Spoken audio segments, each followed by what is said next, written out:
Good morning, everyone, and welcome to day two of an unknown number of days dealing with our draft budget for 2025. I want to welcome everyone, and especially those of you who are watching on TV, because I think this is the best audience we've probably ever had. So I'm going to begin by asking our Deputy Mayor to read the land acknowledgement. Thank you, Your Worship. Good morning, everyone. We would like to begin by acknowledging that we are meeting on the traditional lands and treaty territory of the Saugeen Ojibwe Nation, which includes the Chippewas of Nawash Unceded First Nation and the Chippewas of Saugeen First Nation. We also recognize the Métis, whose ancestors shared this land and these waters. We extend our gratitude to all Anishinaabe and Métis peoples and their descendants, past, present, and future, who continue to care for and inhabit these lands and tend these waters.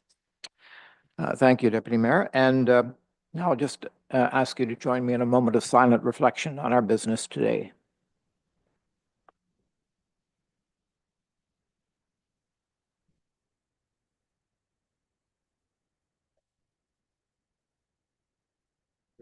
Pecuniary interest in today's affairs. If it should occur to you, please bring it forward at that time. Now, on to the public part of our program.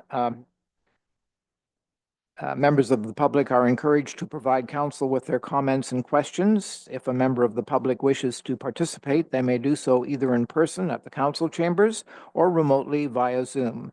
And you can register in advance with Legislative Services by 4 p.m. on November 14th by contacting the clerk at meaford.ca, 519-538-1060, extension 1110. An email with access information will be sent to those who register for remote participation. And just a reminder, the public is welcome to view the meeting via the Municipality of Meaford's YouTube channel, www.meaford.ca/YouTube. So we have some presenters. These are deputations, 5 minutes in length, and I'm going to call to the podium Eric Ennis.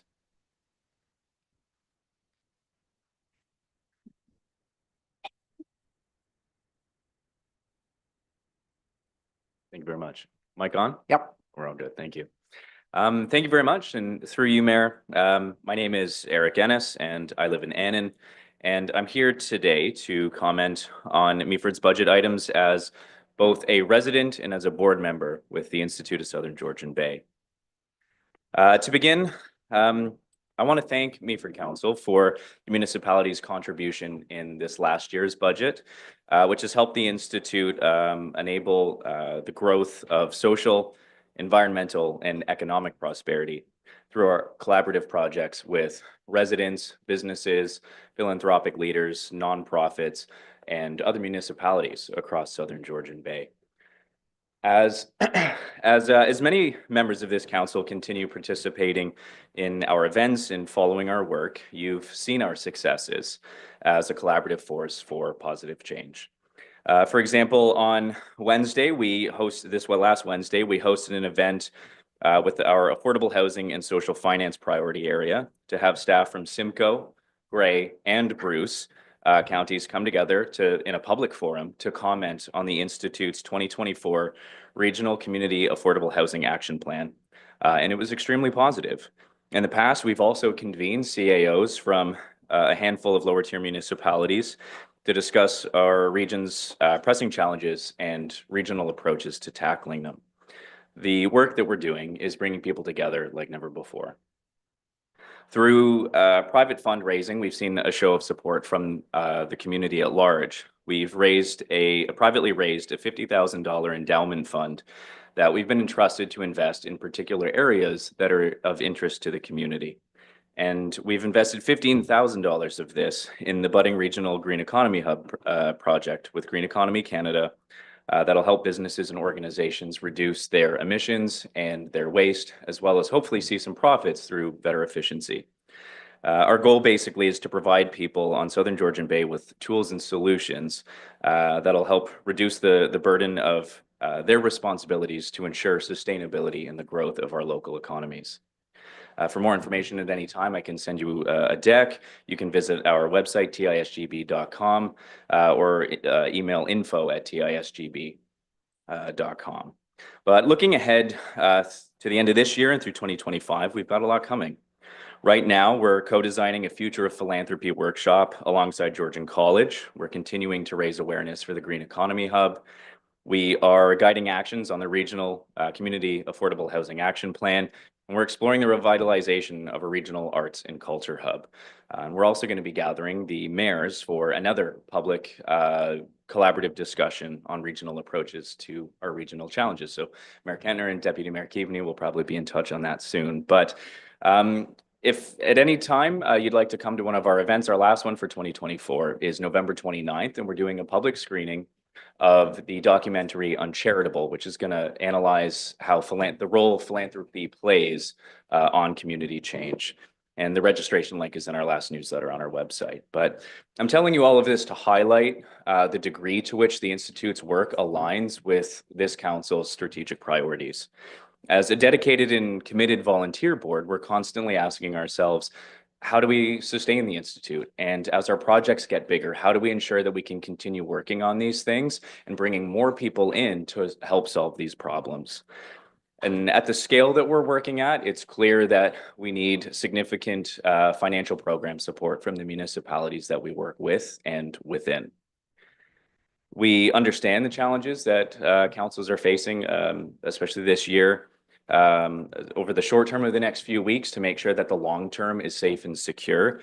But we need help to continue working on the roots of the problems that Meaford and others are facing.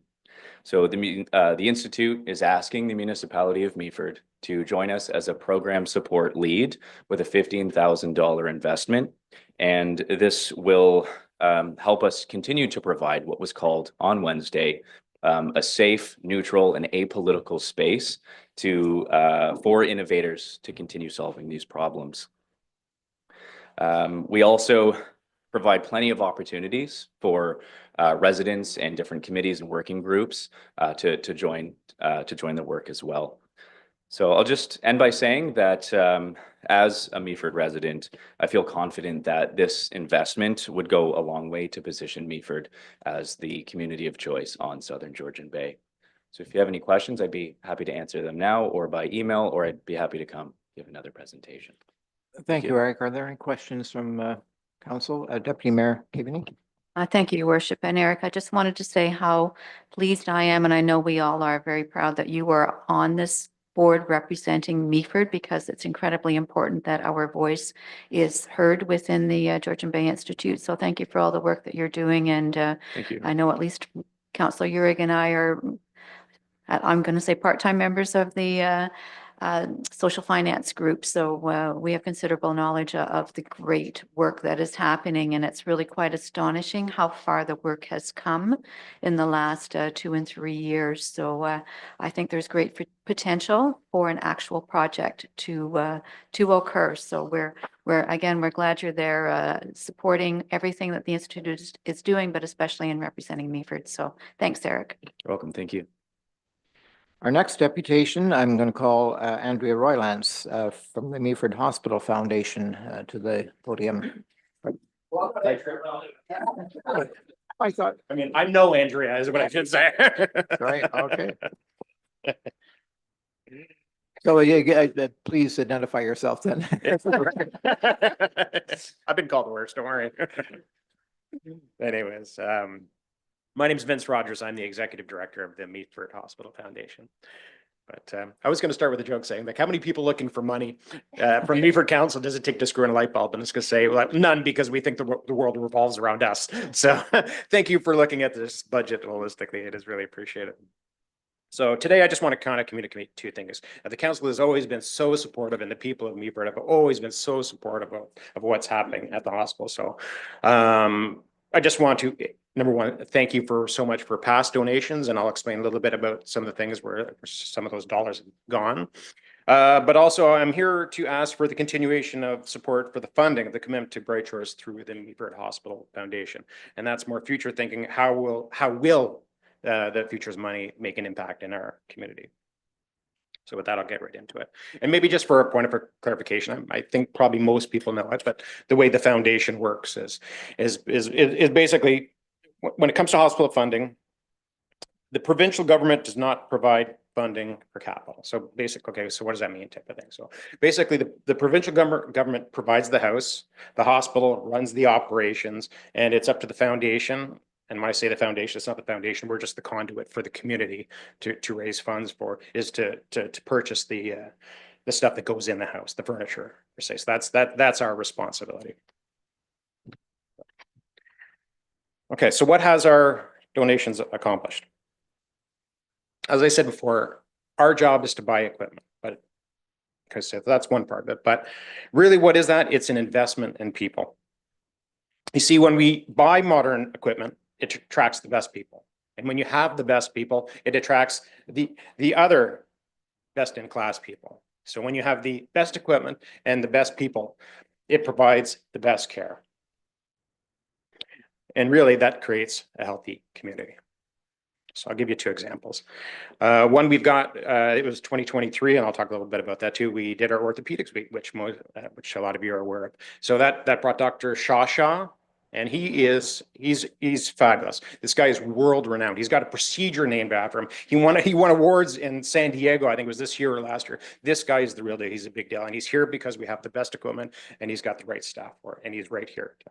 And secondly, a little shout out. I don't know if you heard the interview this week. We had Dr. Wignall on the radio at 99.3. Fabulous interview. I totally recommend everybody listen to it. He did a great job. But he's another example of a guy that's got the best equipment that we've raised money for. He's attracted all this great staff, and now he's getting referrals from London. He's getting Ottawa. It's like, you know, it used to be us going into the city to get stuff. Now they're coming to us. So that's what's happening here in town. So we're kind of a big deal. Not kind of, we are a big deal.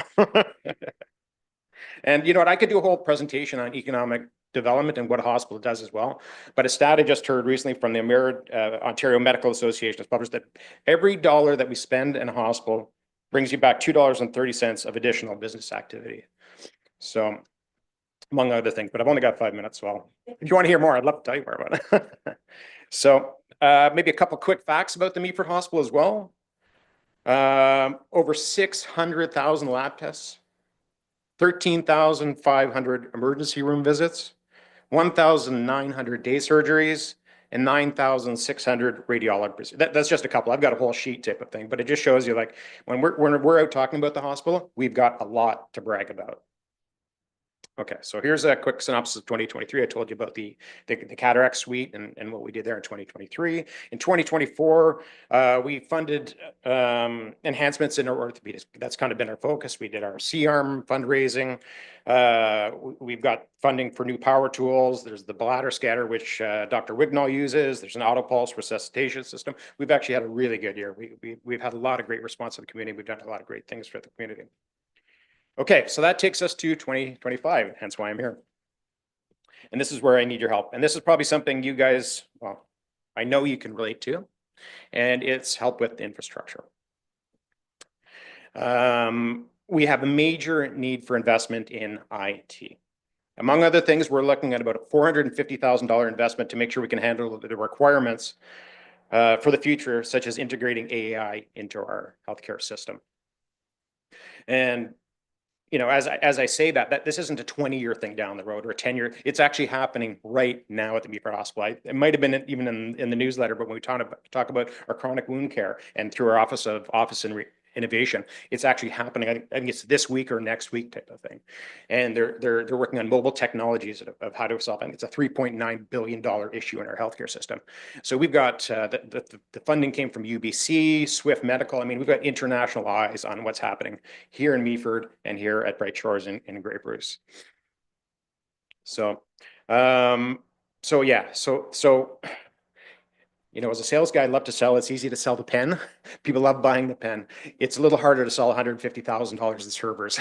But I knew if a crowd understood what the importance of building roads and stuff like that is, I knew you guys. So that's part of where that money be going. So thank you for your consideration. And I'll leave you with this story. So the other day I was in the hospital and I was walking through the day surgery area. the hallway, not the actual surgery area. And I see a neighbor who I met about 15 years ago when I first moved to town. And I thought, you know, this isn't good. And type of thing. So obviously I said hi, and there was people there. I didn't want to make a big deal. So I said, just, hey, when you're done, please come to my office. I want to talk to you. So a couple hours later, him and his wife come to my office. And I said, hey, how are you? You know, type of thing. His wife comes in. He says, well, not good. They found cancer. So the reason I tell you this is it's quite simple. We want the best care for the people that we care about, whether it's our family, our friends, our community. That's what we're trying to provide. It's about the people. That's what this is. It's an investment in people. So I'll just say, we rely on your funding not just to provide the best care, but to make the community a better place to live. Thank you for your support and continued funding for 2025. Thank you. Thank you very much. Did anyone have any questions before? Okay, thank you. Thank you very much. And our third speaker this morning, Walter, if you would like to take the microphone, representing the 55 Plus Club. Yes, okay. Good morning, everybody. It's funny that we see the same people at the meetings all the time, right? And I'm certainly no stranger, I hope, to all of you. And I'm here to apprise you of some of the events that have taken place within our club. And I'm sorry to say it's not good news. Our club has been around since 1995. So we would be going into our 30th year. However, our membership is going into their year. We're not even close to 80, 90 anymore. We're getting into the over 90s club. And of course, with that comes inability to, I guess, implement any of the physical tasks. And there is some, obviously, it comes right from digging out the boxes of the supplies that we have to hide about 50 yards away, and then we have to drag it out. And naturally, the task is left up to those of us who are still able to do that. And we're really getting right down to almost nobody. My wife and I, we've tried to, she's the treasurer, by the way, Linda Sweda. And we've been trying to absorb any of the shortcomings of our executive that have either passed away or have become too ill, are in wheelchairs. And there aren't that many people that you have to choose from. So when you lose about 3 or 4 people, that hurts. And so in order to continue, it's been decided by not just our executive, by our people, the members, that we should just consider closing the club. The reason for that is not financial. As I said before, we're really here to ask for help, for physical help and for administrative help. I've had notes on this, but the ink has faded on them because I've talked to you guys so many times about that. And I understand it takes time. It isn't something that I can ask you to do overnight. But we do have 3 generations of counselors that we've been hoping to take an interest in the fact that the community needs a full-time, not just 55 club, but a seniors place. There have been some opportunities, I'm sure you, looking back on it, that might have been opportunities such as the library. We weren't involved in any of the planning. So now that we're down to about 45 people, it would have been an option, but it is not anymore because we just don't have enough people to, like so many other things, so many other organizations. I understand even the Legion has difficulties with it. And so it's not just us, I get that. But I think looking forward as a citizen here, and I would only think that it would be a feather in our hat to have a seniors place for any future seniors, and I think you're going to see a lot of them because Toronto is not going to be a nice place to live anymore. And I think you already know the influx of all these people that are going to come here. All the buildings that are going on here are largely, I would think, people who are selling homes. They're not newcomers, new families. Sadly, they're not. They're seniors that are going to retire here. And I think it would be really good to have a place for them to come and see. I do want to thank you for the folks that have been reaching out to me. And I think that it doesn't have to be final.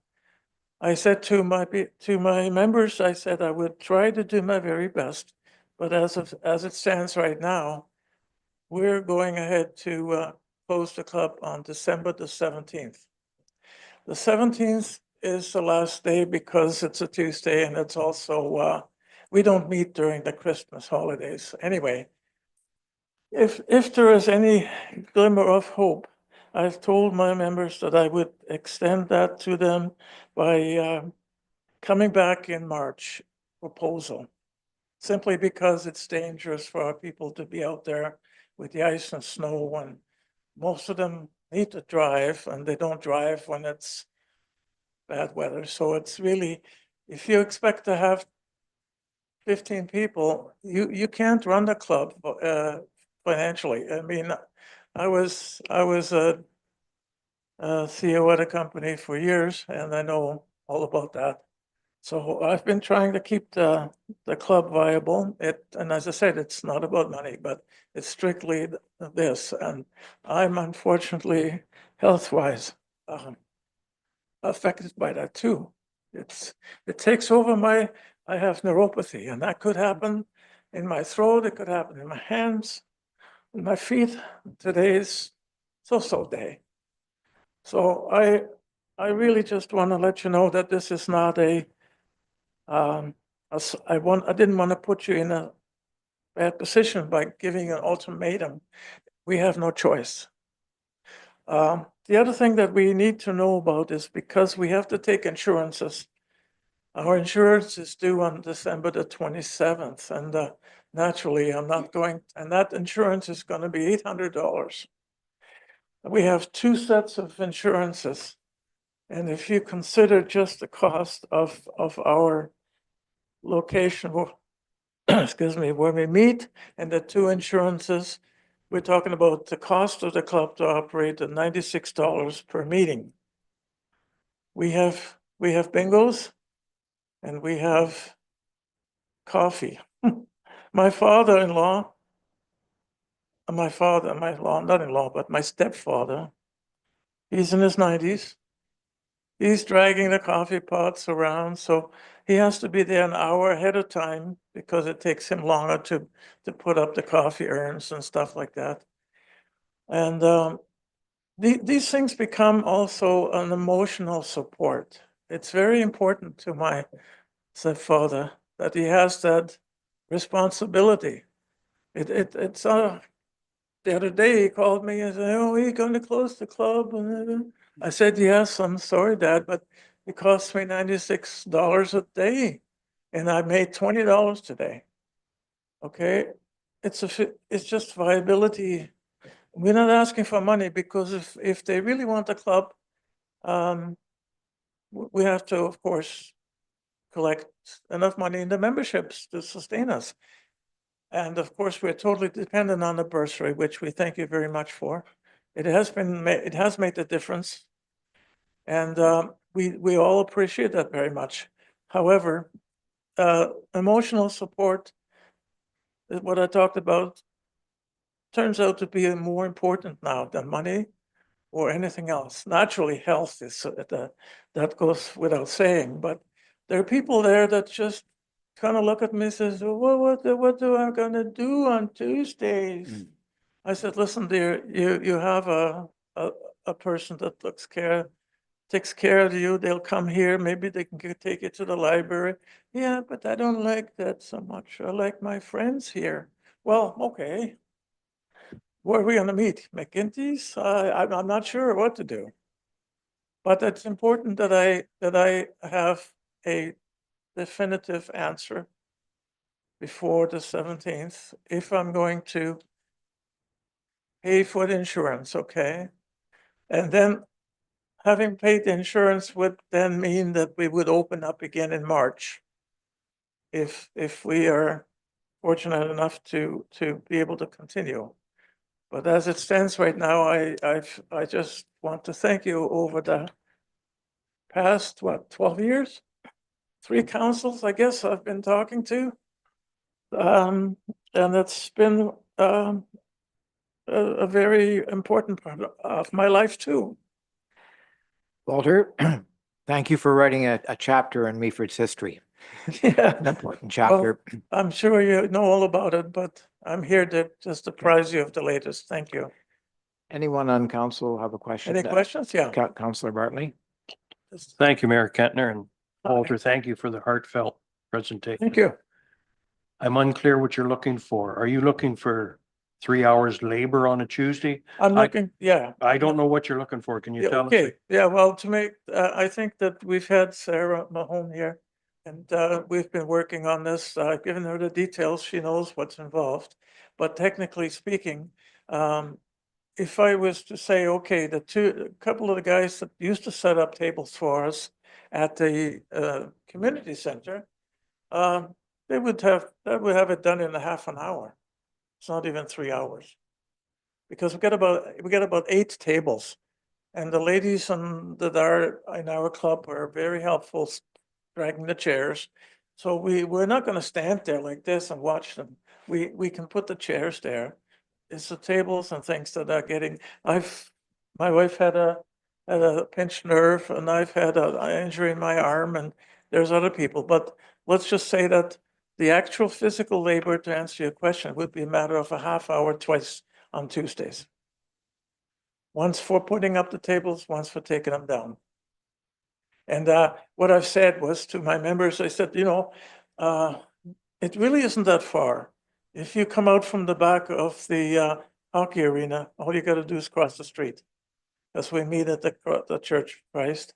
And it really wouldn't take them any amount of time to get to our place and go back to their jobs.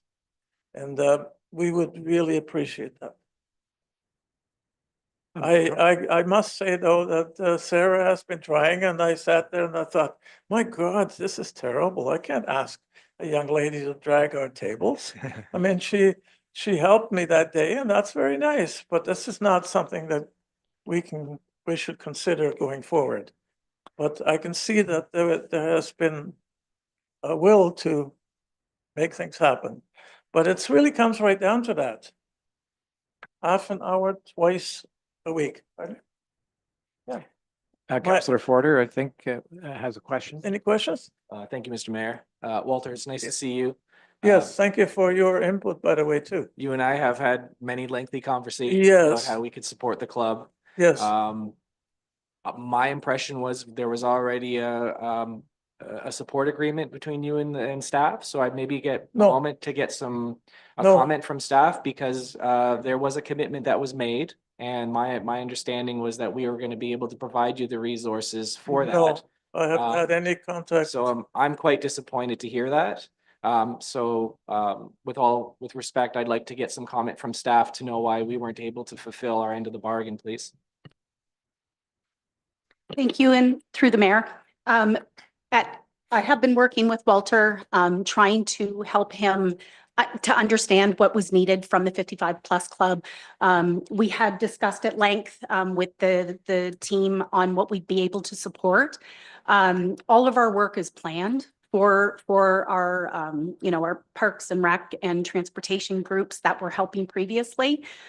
So it was, it would be something that we would have to build into the work plan for the day on those days. And I think we talked about that, but there's a financial impact to that as well.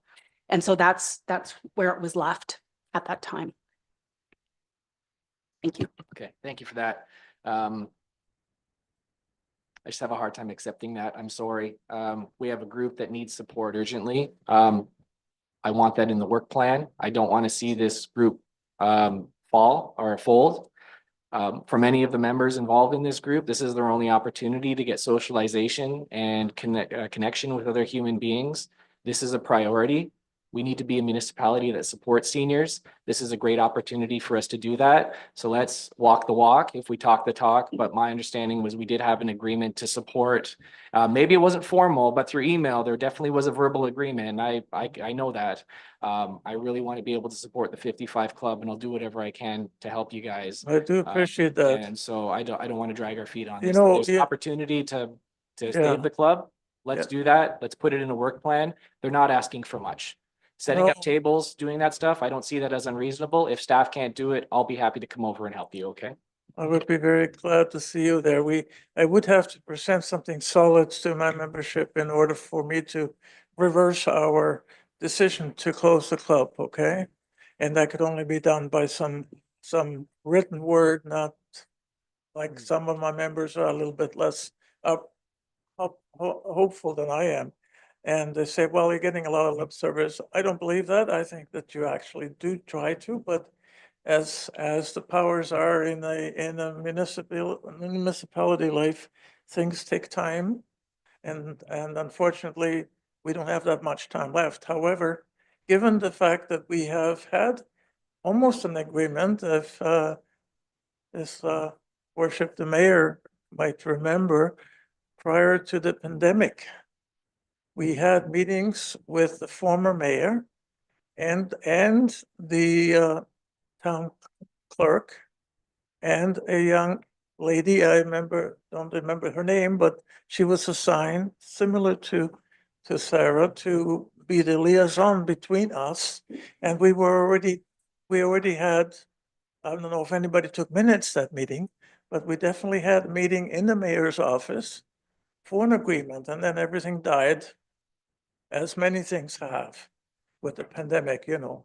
It's unfortunate that we can blame, everybody blames the pandemic, and of course, we do too. We lost 25% of our members dying, about 20% of the members sick, and 25% of the members, because we had over 100, to families taking them away closer to where they live because they had to go into homes.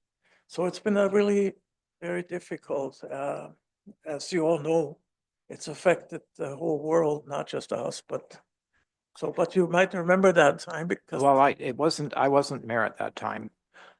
you weren't what? I No, you wasn't. weren't. You actually, the memo I have is an email you sent me when we were still at, Okay, sorry. I have it. Okay, well, And what it I- basically says is that we have an agreement in principle that if you're staying at the facilities, we can provide the facilities if the club Okay. was to provide the information to form a seniors place. okay. And you're right. And I think part of our problem was the staff that would be implementing this, turned over, basically. Yeah, So did you have a comment? See if I saw your hand a minute Sure. ago there. Yes, thank you, Mayor Kettner. I echo everything that Councillor Forder said. We're looking for an hour. I don't want to see staff come back, says we need another full-time person for this. I don't want to see that. I volunteer on a daily basis. My wife told me if I take one more volunteer job on, she's going to leave me. I may risk that for this and help Councillor Forder. But 1 hour is what we're looking for. It's sad. It's really sad. That do you know? municipality with $10 million worth of labor can't supply that. Sure. I just wanted to, before I do, I may just want to address the fact about volunteerism. I did a rough calculations of our membership, and roughly speaking, there are 1,000 hours volunteered by our members. I'm sure you all heard the name like Sheila Carmichael. She was a Citizen of the Year, and all these people would lose their home. I mean, Sheila is very resilient. She works here, she works there, and she works at the library, she works at the Meaford Hall. And, but I mean, some people are a little, actually lost, I must say. Okay, Well, thank you. Oh, Deputy Mayor? Thank you, Your Worship. Walter, thank you for your presentation today. Okay. I can't make any promises, but I'm going to make a suggestion with my Rotarian hat on, and we do have the president of the Rotary Club in the room.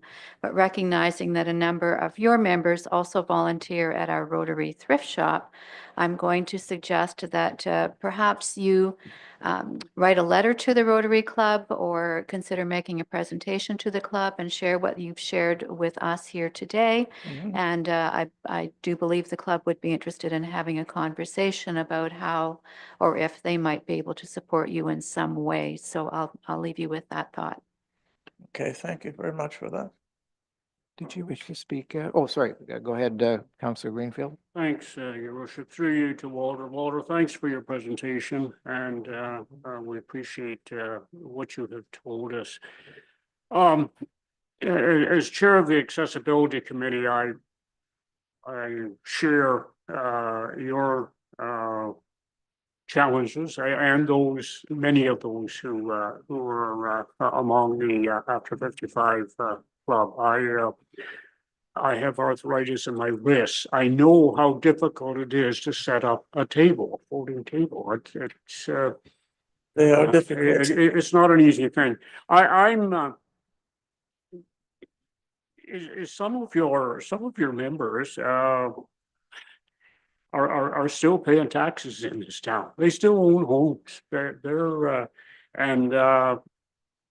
the town of Meaford over the years has rightly or wrongly been known as a seniors town, and I don't have a problem with that. Yeah. I'm just wondering if you could get a small amount of help from the municipality, the physical help. Would this inspire more members to come out to your Yes. meetings? Oh, yeah. Is this a turnoff for them? Or just so you know, Sure. it's just too difficult for them. Well, for one thing, I've also assumed the position of PR person because we've lost that individual who did that for us. She's in a wheelchair now too, and so I've been trying to make various attempts to reach out to other people, and certainly I've as of recent, I think we posted a picture in the Independent newspaper with respects to our 150th celebration. And it, of course, it's for that cause, but also to make people aware that we are looking for new members. There is a short invitation in the paper almost every second week on an ongoing basis. My phone number is on there, and we actually just received a call yesterday of someone who wanted to join. So it is an ongoing situation. I've been in touch with the 211 people. The 211 people have us registered as an alternative for anybody that calls them that might be lonely or wants to do something. They're forwarding our club to them. So we, next to, I guess, spending more money on ads, I try to make my face, for what it's worth, visible to most of the people that need my support too. We unfortunately we don't have the manpower we used to have, because we as I was saying before, you look around in the restaurants, what do you see? You see only white-haired people, right? And the point is that we are very much aware of the fact that we should spend our money locally, and we do. As a matter of fact, the Christmas dinner is being hosted in the service by the kitchen, and we try to use local services, supplies, and I don't stop short at that. I mean, I always pitch the club as much as I can. And there are people, even in other organizations, that tell me, I'm going to pass the word along for you. So I think it's not a shortage of people trying to help us. Councillor Bell. Thank you, Mr. Mayor. Thank you, Walter. Thank you. When my mother was alive, you touched on something, Walter, that you said personally that it's been a big part of your life. Yes, When my mother was alive, certain things would occur to her and her mental attitude would change because she had something to look forward to. She had something that she even prepared herself on what type of clothing that she would wear. exactly. She had a revitalization of her life. Yes, I find that the comments that unfortunately you've had to bring to this council today to make us aware, you become marginalized. You have been set aside.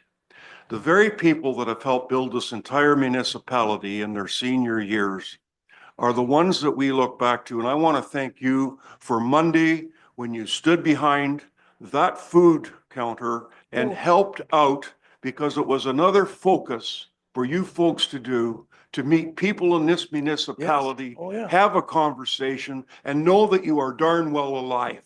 Thank you so much. If this council has to do a notice of motion to make an absolute direction to staff to make something happen, I'm prepared to do that. If that is how our staff need to have something, we'll get a letter, a memorandum of understanding, and we will make this happen because, Walter, Mhm. there are more seniors coming here. Yeah. We will have a seniors club of some type.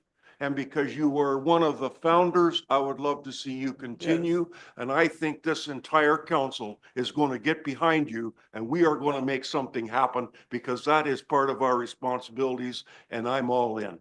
Thank you, Mr. Mayor. You're very Thank- welcome. thank And so I'm going to say, Walter, order the insurance. Thank you so much.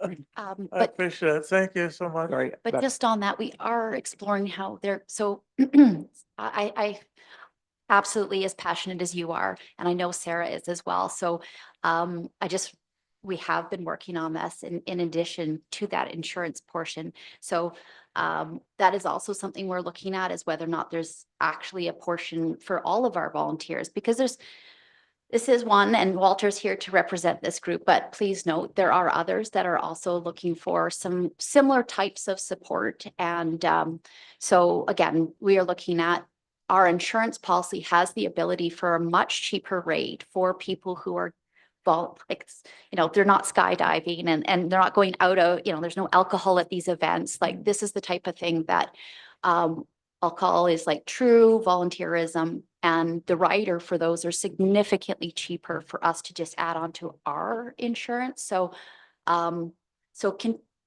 like to just ask that you continue to work with Sarah, and we'll continue to put together that arrangement.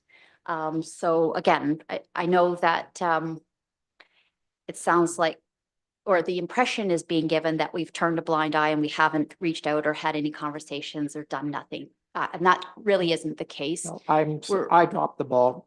I dropped the okay. ball, many balls in the air, but I definitely dropped it.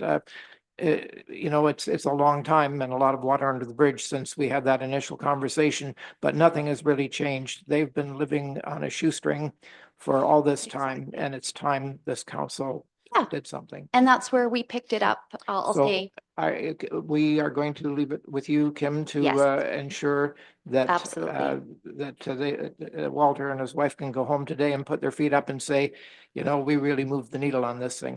yeah, and I think that's where Sarah's involvement, and I just like I say, don't buy the insurance quite yet, because I think we have another solution that's much cheaper. And then, like you say, the working together to do the chairs, that is already on the go. It is something that we have to plan for, like Sarah says, but it's not out of the realm of possible. And to your point, it's not a full-time job. All of those pieces, I understand why you're concerned about them. But please know, we are working with Walter and have been. So we will continue. Councillor to. Yurick? Thank you, Mr. Mayor. And thank you, Walter. I'll echo, I'm obviously fully in support of council here and staff and trying to support you. And we've had many conversations as well. And we do want to see the 55+ club succeed. My question is, at the end of the day, this still comes down to a financial equation. It's funny because we're talking about, let's just grab an employee and put them down there. At the end of the day, that still costs us money. So my question is, so Christchurch And I don't know what kind of staffing they have. And I realize that churches are a reflection of the 55+ club pretty much because their parishioners are also getting up there. But I'm just wondering if it's a monetary standard that we're talking about, as opposed to putting a staff member who might be allocated elsewhere on a Tuesday accordingly. Is there a upcharge to the daily fee that can be paid to the church to actually put out the tables? I don't know if that's ever been asked. I mean, if you're just getting it, and if it can be asked. We did ask, yeah.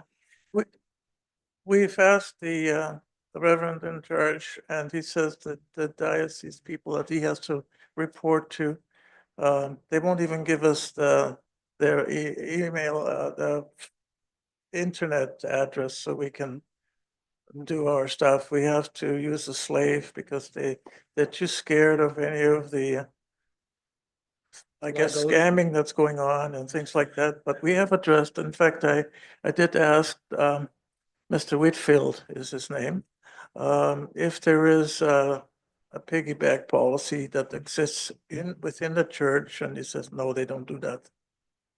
Because I've noticed that they had a club there that was doing shuffleboard. So I said, well, could you not fold us into the same? They said no, because the shuffleboard is an extension of the church activity. But outside of that, they don't do that. I've also asked the insurance company whether the number of people change affects the amount of the policy, and it does not. It is a requirement by the church, by the way, to be able to rent the facilities. And I can tell you up front, there's no secrets, it's $55 per use, right? So that's how I came up to $96 cost per day. And if you've got 15 people there, I can't even get a speaker because, I'm sorry, I don't mean to extend this, but I can't even get a speaker because what are they speaking to that makes it worthwhile for them to travel for an hour to come to see us, to talk to 15 people, of which 5 of them are asleep. So my father's one of them. So anyway, but I mean, I can't emphasize how important it is to those people mentally. Like my father actually changed his hat because he came to the club and I said, Dad, look at this hat. Oh, I like it. But I said, you gotta wash it every now and then. So now he comes and he wears a tie to serve the coffee and the tea, And it's like that with everybody that's there right now. They're all passionate. Walter, thank you very much. I'm sorry to take so long, but Well- I tell you, it was well worthwhile. I'm glad you feel that way. I'm gonna walk out of here with a bit of a spring in my walk. Good. Yes. And I guess I'll hear, can I just ask who I will be in touch with, or who will be in touch with me? Okay, by mail, by email, by any old way, right? Okay, I'll take that to my people. Thank you so much. Thank you again, Walter, very much. It's been a pleasure. I need a mover and a seconder to move into committee of the whole, Deputy Mayor and Councillor Urick. And I'm going to turn it over to our CAO, Kim, to give us some advice on how we're going to proceed now. Yeah, absolutely. So we finished at the end of Tuesday with most of the presentations completed, but we do have a few more just this morning. Actually, mostly Val will speak to the finance department and IT, and then I'll speak to communications, legislative services, and then the CAO's office. So we'll have those questions if you have any on those topics. And then I thought we could get into the second portion, if you will, which would be a little bit different of a format. We do have a slide per elective. Obviously, this starts at the OPP discussion and some of the current events around those dollars, so we can get into that. So that was the format for today. Ideally, at the end of the day, what I'd like to, kind of have is, and Alex is set up to have a motion on all of the components around that we've talked about today, so that we can go away and come back with what I'll call version 2 or version 1, whichever way we want to count it. But now that you've made your decisions, made some prioritizing, now we can build, I'll call, that next version and be able to pull that together and accumulate that. So today is an important day for us because that will give us a sense of, again, your priorities, where you want to place emphasis, which is ideally also the dollars that will flow with that. And we can make those accumulated totals and then bring that back to you. We're planning to, at this time, potentially not need next Tuesday's meeting, but bring it back to you for December 9th. So instead, what you'll get is another package. Similar, that package would have the org charts because we do need to have that in circulation for the 2 weeks for everybody to have time to review, as well as the public to have time to review as well. So if that, I think that makes sense as far as timeline goes. It'll just a little bit depend on how we move through today with the electives and the conversations and the decisions. But like I say, we'll flow through each one of them, and Alex will collect the ones from your discussions that you're looking to put to the final motion. She'll read out the final motion at the end to make sure it's collected what you're looking for, and then we'll be able to take that directive away and put together version 2, I'll call it. Okay, let's Any have the questions on that? Or just, I just want to clarify if there's any Go ahead, questions. yes. Councillor Ford. Thank you, Mr. Mayor. So we don't have an org chart to look at today? No, I won't. So we can't introduce new information. So we do have to publish everything to the public so that they have it as well as you have it for 2 weeks ahead of a meeting that it's presented at. So that's part of our procedural bylaws, I believe, that also. So I'm limited by that factor. But nonetheless, you will have them for the conversations that we'll have on December 9th, I think is how it would work. Thank you, Kim. Yeah. If I may ask, why don't we have an org chart now? Like, I find it unusual that a municipality doesn't have an org chart. Yeah, it's a great question. I think it flows back to, I think, what some of the things Val will talk about today as far as the deliverables and the plans for 2025. Our current financial system, and I think I might have mentioned this last day, it doesn't track positions and it only tracks employee numbers. So putting together an org chart takes both components. Usually it's who are your people, clearly the people you're paying. That's in a different system than our other system, if you will, which I believe this one is 20 plus years old, maybe in and around that. It only has, it doesn't have the capability. So we don't have org charts readily available. What you'll see when you do get them, it won't match. We haven't been able to reconcile back to the 2024 FTE numbers in our actual financial system. So it was reported last year, 122.4 people in FTEs were the count. That was last year? That's right. The budget 2024 was built with that number. But we can't recreate it. So we're not sure how that number was presented, but that is the number that is documented that was presented. We don't actually have a set of org charts that match, nor do we have a financial system that has that number to trace back to. So I agree with you. It's absolutely, I'll call it a little bit mind-blowing to me when I also arrived and asked for that. Also, and again, sorry, Val, it's a system. It's not any person. This is why it's a difficult part, right? We've got a really old system. It needs a lot of work. We've been procuring, and we've known this, like I say, KPMG documented this, presented it to council, I want to say 3 years ago or so. So it isn't for lack of, I'll say lots of good effort, lots of extra effort is done in order to get where we even are today.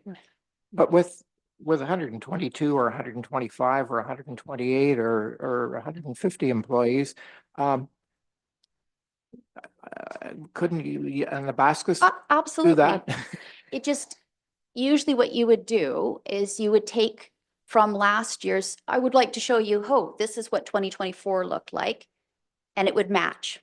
You know, you'd be able to like see exactly, and then I could show you the 2025, and it would like, you know, you could color the boxes different, or you could, you know, show how one moves to the other.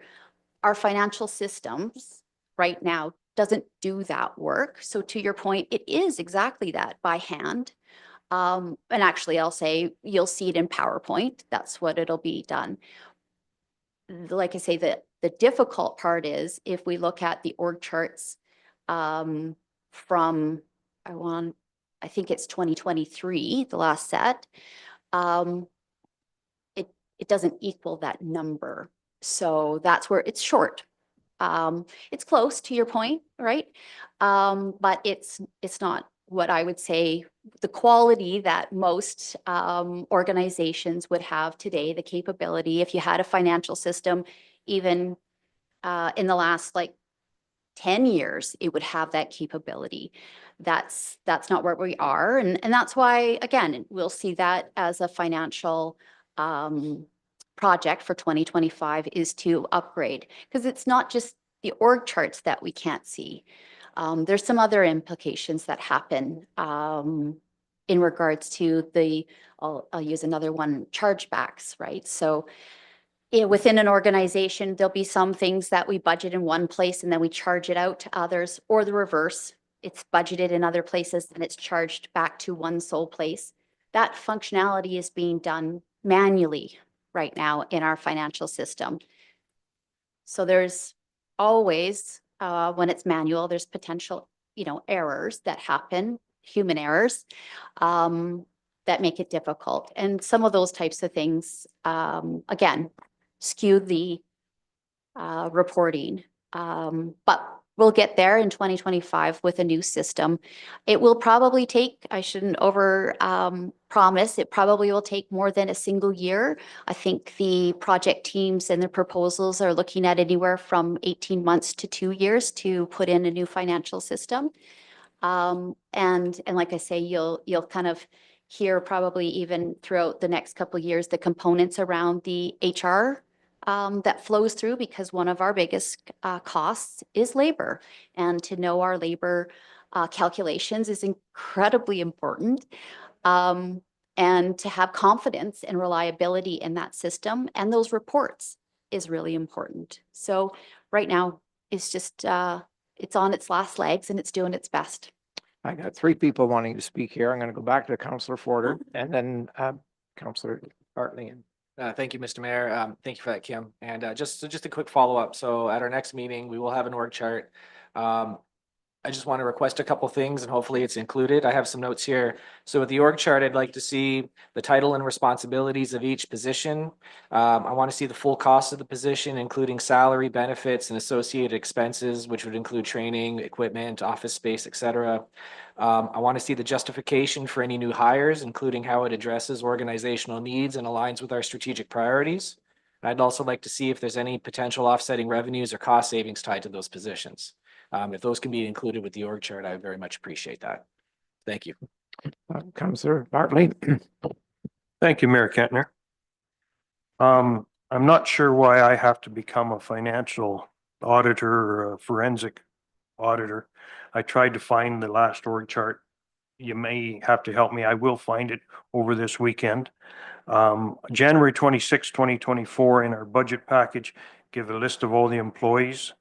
There was 95 full-time, which is 20 more than 5 years earlier.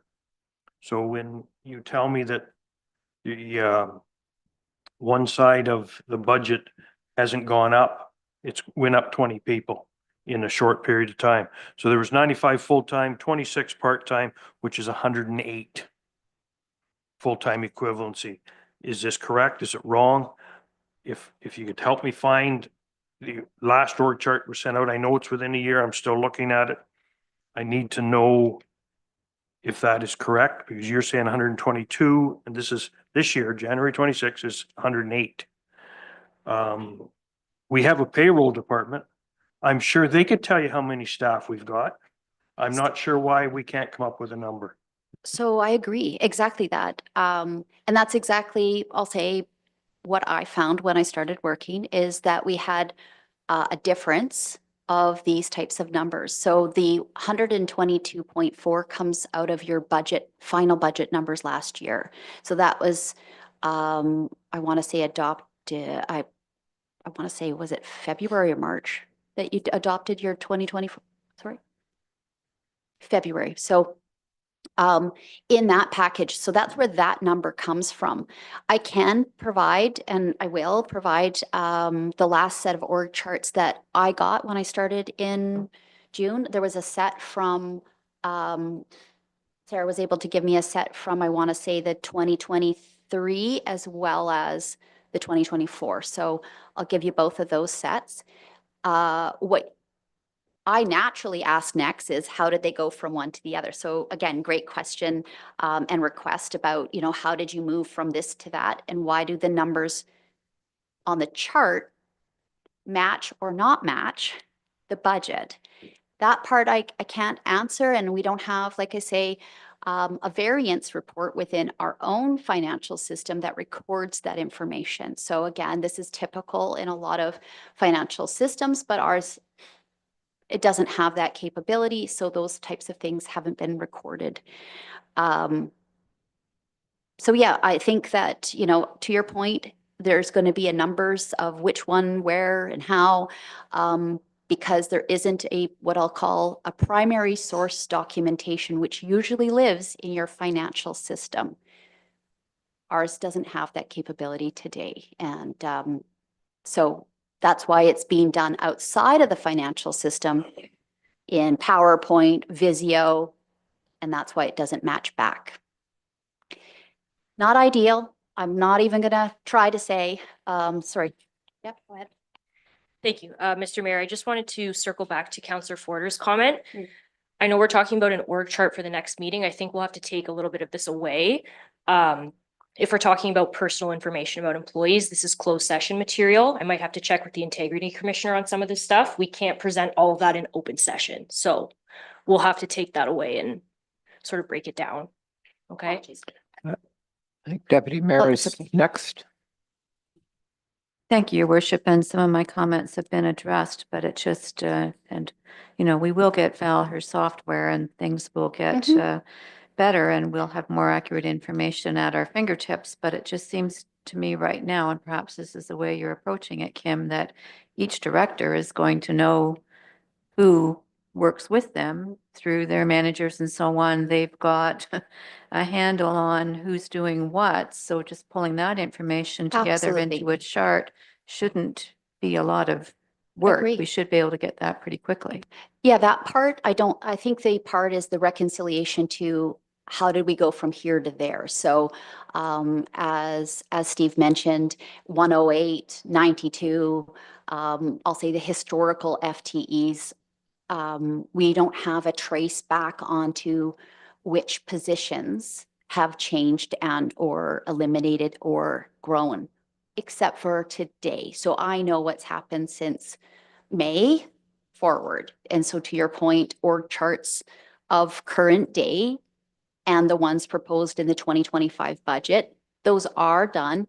They're outside of the financial system and that will have an FTE count on it. So you'll see exactly, because not every person or position, as Steve mentioned, some of them are part-time. And so they get a 0.5 or a 0.2. Some of our casuals, I'll say our crossing guards, those types of folks, they're on call. So they have a box on the org chart, but you'll see to Brandon's request, it also notes if it's a 1 or anything less than 1. Makes sense, right? And again, typically, that flows directly from payroll and our financial system. That's not what we have. So I understand why the expectation is, because that was my expectation when I also arrived. But we're working off of quite a bit older system that doesn't have that capability. So it is generated And to your point, it's not difficult. Everybody does know who they're working with and they do know how many hours those people are working. So we can give you that. Some of the parts, and again, I'll talk to Alex just around the components, but it won't have names, but the title. What I've, just as a clarification point, Brandon, when you say what their responsibility is, do you want job descriptions for each one? And the only reason I kind of say that is I don't know that we have them for every position. I could, again, it would be an expectation clearly that we would. And you will see when I talk about the CAO's office, some of these types of things we do need to do. And that is in my, I'll say deliverables for 2025, because we don't have that type of, we don't have a performance framework. So we don't have a way to measure and manage. These are things that are coming, but they're not here today. I think that just speaks to why, so much turmoil in the last, 6 months or more. I feel it was clear to me when I got the reins of the mayor holds that we're lacking in some of the fundamental things that any organization, from a 55 plus club to the federal government, should have. It's unbelievable. Councillor Bell? Thanks, Mr. Mayor. Quickly, the request that I was looking for from the suggestion of an organizational chart, I personally don't need to know what any particular individual makes. We have an organizational chart. Everybody gets to see who hits the sunshine list, so we get to see who the top echelon is just on that document. What I was looking for was who's at the arena, how many? Who's out at the Sydenham Depot? How many? How many do we have? We heard from the planning and building department. How many?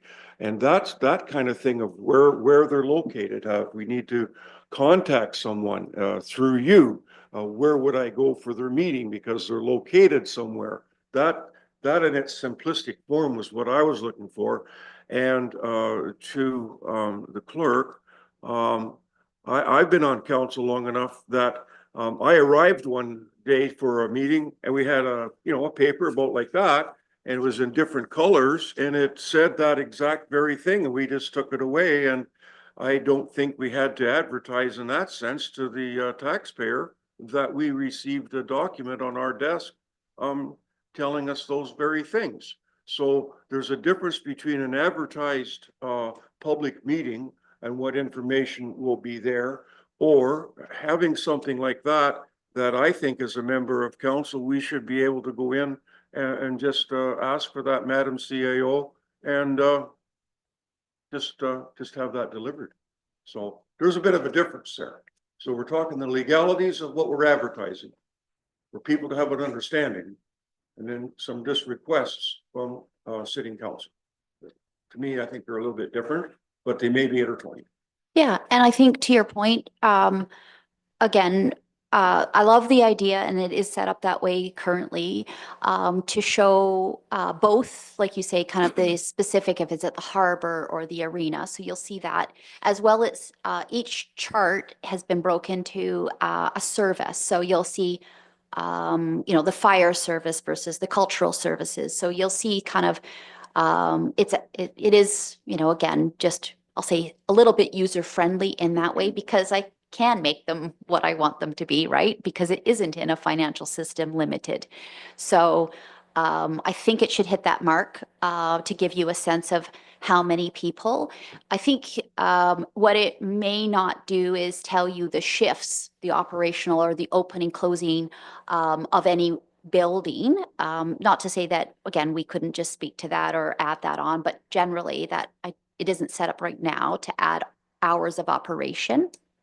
And then just to your second point of, I think that's totally reasonable. And I think most of that information that we've been talking about for an org chart is totally okay to be in the public view. It's just, again, I think around sensitivities around titles and any area where it's, I'll say very specific to only one person performs that job. That's where I think the clerk is noting, we don't want to single out somebody where, you know, that becomes to be a bit of a not required level of confidentiality. We don't share employment contracts, for example, those types of things. And some of that would be very detailed to their employment contract.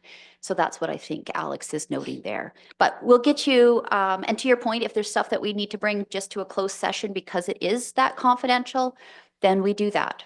That can be done. But I'd like to provide as much as possible in open session. So can we, oh, okay, I want to move back to presentations, but Councillor Urick and Deputy Mayor. Thank you, Mr. Mayor. Steve, to your point, January 29th, we received an organizational chart from Matt. Basically, and I'm presuming this is what you were working with, that gave us whatever information was there before.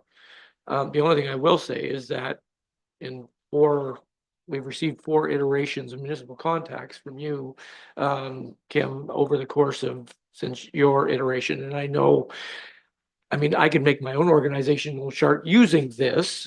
It's not going to entail the financial aspect of it, but just for everybody's concept, we have received information on exactly who we have in every department. It's been supplied to us 4 times. It's not as an org chart, and it needs to be laid out as such. It needs, to Brandon's point, need to be attached to a financial connection, so we have that information.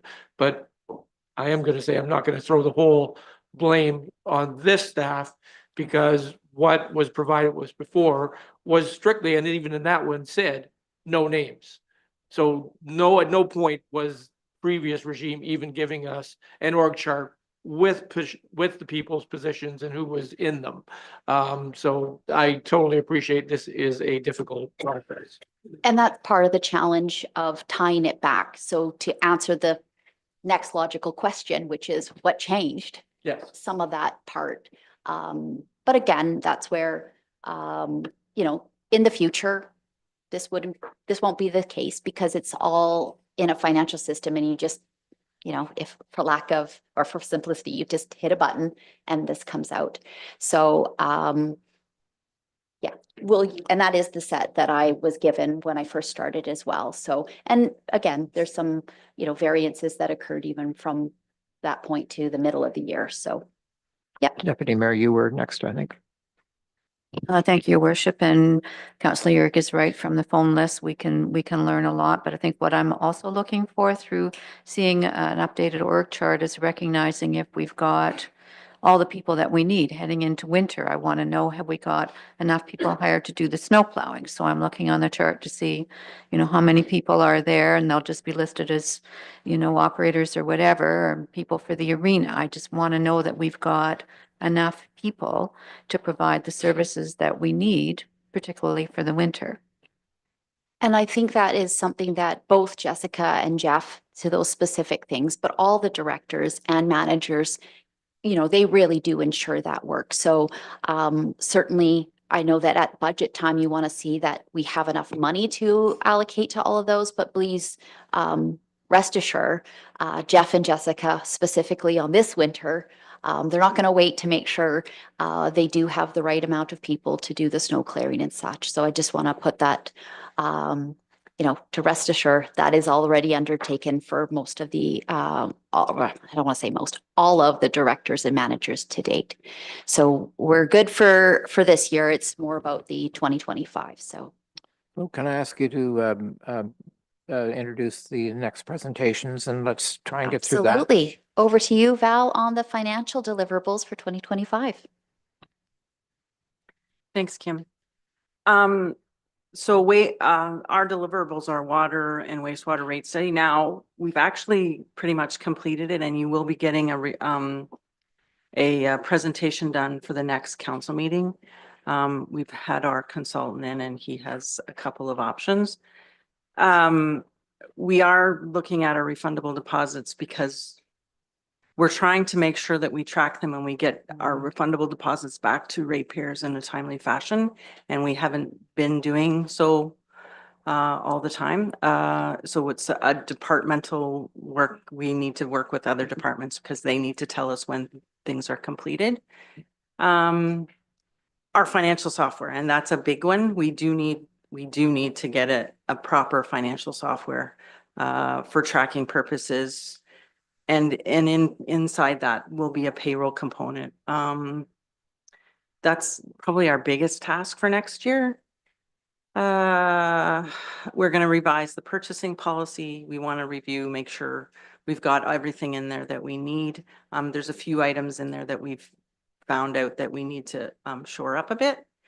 And Shirley had a while ago on a resolution about updating our investment policy, and that's on our docket. We just haven't got to it yet. And the other bigger one for next year is our asset management plan. I believe the one that we should have had done for 2024 should be coming to you very shortly as well. The consultant's almost completed with that. And then it's basically our normal stuff is audit, budget, year end, all of those nice fun things. Yeah. And then if you have any questions throughout, if you've looked at the other part, just let me know. Any questions for Val specifically on any of those projects or on the dollars associated? Deputy Mayor? Thanks, Your Worship, Val. And of course, the most important thing is getting your new software. And do we have an estimate on that for cost and when that will be available and timeline for getting it implemented? Just a few more details on the software. Currently, we are in the demo stage, so we are looking at several options. I think we're still gonna have a few more demos to go. It probably won't be until January, and we'll probably have to bring a report to council. We have budgeted in the budget about 400,000, and a portion of that is coming from reserves. But I think there is a tax component to it as well. That said, it's going to take a while to make sure our financial stuff that we have currently is up to date so that we can convert it over to the new system.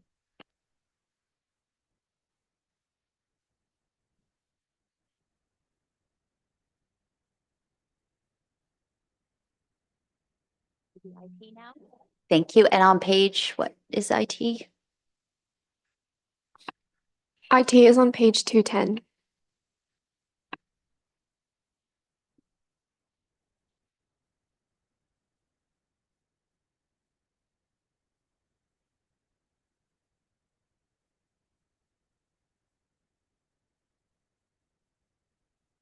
So for IT, Mark would be giving you much better description of this than I will.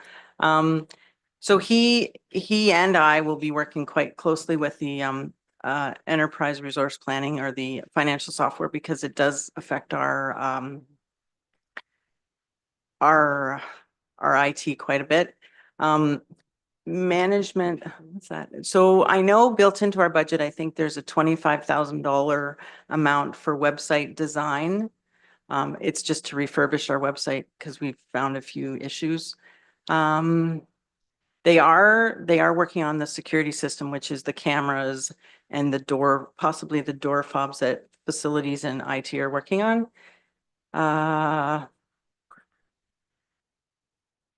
I know we had this chat yesterday. That's I okay. can't remember. The hardware upgrade is basically it's a refresh that we do. All of the laptops and phones, those types of things, they go through a 3 to 5 year cycle, meaning that we allocate just a portion of the, I'll call it fleet of hardware.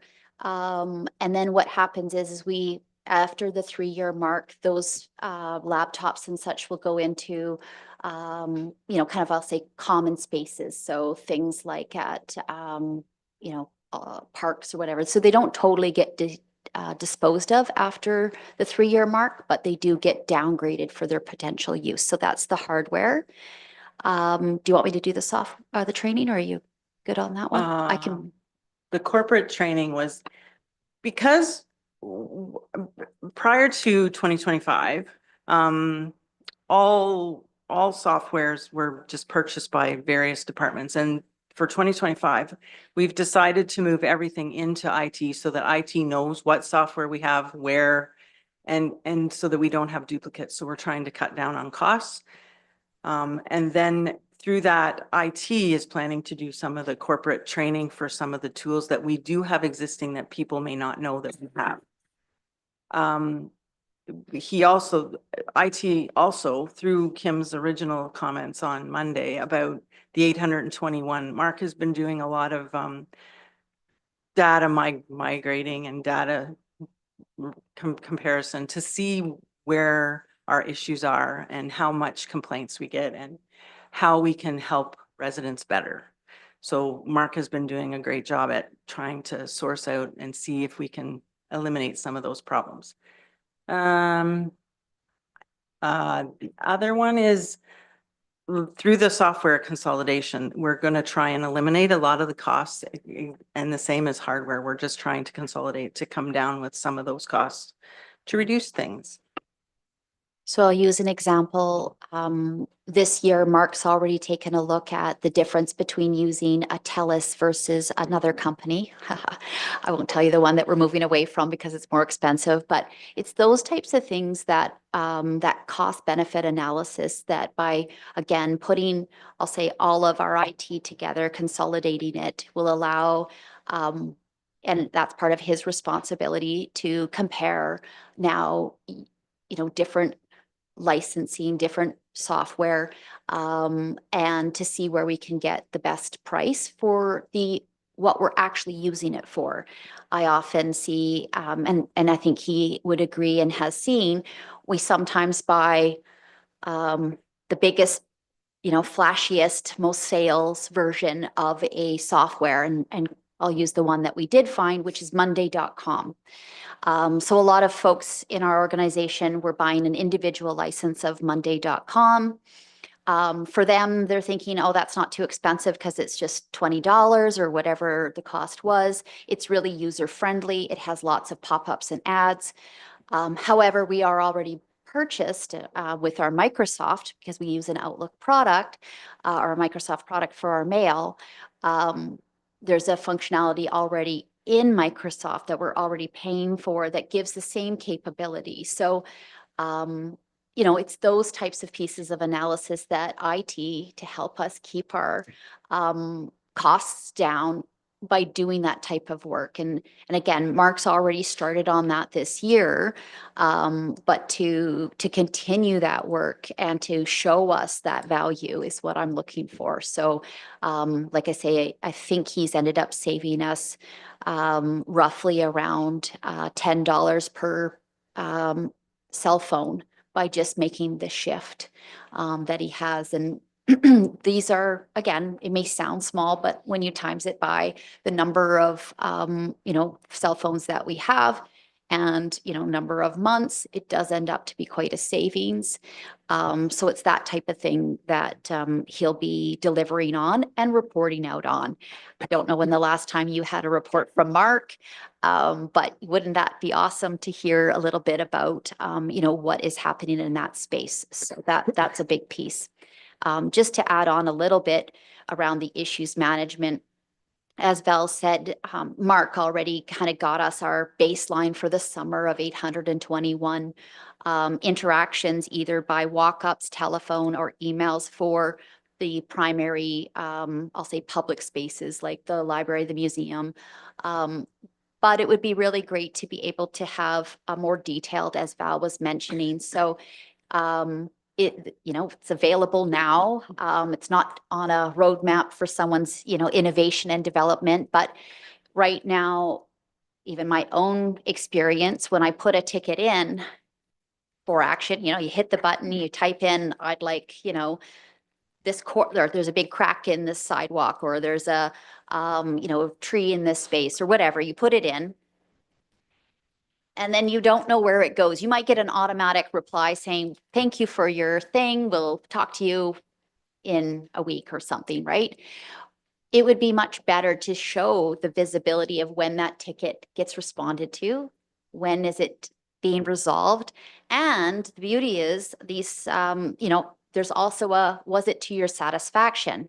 Now, sometimes we're not going to be able, to everybody's satisfaction. I don't expect that to be 100%, but I do expect that there's a timestamp now on the progress. The person can log in and see where their ticket is at. Management, we can see where that ticket is at and how many have been over. We use it in finance. We call it an aged invoice or an aged report. I want to know how many of these have been aged for 10 years or 10 days. Sorry, not 10, certainly 10 years. Gosh, if we find those. But, we want to be able to monitor our progress. And so that's the portion. So it's one thing to just say we have 821 interactions. What are we doing with it? And are we hitting the mark with people? So the next steps with this is to get to a place where we can see our response time, we can see our satisfaction rate, and Mark, thankfully, is all over that, loves that. Our current tool has some of that capability. It's probably more of a in-house training component. So again, to Val's point, corporate training, we have a lot of things. We have a lot of tools. I don't think, and he knows we're not using them to the fullest. And that's mostly because, like all of us, we've learned Outlook, if you will, right? We learned how to do our email the way we learned it. And Microsoft doesn't do a great job of getting out there and telling people how it's changed its functionality. You just find out when you try to do something that was always there. So just doing some of those pieces of training in-house, right? There's tons of YouTubes, there's tons of ways to get that. He's going to put together that package, and then the team will, have that as their actual tool set, feel comfortable and confident using it, and then we can already be more effective and efficient in our jobs. Councillor Ford. Thank you, Mr. Mayor, and through you, thank you for that, Kim. I have one comment and then I have a question. It would be really helpful when we look at the deliverables to see the associated costs with all of these. And I'm not necessarily objecting to any of them, but I don't know what all these things cost. Of course, it's in the budget, but it would be nice if it was on the slide as well, so we have that as easy reference. So that's my comment. Now, question, now assuming, because we are sort of amalgamating IT, would that explain why the budget for the annual software maintenance is increasing from this year at 266,000 to almost $500,000 going forward? So we'll be spending about $500,000 on just software maintenance annually? So what we've done is we've taken it out of all the other places and pulled it into one. So what you're seeing there isn't necessarily an increase overall. So that's where the very first page of your, again, that digital book of 300 or 400 pages, I'm not too sure. But that book, the total top line hasn't adjusted, but that is exactly it. That's why you're seeing the jump. Is because we're pooling it all to one place to manage it more efficiently. Okay, thank you. So we are expecting that annually we spend about $500,000 on software maintenance. That's a real number? Yes, that's a real number. Yeah, okay, thank you. And that's the real number that, again, that kind of cost benefit analysis we'll be able to compare against. And then we'll be able to tell you, was it switching over to TELUS or was it, and what was that savings, that type of thing. Exactly. Councillor Bartley. Thank you, Mayor Kentner, and thank you, Brandon. That was part of my question. Software maintenance, who do we pay that to? Like, is there a company? Is Elon Musk getting half of that, or who do we pay it to? It's a combination. Do you want to bring up the list of, and Val can walk you through? It's a combination of lots of licenses. So I think it's roughly 30 different. I'll let Val run them. Okay. So software maintenance is consolidated with our Adobe licenses, our software for asset management, our software for cloud permit, our software for disaster recovery, iCompass, like our minutes portal. SpecOps is a security piece. Microsoft 365, Central Square for Keystone and Pearl, which is our TCA part. It'd be our work order software. Ninja, which is our RT ticketing. Canzel, which is, I think, design or something. We pay a portion for Gray County. We pay them a little bit for their GIS stuff. Records management, no, that's gone. The server, Easy Pay, Fire Pro, backup software, Autodesk, various. So it's not that we're paying somebody to go into your computer and fix it every day. It's paying for the licensing in case we need them. Is that in a nutshell? It's paying for the licensing And the protection. and the protection, but it is not just in case we need it, we do use it. Okay, so that explains, so the annual software maintenance went up 200K. Because you're pulling it all together out of other departments, I can see that. Cost recovery went up 300K. So that's because you're pulling it in from other departments. So we're consolidating it into IT so that we know what the actual full cost of our maintenance is, or our licenses and whatever. And then we're allocating it back out. And that's why you'll see a chargeback, say, to Bart's department, that'll now, the chargeback from IT will be higher because we're then charging it back. And the reason we're charging it back is because we still have to follow, our FIR has to be a reasonable number and it has to be comparable. And so we can't just lump everything in buckets. We still have to spread everything out once we report to the province. So like the IDT department's going up $700,000. 300 of that is cost recovery from other departments. And the other is coming from reserve to pay for the software maintenance. And that's where that there stands. Correct? Yes. Thank you. Very good. Councillor Yorick? Thank you, Mr. Mayor. And I apologize if you've already covered it, but I just want to make sure I got it absolutely clear, the non-tangible operating project line. It's my financial software. That's what I figured it was. So, but it's, and I thought it was 400 total, but it's 425 this year, 100 next year? 425 in 2025. Yes, and then 100 in here too. And it'll probably be, we may have to revisit that once we get our estimates, because I don't know what it's going to cost me. Okay. Councillor Deputy Mayor? Thank you, Your Worship. I wanted to ask about our website, and I know there's some money in here to do a few little updates, I assume, to it, but do we sort of work on a life cycle understanding with our website? How often do we, undertake a new website, because ours is quite challenging to navigate? And I'm just curious to know if it sort of fits into a capital plan somewhere, or what are our intentions with our website? I'm gonna defer. I just look at the costs. I'll explain a little bit. So, again, just working with Mark on, so not to get too layered in, but we have a platform for the website, and then we have linkages, about 13, to other sites.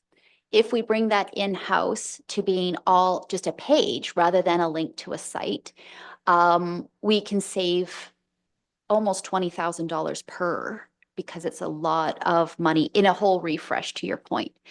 So that's really probably the dollars that we need to spend. To what I think you're actually asking is the content and the usability and the friendliness of the site. You'll see, and I'll speak to that next. That actually is going to fall to the communications team to work on. So you'll see that's a project for them in 2025.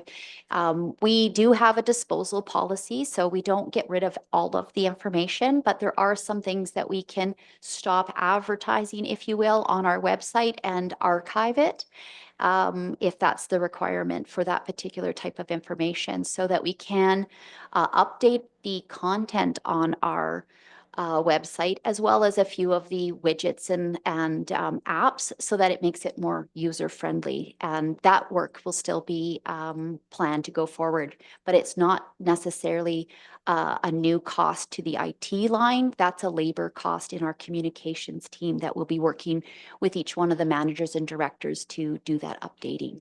So it's a labor component more than I'll say a outward cost in the IT department. Certainly Mark's time will be to help us get those linkages cut from those 13 extra and save ourselves some money on that. That's all the questions. Oh, sorry, Councillor Bell. Thanks, Mr. Mayor. So what happens, what would happen if council were to not support this request and say reduce it by $150,000? What's the implication? So reducing what exactly by 150, like just the whole department? Say, hey, IT, you get 150 less, or what was your thoughts? Well, I mean, it's been well explained. You know, basically the millions of dollars and the annual, you know, $500,000, and we have been getting along. Is it simply if we reduce the dollar value that we're stretching it out, or does it just put us in limbo land where we can't do anything now, and the money that we do put forward will go into a reserve to do something in another year? What's the implication if we just don't support the request?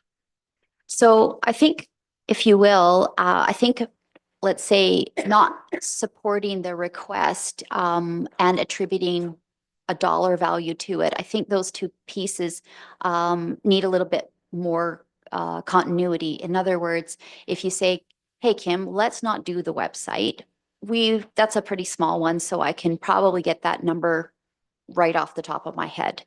But if it's a little bit bigger, like you were to say, don't use an asset management, right? That number, I'd have to kind of look at the implications to your point so that I could say back to you, taking the money for asset management would mean these are the impacts, and this would be the additional costs because, like I say, even with the website, there's a hard cost and then there's a labor component. And that's why I would say overall, if you're looking at more of, so the budget's, you know, let's say 20 million, and you want to change that to be less, it's probably easier for you to give me a percentage, a target of what you would like that to be less at. And then I can come back to you with some options of what that would mean versus going to the narrow scope of the IT department. Because if you reduce 150,000 from the IT department, it's quite possible that actually cuts too deep into one department, which actually all the departments use to such an extent. So operationally, that might actually be quite crippling versus if it was just I'll call it a healthy challenge. Hey, Kim, take, you know, this percentage off of the total organization. I can look for places that will have less impact and present that back to you. I don't think that answered your exact question, but I just am playing in the hypothetical with you here. Did that kind of get close to where you were thinking? No, thanks. Thanks for that. So we have then, as we move through this, we can either do dollar values or we can give you a percentage. That's what you just said. And all of these things. I think it would be twofold. And then also if you're, you know, you're really happy with the website, we'll use that as the example. You can say, Kim, put the website to 2026. Not a big deal. People, you know, don't love it, but we can get there. I like to also hear your thoughts on some of the services and the deliverables. That's also very helpful for me. But you're right. If at the end of the day, if you guys also would like to put in the motion to just say, also reduce this by 5% or to your point, $1 million, you can absolutely, that's very helpful as well. Councillor Bartley. Oh, sorry. Well, there will be subject matters such as a street sweeper. So we can either say we want to buy one or we don't. That's just a number. We can make the decision where we're going to tell them to keep it maintenance. Don't buy one or buy one. Right? We can do that. Absolutely. Yeah, Yeah. yeah, you can do So that. that's not a percentage. We can say do it or don't. Right, on a deliverable. You bet. Yep. If I may just interject, we are in a very deep, dark hole on IT. And that would probably not be a good place to start trying to save money. There's lots of places here. I hope we take in hundreds and hundreds of thousands of dollars that we're not going to spend in this budget, but I would not start here. Councillor Bartley. Thank you, Mayor Kentner, and thank you, Tony, for that. I'm not happy with the IT budget. I don't want to spend that much money either. But I realize it's absolutely necessary. You talk to any one of the employees, what we have is an antiquated system. It needs updated. Last year at budget time, I come up with a plan to reduce the budget to what we wanted. And our treasurer asked me not to touch the surplus because she had a plan for it. So I didn't touch the surplus. This money for this project is coming out of last year's surplus and reserves. It's $70,000 is going to hit the budget. Am I right or wrong on the IT department? For financial software, I believe so, yes. Well, it's Yeah, $70,000. So it's coming out of reserves, not out of taxation. Okay, can we move on then? Can we take a look at communication, which is a good, I think, segue because we've touched on a few things and I think it's on page 26.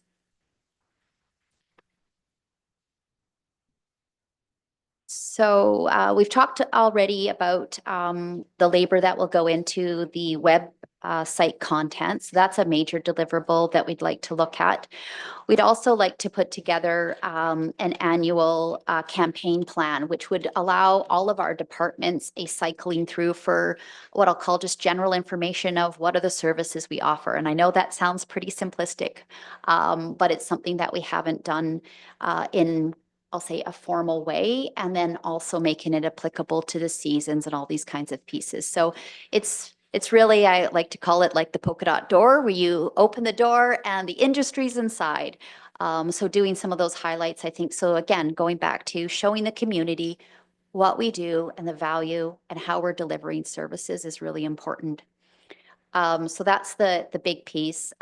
Revising our communications and sign policies and processes. That's almost just, like I say, it's worth mentioning because it is, difficult for both the public, people that are looking for just what they'll say, simple signage, that type of thing, old signs that are out in the community that need to be, taken down, all that kind of pieces. So there's some work on that. You'll see a number of projects in the electives around economic development, but we do know that that takes a person behind it. So there's some actual advertising costs, and I'll use the example of it's roughly about $1,000 to put an ad in our local paper for a week. I think it's something like that. So, we have to have dollars set aside for that. And that's that type of thing, as well as on social media to do pushes for campaigns. I talk like I know what that means, but that's a very much Holly Maroney and Delaney type of function, but social media by doing different types of geofencing and targeting our audiences is really helpful, and it's an additional cost. So that's a cost. And an event that we'd like to do more on is doing some communications and supporting the elections and emerging trends. So there are some things that I think our community at wide could know more about. Obviously, that could be things like, how many kindergarten students we have, doing some, I'll say, just general social awareness around the parks and the way that we might want to, move in a different direction with our parks and or enhance our parks because we have so many kindergarten kids. So it's a little bit of some targeting. And then, of course, around the elections themselves, giving people more interested in politics, local politics, provincial politics, sharing with them when we get back from a conference, how that conference went. We went to AMO, Roma's coming up. There isn't a campaign afterwards to share with people locally what great work And it might just sound like you're going off on a, vacation. That, for those that were there, that's not how it feels when you're doing it. But we don't get an opportunity to come back and share that information and share how important that is and the actual voice you have in those types of events. So there'd be some campaigns around that. We have we've had our athletic association. It's had a bit of a dormant stage. We'd like to bring that back in a bigger way and doing some analysis and maybe potentially some rebranding around our recreation and sports, I think would be really helpful to, again, attract use of our spaces, but also to see are the parents locally looking to continue to take the drive to their current space, or would they prefer to have a Meaford or made in Meaford type of experience with their kids? So there'll be some marketing and communications around that recreation and sports. And lastly, but probably actually pretty critically, again, types of things that you think everybody has. I think this was maybe Ross, you and I chatted about it kind of early on, was we would like to be in more brochures. We'd like to put out more grants. We'd like to do more proposals for funding.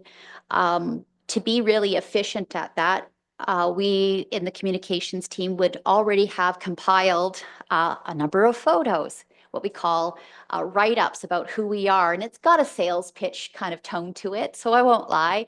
But it features and it's updated with all of our current events and the things that we're really proud of.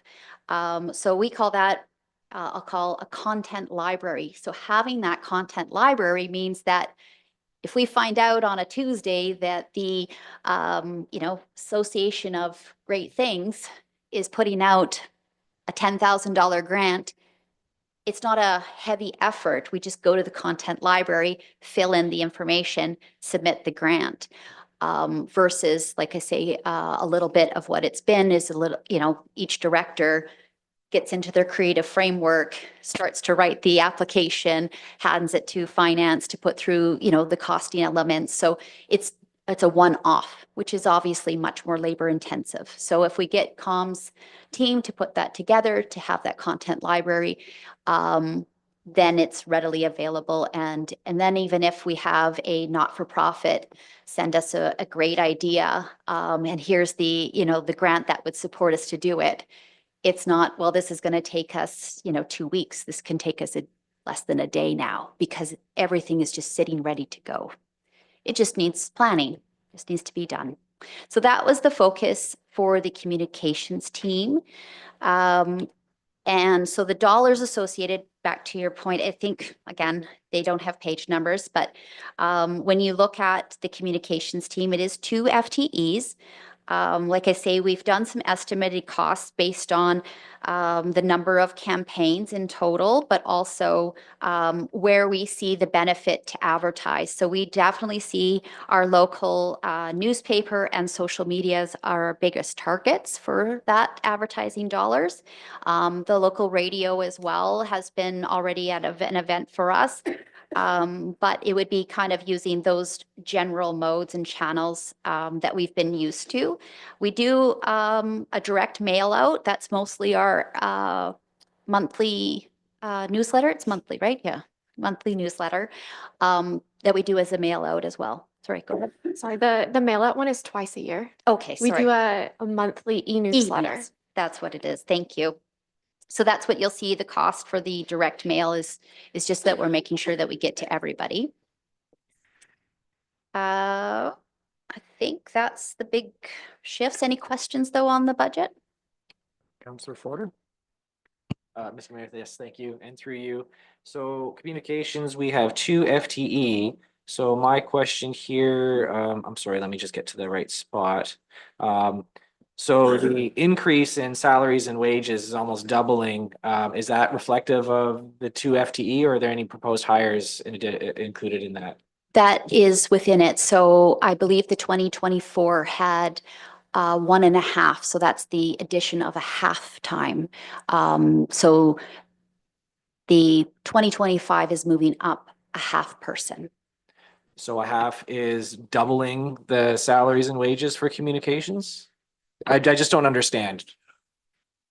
In 2024, the one person was half and half customer service and communications. And I believe it was actually budgeted in another spot. So I think the whole salary has moved to this department as a full person. Thank you. And as just a closing comment is, an org chart would be really helpful right about now so we could make sense of all of this. So thanks for humoring me. It's a very sensible question, Brandon. It's the kind that we have on a regular. So you're experiencing exactly what we experience too. Deputy Mayor. Thank you, Your Worship. Last week at our Planning and Economic Development Advisory Committee at the county level, we had quite a lengthy discussion on social media, and it seems to be felt that there's a movement away from social media in terms of a form of communication. People are just tired of Facebook and those forms, recognizing that that's, through COVID, we all had our heads in our phones and laptops and so on. The discussion was really interesting and kind of inspiring to recognize that the thinking is that there's a movement back to verbal communication, heaven forbid, and written communication. And I'm just wondering if we're doing any market research here locally to kind of understand those trends and make sure that we're staying current with what are the most popular forms of communication. I think I think that's a great point and actually a really important point to the move and the shift and the type of content on social media versus websites, local newspapers and radio stations, as well as, like you say, some print brochures and those types of things. So certainly, Holly, when we discussed kind of the priority of the channels in which we use, all of those still remain in our methodology. So you will see we aren't only doing social media. However, our 300 people-ish that did do our survey for the budget, it was also interesting because they saw our request for a survey through social media, but they went to our website to conduct it. So there's some indications, and again, this is all based on assumptions, but there's definitely people see social media still, so they may not well, this is also kind of a good thing. They don't see that as the true source of the information. So then they will go out of that social media and they will purposely look up our website, or they'll go to the newspaper to find the true information. And I think that's actually why we do want to continue that, promotion in those avenues. What I think you're also talking to, and certainly our communications team supports, but it's on the event side as well. So there's the face-to-face public engagements themselves, and that will probably mostly still sit in the community services, so under Sarah's pillar.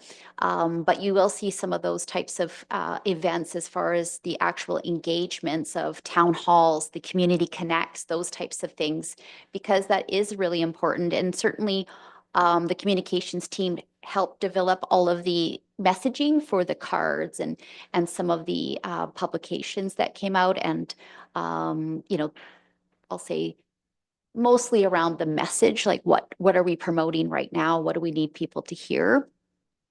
But we'll continue to do more of those public events as well, so that we're touching the face-to-face.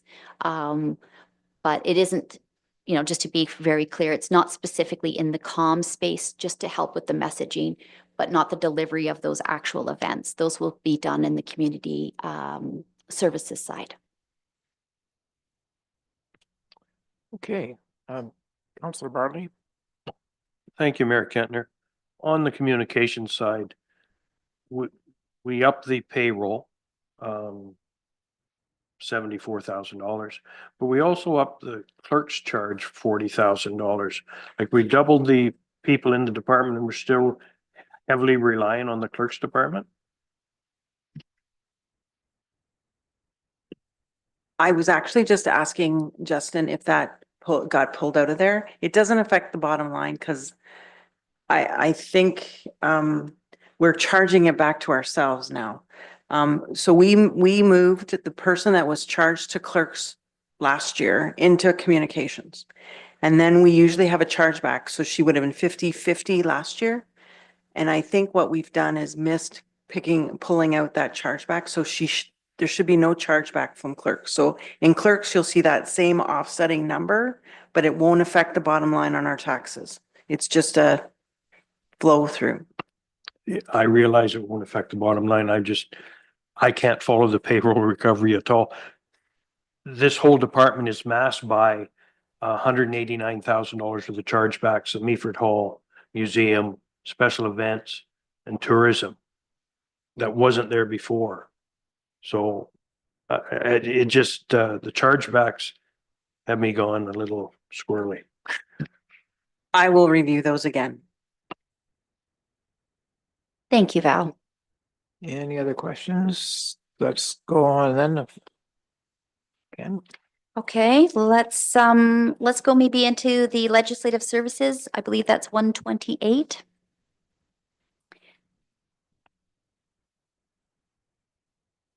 So legislative services, this is quite the list, but I thought it was, again, just for awareness so that everybody kind of sees.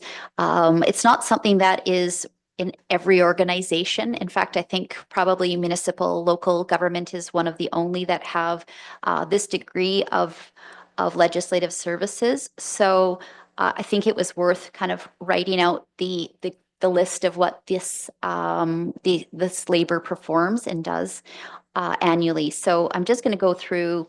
So they prepare and distribute the agendas and the minutes. They also report legislatively on the compliance to council yourselves. They provide training and support for council members of the public. Also around our advisory committees, they provide that kind of support.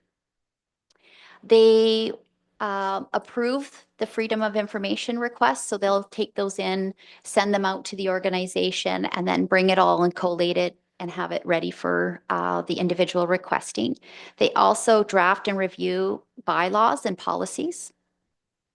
They support development of policies. So the motions that you put forward, they'll help craft those, draft those to your liking, and then provide those back, as well as review any supporting processes that need to come off of that policy. They maintain all of our municipal records and access, like I say, to the information in general. Oversight and administration on elections. They provide all of that event planning up to all of the check boxes that need to be done to ensure that we're following and compliant. They, like I say, do the advisory support to, the administrative support to the advisory committees, which we have, I think roughly around 9 or so total committees, most of those advisory to council. When we have any, I'll say claims in general, so folks that, have a claim for a pothole, those types of things, they all come through the clerk's office.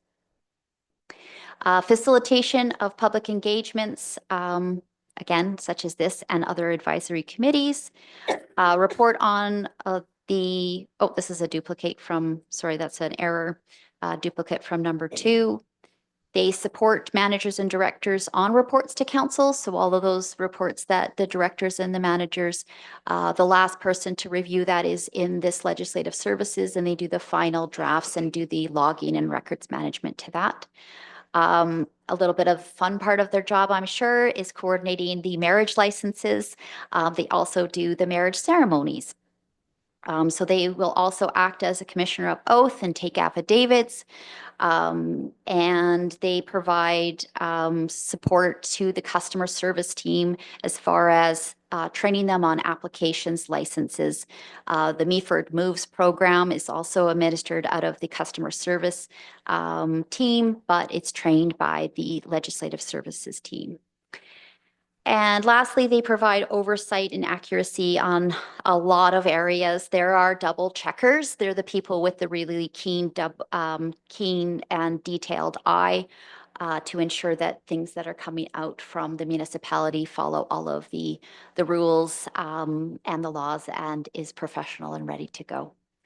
This team over the course of 2025 is being proposed as a 4-person team. In the past, we've had a double hat here. So at times this has been the CAO and the clerk. That was a shared duty. Going forward, we've separated those tasks. So there would be a clerk, a deputy clerk, and or a similar type of role. And then the wellness and legislative coordinator. So those were the 3 roles that were in 2024. And in 2025, we're requesting a second coordinator, a 4th role in total. To your point, Brandon, this will be easy to see on an org chart. It'll be green. It'll say new. Why are we requesting this? And it kind of goes back to what you saw on Tuesday as our number 2 major risk in our organization is we have a number of outstanding, when I say that, from 2018 to 2023 legal files that need to be administered, and it is this department that does that. In addition, our advisory groups have said they would like more support. It was really actually, I think it is important for us to hear, and they were saying we'd like more volunteer training, more understanding of what is an advisor, supposed to do for council. And although they absolutely already are doing, I'll say, a 101, it would be good. I think a lot of them have made comments that they would like additional support. And right now, with the 3-person team to deliver on a number of these things, it's not quite getting there. So that's why we're asking to maintain the current service and to get through the backlog of our legal files. We would like to request a 4th person in this team and a 2nd coordinator. So that's what you'll see in this particular budget. Any questions? Councillor Greenfield. Yes, thanks, Your Worship, through you to the CAO. On looking at the grand total of expenses. If I can get back to it. It looks to me on the 0505 legal counsel and committees page. The grand total there is considerably higher than the previous years. One thing I can see that's going up is there's a sizable increase for conferences and seminars from 22,000 this year to 56,000 next year. That's one increase. The other one that I noticed was line 6185 says donations. $77,750. Now, if you figure that per council member, that's 11,000. Does that mean I have to donate $11,000 of my salary into this donations, or that one kind of worries me. I'm hoping I'm not reading between the lines there. Can you help me on those two? Absolutely. Seminars. I think I can help. And the donations line. I think I can help on the seminars. So Val or Justin, actually, you might have the detail here, but I wrote down just to remind myself even, it's providing 4 counselors to attend Roma and AMO in the year, and it's estimated, what's the math on that then? So it works out to, it's 2 conferences and training per counselor, so 14 times and 4,000 a piece, so it works out to $56,000 total. So if we want to adjust how many conferences or how many people go to each of the conferences, then that could we could adjust that number. I just know between hotel fee, like it ends up being about, I think we said like $4,000 per conference per person. So depending on how many you would like to go to, we can adjust that to whatever you'd like. And then the second question, Val, or do we have a detail on Donations. the donations? I don't know the listing of the donations for that. I actually think that in that donations number, when we looked yesterday or on Actually, Monday. is that the chamber and the Yeah. Bumstead? So that is still in there. That was the catch, I think, from before too, is that we have that listed as an elective, but it actually is in your numbers already. So it wasn't taken out. So there's a portion for the Bumstead Clinic as well as for Meaford Hospital Meaford Hospital. So those are the two donations that council makes. Oh, and sorry, I think it's $2,700 also for the Great Lakes. I win. The Great Lakes, which we just put in just this last fall, I want to say. So those are the three components that make up that total value. Deputy Mayor. Thank you, Your Worship. Just a couple things. The Great Lakes St. Lawrence Initiative, I don't see that as a donation. I see that as a membership. So I'm just wondering if it should be noted somewhere else. And I'm curious to know, I'm not sure about last year, Val, you'll be able to answer. I think oftentimes there are unspent funds in our conference budget, and I'm just wondering what happens to those if there can be a reserve for conferences so that perhaps, if a training opportunity came up or something of that nature, there'd be funding, or does that money just flow into a general reserve? That normally remains into general surplus. So if you were to choose that you wanted to change that and put it into a reserve, that's something that you guys can decide to do. I think currently right now, so far we've spent, based on this, $20,000. So there wouldn't be a lot left in that conference portion. Go ahead. Thank you, Worship. I guess what I'm thinking of, because I used this as one opportunity when I was chair of the Heritage Committee. Those heritage conferences are really wonderful. And I'd love to see perhaps the chair attend that particular conference because it's really valuable knowledge to that particular committee. So, I mean, that could end up being a third conference for our current chair if he chose to attend Roma and Amo. So I just know there's a lot of value in that particular conference. I don't know where it is this year, but just again, if there were extra funds, I would just like council to have an opportunity to be aware at some point of what was available in that particular budget line and have a conversation about how it might be utilized or whether it could go to a reserve or where we'd like to see it. Yeah, absolutely. I mean, again, the allotment, if you will, is there for whatever conferences. We just had to come up with a number to present, basically, right? So this is absolutely kind of the perfect example of why this type of dialogue is really good to hear. Are there different types of conferences? Again, just roughly, they tend to be about the same cost. The hotels, they tend to be in the bigger cities. So the hotels, the travel, that's all kind of baked in, if you will. So that's completely up to council's discretion of what you'd like to do. Councillor Bartley.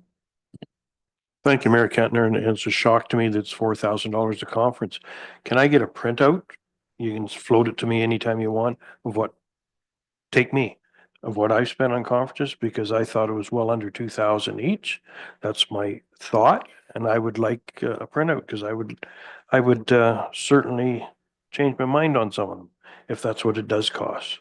Sure. Yeah. I mean, I hear you over there, Shirley. So I don't know if you want to comment, but yeah, I think right now the average, well, actually, I think we just signed up. Can you off the top, Alex, tell us what Roma is this year for the entrance and then the 3 or 4 night stay?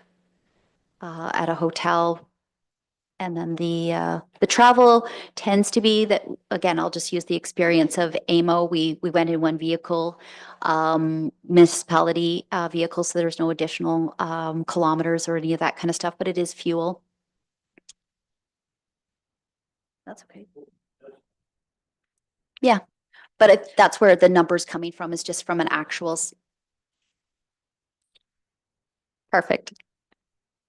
I have a question. The hospital contribution is already in the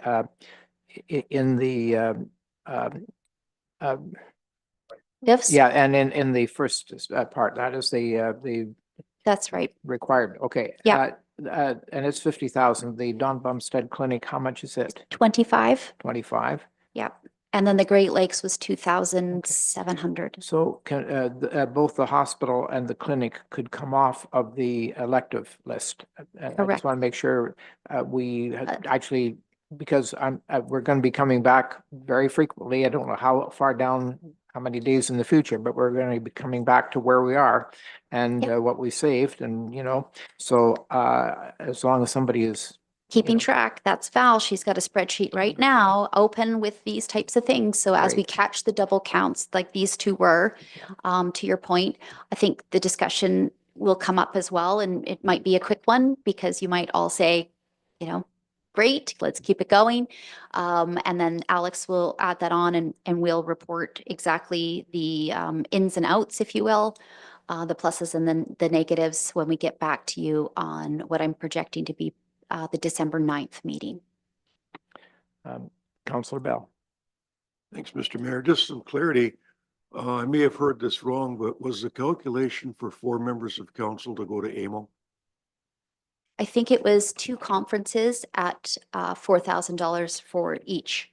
So that was the math. So each member, so 7 of you times 4,000 times 2. So if somebody wishes to go to AMO, they would be told that you wouldn't be able to go? No, I think the opposite. If you, let's use you as an example, you said, Kim, I'd like to go to Roma and AMO. Great. Our estimate right now is each of those trips would cost roughly $4,000. So that's what we've budgeted to date for each one of you. So if you also say, hey, Kim, I'm planning to be away, or hey, this, I've been to a lot of these, they're great, but I can sit this year out of 2. You can also tell us that, and maybe you only go for 1 because the price of entrance and registration, has gotten to be, so all of those, but that's the general math, if you will, that went behind the estimate. For the public, there is a report, an annual report, which shows exactly what each councillor received in payment and also in expenses. That is due when about, is it? Year? You receive it at the end of March or middle of March. Okay. Every year. Very good. Councillor Urick, you had a question? No, okay. Let's boogie on. I'll turn that back on. I just want to touch quickly here and just, do you have a page number for TCA Energy Project? Yep, that'll be on page 21. Thank you. So just want to touch on this one just because for clarity and also for the public, I think it's really important to note that we have a forecast that we present and get approved, if you will, from TC Energy to continue to work on this project, a pump storage advisory committee, as well as, I'll call it just everyday work. And so I just want to assure everyone that the work we do, we also submit a cost recovery claim, I'll call it. So we send them our costs and they pay that in full. So what you'll see in that budget is an estimate of the project starting. So why is the dollars 1.7? It's just to say we do expect in the spring, and that was just based on, again, no one knows exactly because we're not in the room of how negotiations and all the rest are going, but we did want to put something in But to assure you that TCE as a company reviews our forecast, reviews the work that we're going to do, and will give us a green light on those activities. And then they pay that in full back to us through, like I say, a cost recovery claim. So I just want to make sure that when people see a portion of this report, that they don't panic that, 1.7 of their dollars are going to this. We do get that 100% covered. Thank you for that. Any questions on that, though? Because Deputy it's a Mayor. funny one. Thank you, Worship. So Kim, what you're saying is that any invoices that have been provided to TC are completely paid and current at this point in time? Correct. I believe, again, what we try to do, and it's just mostly, it's the same with all of our, when we get the bills in, so I'll use the example, if we hire a consultant to do something, they have 30 days to give us their invoice. And then we take usually, because we pay it, another 30 days to put it on our claim that goes to TCE. So exactly that. But they also do that with our internal hours. So I fill out a timesheet each month that says how much time I spent working on TCE. All of those timesheets, and Val takes a portion of my wage. That's what we, that whole chargebacks piece, she'll move it into this account. And then to your point, yes, TCE has been great to work with in reimbursing. So no concerns that they won't continue to do it that way as well. We have them, again, they have a super new financial system and we have a super old, and they don't talk to each other great. So it does take a little bit of finesse, I won't lie. But we've gotten there, and I believe we will continue to be 100% recovered. Councillor Bell. Mr. Mayor, so that explains a little bit of the salary line at over almost 106,000. Who else is on that? Am I allowed to ask that? Absolutely, you're allowed to ask that. So you said that you put some of your time. That's understandable. Yep, and I put. Get taken away. Yep. So. Who else? Yeah. Yeah, so we also have some of Eric's time goes into that. We also have some of Val's time. So there's a number of people within our organization that don't put 100% of their time into it, but they can put components in. So we have people in IT, in finance, communications, and what we've developed is a, kind of, I'll say like a timesheet, and those people fill that in, and then we submit that over to TCE for them to pay. The other, I'll say, position that you'll see is often Kirsten is the face. So we have an administrator that's solely dedicated to this project. So that's I'll call it a full-time FTE. Everyone else is a portion or a blend. And full disclosure, I charge some time, and so does the deputy mayor. Absolutely. Yeah, anyone we put on that list. Like I say, it's been working quite well for the last, 5 months. Mr. Mayor, how much do you bill yourself out at? No. I simply track the number of hours, but it's surprising how many hours. There are a lot of meetings involved, including, meetings with their executive and meetings, with our team. So. And it also includes when we're doing work in advocacy, like with other advocacy groups. So it can be, attending their events on any kind of, I'll call it educational seminars and events are really important for us to also be at. So, yeah, those are all included. Oh, sorry, yeah, and I just want to say too that this is very important in my mind that people are aware of this. That we Shirley and I invest a lot of time really in all of because we've set up a very a rigid program to make sure that we are being where we need to be. Nobody knows when this is gets the green light. If it does, and we'll be a lot busier. But in the past, we've been very busy. The Peace Act Committee, all these things. So now, did you want to speak to that before and then we'll. Sure, certainly. Thank you, Your Worship. Just two questions. So my assumption is that any of the speakers that are brought into PSAC, that cost is included under contracted services. So my question is conferences, seminars, meals, et cetera. See, we have 6,000. So I just wondered, is there likely a conference that would be attached to TC, or it's more the seminars, meal side of thing? It's the seminar side. So in addition to yourselves going to any potential lunches and seminars down in Toronto, TCE has also had one over in Owen Sound. So we just did a historical estimate that those might happen. Obviously, we do with the speculation that this project would start to be in the planning phase in the spring to summer. We've done an estimate to say, there'd be more of those than we've seen in the past.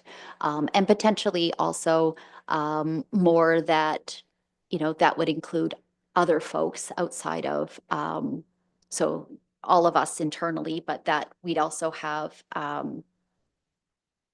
project manager come and do a presentation that this particular one did the project management on the PEI bridge, which was a municipal, provincial, and federal engagement with a private corporation. So there was also some of those types of presentations and travel and meals were included in that too. So it's a ballpark based on potential.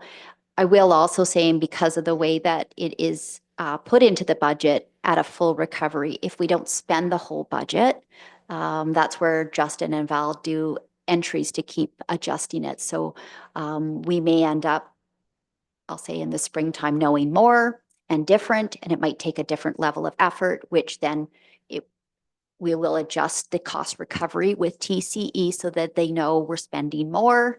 They'll approve that. And that budget, if you will increase accordingly to make sure that we are not out of pocket. That's the other important part. So we just want people to know if we aren't technically going to overspend, but if we do, we would get that pre-approval through TCE, and then that number would go up if needed. So if it's a little bit shy, we can get that covered off by them by having those discussions. Do a supplementary. If I may quickly, Your Worship. So what you're saying, Kim, is just to pick an example, we've been promised a trip to Ludington because we've heard so much about that plant. So does something like that need to flow through the municipality then, whatever that expense is? It will flow through. We'll see it in this budget line. It will be billed back to TC. That is exactly it. Yeah, that's right. Councillor Urick and then Councillor Greenfield. Thank you, Mr. Mayor. And again, because it's all full recovery, is not neither here nor there. Don't want to get too deeply into the weeds either, but just wondering where, I presume in the contracted services, obviously we're talking about Strategy Core and Ainley. And I'm just wondering how we're extrapolating the figures, because there is a $250,000 difference between next year and year two. And it does fluctuate. I'm just wondering where we're extrapolating the figures from. And the other company in that right now is our legal fees. So assuming that we'll also have obviously a different need for legal advice. So there's a combination of things in there too. So, but yes, you named the two, I'll say kind of primary consultants, but then the other big portion will be legal fees. But yes, exactly. It's based on going into project initiation and planning in the springtime. So I want to say April, and then we just started to kind of put together again, with contracted services, we use an estimate of about $1,000 to $1,500 a day. And then we estimate what type of work and advice we would have and the need we'd have to, kind of continue on with that. So, and again, for the most part, that's the agreed upon forecast with TCE. And we also have agreed to revisit it each month, or, keep the dialogue, keep the door open, because things could change. And we'd like to just make sure we have the working relationship to ebb and flow. Councillor Greenfield. Thank you, Worship, through you to our CAO expense line 6050. legal fees, it shows 50,000 for this year, but it shows 360,000 for next year. Now, or does that increase pertain to the lawyer who has been doing work for a municipality through TC, or are there other expenses expected to come up with that amount?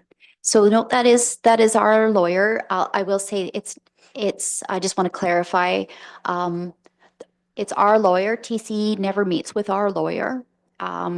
We meet solely and that's the lawyer that has come to advise you. So I just want to clarify, it's only our lawyer. It's not through TCE. They just pay the bills associated with the work.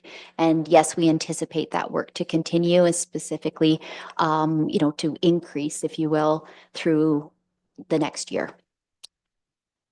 The supplementary maybe for, If I may, your worship, I am quite pleased that TC is looking after this amount as opposed to the municipality of Meaford. Deputy Mayor. Thank you, Your Worship. So I'm just curious to know, Kim, you're looking at this budget with the assumption that things are going to move forward. So if that's the case, and in 2025, we start to see some community benefits coming back into the municipality, how will that show up in a future budget? So that's a great question, and it would show up in a similar space because, but I would imagine again, this is just really speculation now, that when we identified what kind of community benefits, it would be possibly in different lines. It might be in capital and not in, so there's a lot of variation. I don't want to promise that you'll see it on the line for legal, for example. It won't necessarily show up there, but yes, it'll show up under this 0694. And therefore we'll be able to track it. And it's under the assumption that, in that case, it would be under the assumption that we'll still be working on a claims basis, where that might not actually be the case. It may be an upfront amount. Yet to have those conversations with TCE, but my guess is it would work on a claims base, which would again mean we put the expense out and then submit the claim, and then they would approve that claim and reimburse us for those dollars. So there's usually about a timing of 90 days where it's in and out of our account, if you will. But that again, I have not had any conversations with them about how we will financially manage, but that's the current financial management process that we have in place with them. So I know at the very least, it will be that. Councillor Bell. Thank you, Mr. Mayor. So basically, they give us money. We're not making any money. We're submitting a bill and they're paying the bill. So it's zero. It's just zero. Because they said, get people, we'll pay for them, an agreement. It's just a zero. When it comes to doing a community benefit, that would mean we'd have to have some money or something tangible in the future. I would like to see that discussion comes to council, that we can direct, should there be positive money for us to use, that we can determine where that goes. So that absolutely, I think it's a combination. It might be, it could be a tangible, like you say, hey, doctor's clinic, right? Or a intangible contribution to just, I'll say, a lot of social programs here, right? So I could ask them to go around and contribute to like all the different not-for-profits, or maybe they say, hey, here's a lump sum, spend it on your social programs, because that is also a community benefit. So to your point, it could be cash and or a tangible. And understand it has to be negotiated. I mean, that's. Totally. We will not be doing that negotiation. We will be developing, I think, a community profile and wish list, so that we can arrive, our negotiator will know what we are looking for. And it will be a negotiator who is paid for by TCE who will work on our behalf.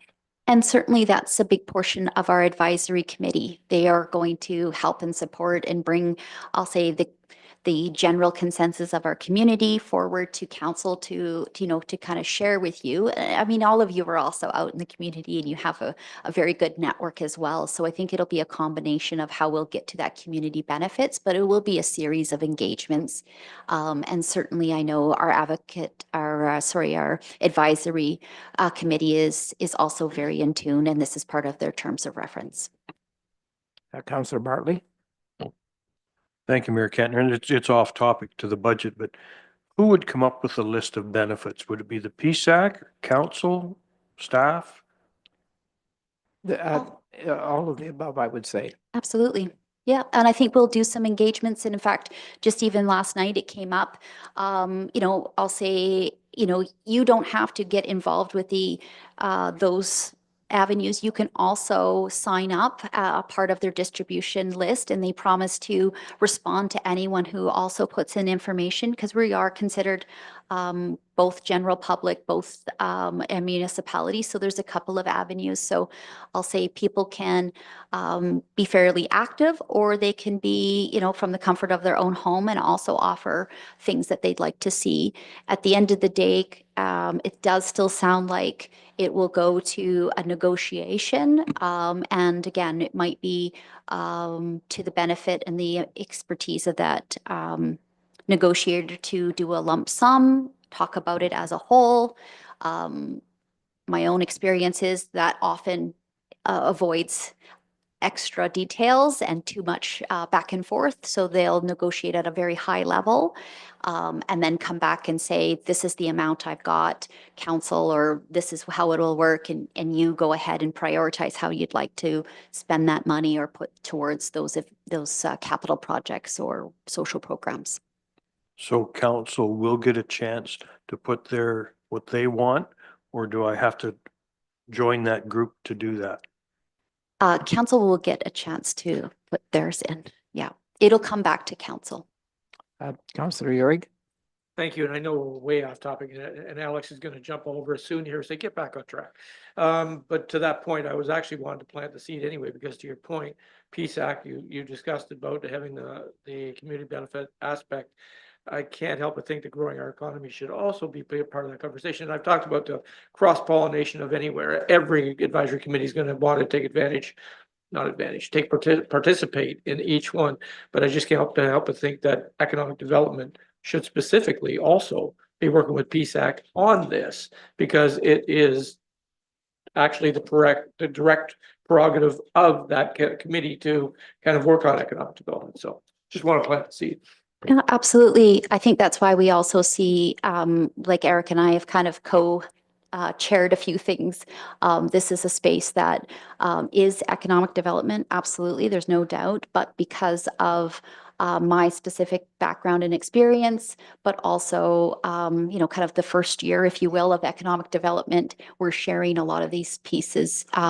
Very similar, I do see the advantage of having each of you on the advisory, and in essence, you bringing that forward. So, the design, if you will, of our advisory committees is quite good for that purpose of ensuring that the feedback from each one of the committees, accessibility, like there's not one that wouldn't, I would say, see a community benefit and an interest in being, bringing those ideas forward. So that's, again, why this must go back to council, right?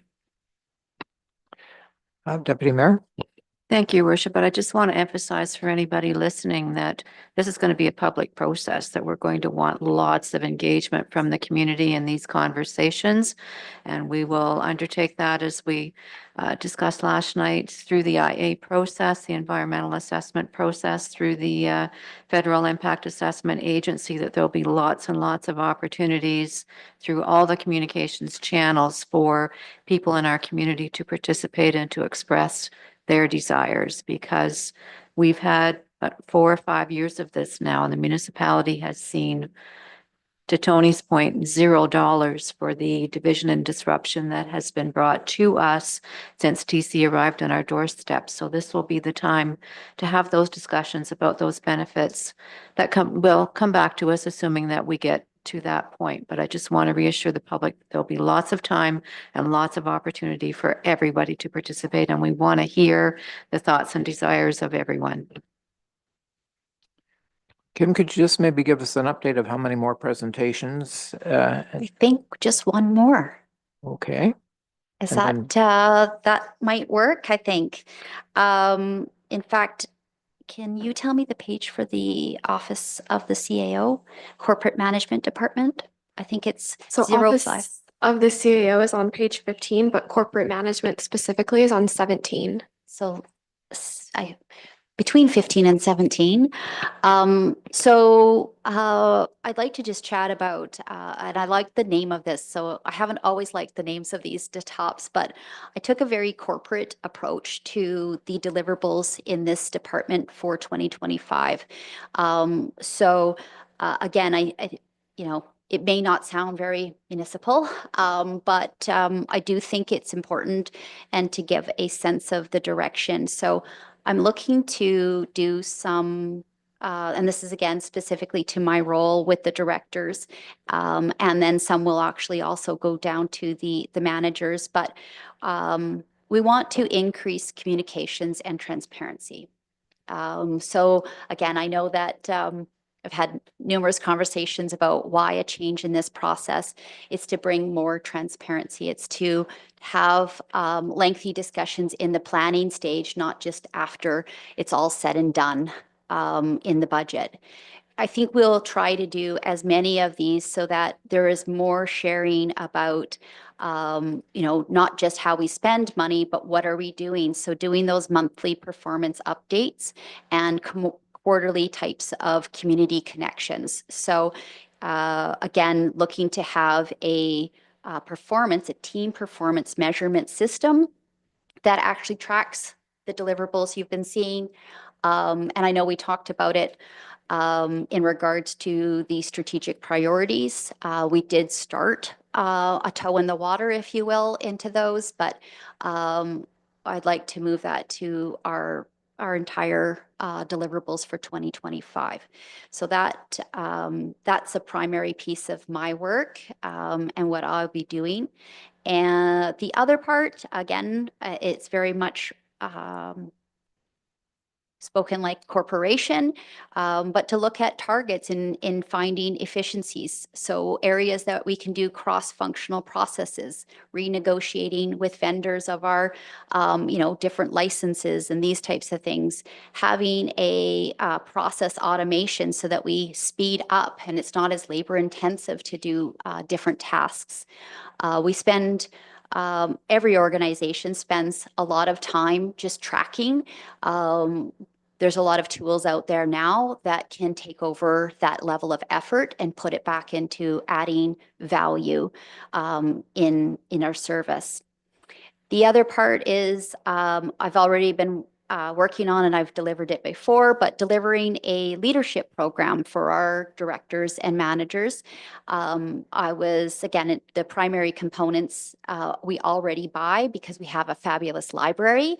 Our library has access to LinkedIn, which provides a number of already available courses. So I'll be putting together a program that the directors and the managers will all take, and then we're all on, if you will, the same playing field of knowing how we manage and how we will deliver.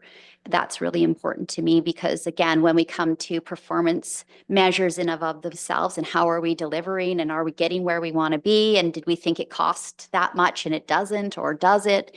All of those types of measurements.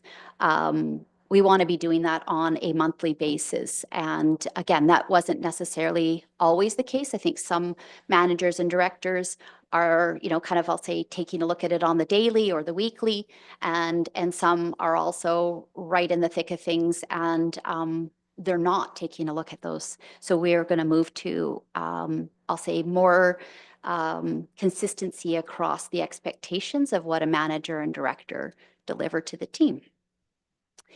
And lastly, and again, this is something that I'll be working with primarily in the economic development space, but certainly in planning and building, is looking to bring ideas around public-private partnerships, often referred to as P3s. So both to bring employment, but also to address some of our infrastructure needs. So looking to start having those conversations with the private sector around different ways we can leverage what I have and what we have to what they offer. So what would that look like and how would that shape for us in Meaford? And of course, those decisions would come to you. But I think it's an avenue in which we haven't really explored very much in Meaford under what I've known here. So I'd like to start again, taking that first step, bringing in some of those ideas and concepts and how would it work, and seeing if that makes sense to this council. So those are the pieces that I'll be working on along with the team in all of the deliverables. Councillor Urick. Thank you, Mr. Mayor, as long as we're beating the horse of the org chart. Back to the org. I like it. Get down to the, yeah, we'll drop all those. Let's get into the org charts. I love it. No, just the salary and wages and the full time. So Yep. As Val had said, we're probably in a kind of a 2/3 model, and that's going to be up to around 950, somewhere in that vicinity for a full year. So just like an explanation of the 1.25 salary wage full time. That's right. In that area, I just want to also be clear, that's all the directors. In the 2024 to 2025 shift, that would be 2 new director roles, correct? Yeah, 2 new. So that also is at this time, again, if it's accepted, that would be potentially packaging and separating some of the legislative services out of the community services right now and moving it in with bylaw and planning. So kind of bringing that cohort together, and then also pulling a section of building facilities and parks and rec all together. So again, just kind of shifting, if you will, reorganizing to address the deliverables for 2025. So is the reorg necessary? Only dependent on if we're going to go forward with certain deliverables. If we don't need those deliverables, I don't need to bring those teams so tightly together. I think you got a supplementary. I agree. I'm just always looking, what I think what everybody's always looking for. Yeah, just drastic increase versus shuffling. So there is an offset, obviously, with this in those other areas that is compensating. But just to note, there would be 2 new. That's all. I just wanted to clarify. Deputy Mayor. Thank you, Your Worship. So Kim, the 2 new, Eric, or can you just list all the directors for us, just so we're all Sure. on the same page? Yes. Just what their Operations, HR and community services, economic development, and currently in 2024, you had development. So just to pause there, and then I'm looking to switch that to 2. So there would be no more development alone. It would be building, facilities, recreation, or sorry, parks and recreation. And then another, which would be legislative services, planning, and bylaw. And then we have also the treasurer. Oh, and also in that, and this was in the 2024, an EA, right? So the directors and an executive assistant who also supports council. Okay, if I may, Your Worship, you mentioned building and recreation, so that's new. Well, those are current services, current Right, groups, but the one director for building and recreation and facilities. and facilities. Okay, can you just share with me the connection between building and parks?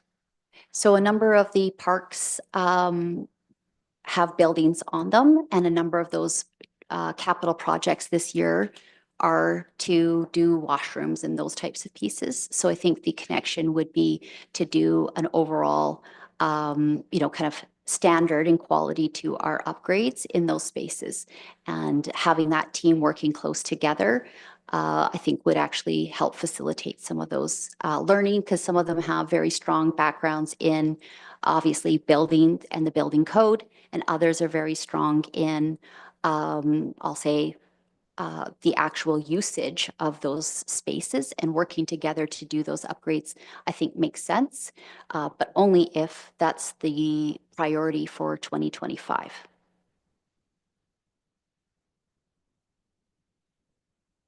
Okay, other questions? Councillor Bartley? Thank you, Mayor Kentner. One question. Sure. What is the need to have directors over managers other than the huge pay bump?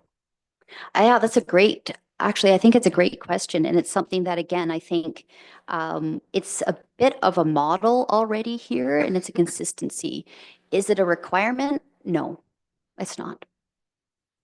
So it's following, if you will, the system that is set up to date, not a requirement to do and deliver work. Just going on past, any director's positions was always brought before council. I guess that's not a necessity now, and we are bypassed on that. No, I think it is being brought to council to match the current organization and the structure that it is. It has directors at the top, but if you're asking me my leadership opinion of could a manager, absolutely. We have almost collapsed, I will say, our management meetings, so that now our directors and our managers have bi-weekly meetings all together. And I do think we have incredible managers here. To your point, do I see them differently in their leadership skills? I think what it is more how they are comprised of their day-to-day. So I use this general kind of formula. Again, they're not perfect golden rules, right? But I'll say a director probably only spends 10%-ish of their time in actual operations or delivering tactical services, versus a manager probably is more 50-50. They're probably still also delivering a level of front-facing service. And then, of course, at the worker level, they're 100%. So there's a slight difference into the allocation. So again, I think back to your original question, it's not impossible by any stretch. I've seen lots of organizations work without directors or vice presidents and these types of roles. In fact, I also, sitting back as a resident, wondered why we have 3 when we're a small, all in all, 100 people. So the design can be completely different. What I was doing by adding 2 was to fit into this current structure. And that's a little bit more like an organizational design that HR is a bit of a specialty in. So by putting people at certain levels, you're asking them again to perform at 10% of their job would be out on the streets, if you will, versus 90% would be setting the vision, setting the deliverables, ensuring that these things are being done. So they have the time in the week to dedicate to the direction of council. In essence, that's what it is, right? They'll be taking your motions, your notices, and directing that work and ensuring it's timely managed and done. Whereas managers, they're only maybe 50% of their time, not 90%. So going back to your question, one over the other, it's really about the current existing organization, in addition to how much time do you want them delivering directly versus working on the management of people, looking at the budget, looking at those other pieces. So it's an allocation of time. Okay, you've brought a budget forward to us with a 36% increase. I'm trying to find out where it is. I know from the FERS, wages have gone up over $1 million. So is this where our budget is right now, $1 million in wages because of 7 directors and whatnot? We've asked for the org chart. We're going to see that. Yep. This was all done without council's knowledge, and I'm not happy with that. So again, I think it is with council's knowledge, so that's why we're having this discussion, and it is absolutely up for discussion. That's why, again, we're talking about it now. So if it's something that you don't want to support, absolutely, we're not going to stop. Like, we're not going to fold because of 2 director positions. Councillor Bell? Thank you, Mr. Mayor. I think the sensitivity on this is that we have council have asked you as our CAO to look into a lot of these issues and to use the word trust. We have to, we want to. And yet there are situations where it comes back to us later. And please correct me if I say this really wrong. As soon as a person is given the title of a director, they get a raise of about 20 grand. Is that about right? So in a sense, it's an internal way to give someone a raise that in the private sector, and you've been there, you can do that other ways. But in a municipal world, it's far more restrictive and it's more difficult. And I get that.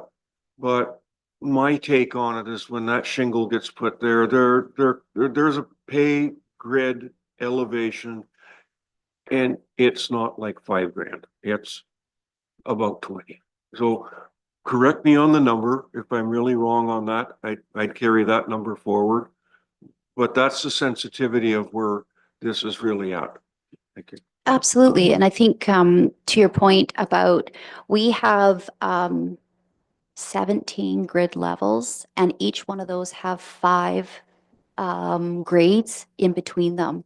So to your point, from a manager, I think is at a 13 grid level, to the director grid level. If I took the most drastic far ends of those points, I think it's actually probably more than 20,000, to be honest. But maybe you can pull it up, Val, and just validate what is the lowest paid manager to the highest paid director, right? So let's take the far ends of the earth. Oh, I got it right here. So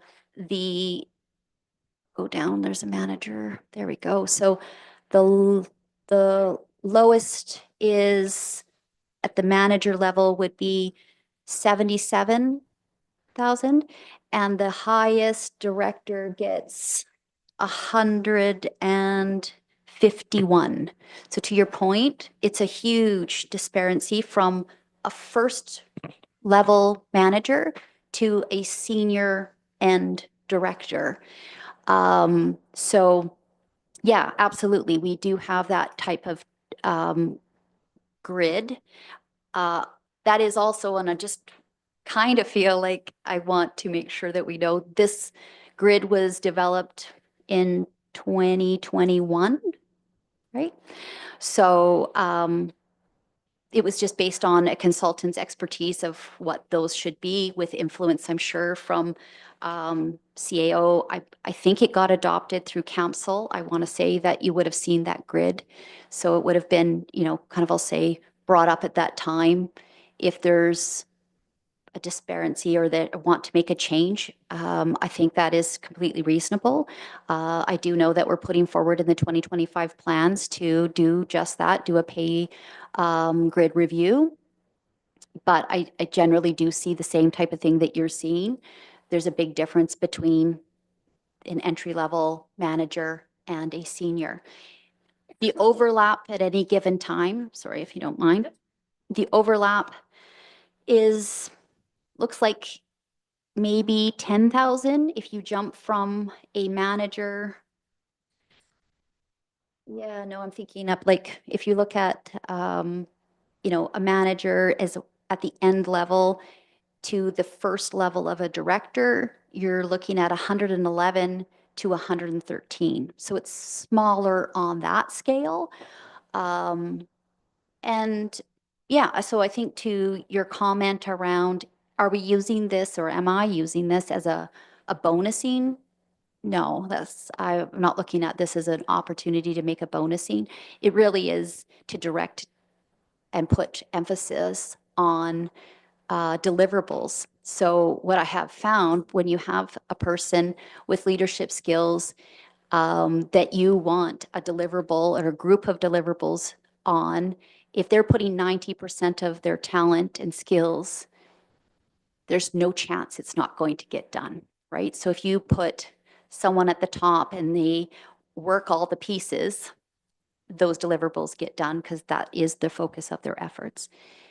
If it's 50%, it's not unheard of. Absolutely. I delivered a lot as a manager, and I know my managers here are delivering a ton. So it's just a different allocation.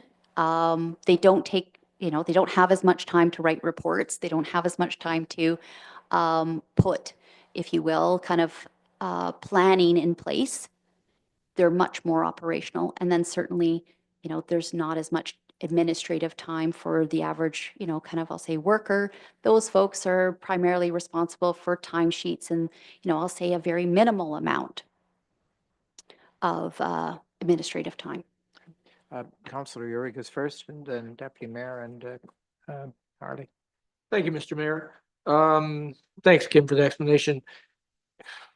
And yeah, to me, why this is really difficult is labeling. So, and I know, Councilor Bartley, you don't like comparing ourselves to other municipalities, but I'm looking at this as well from a recruitment and retention scenario as well. So if we have to be really careful, because if we were to say, well, let's just not label them directors, and now we do need the org chart, but we need to study kind of what the industry is doing as a whole, because if we said, yeah, let's just pay everybody at managers, not director level, then we're not going to get anybody in that talent level, because they're all going to be going to director positions where they're going to get more money at other places. So you can't just say, well, let's just pay them less money by giving the same work and labeling them as something different. So we have to be careful about what that is.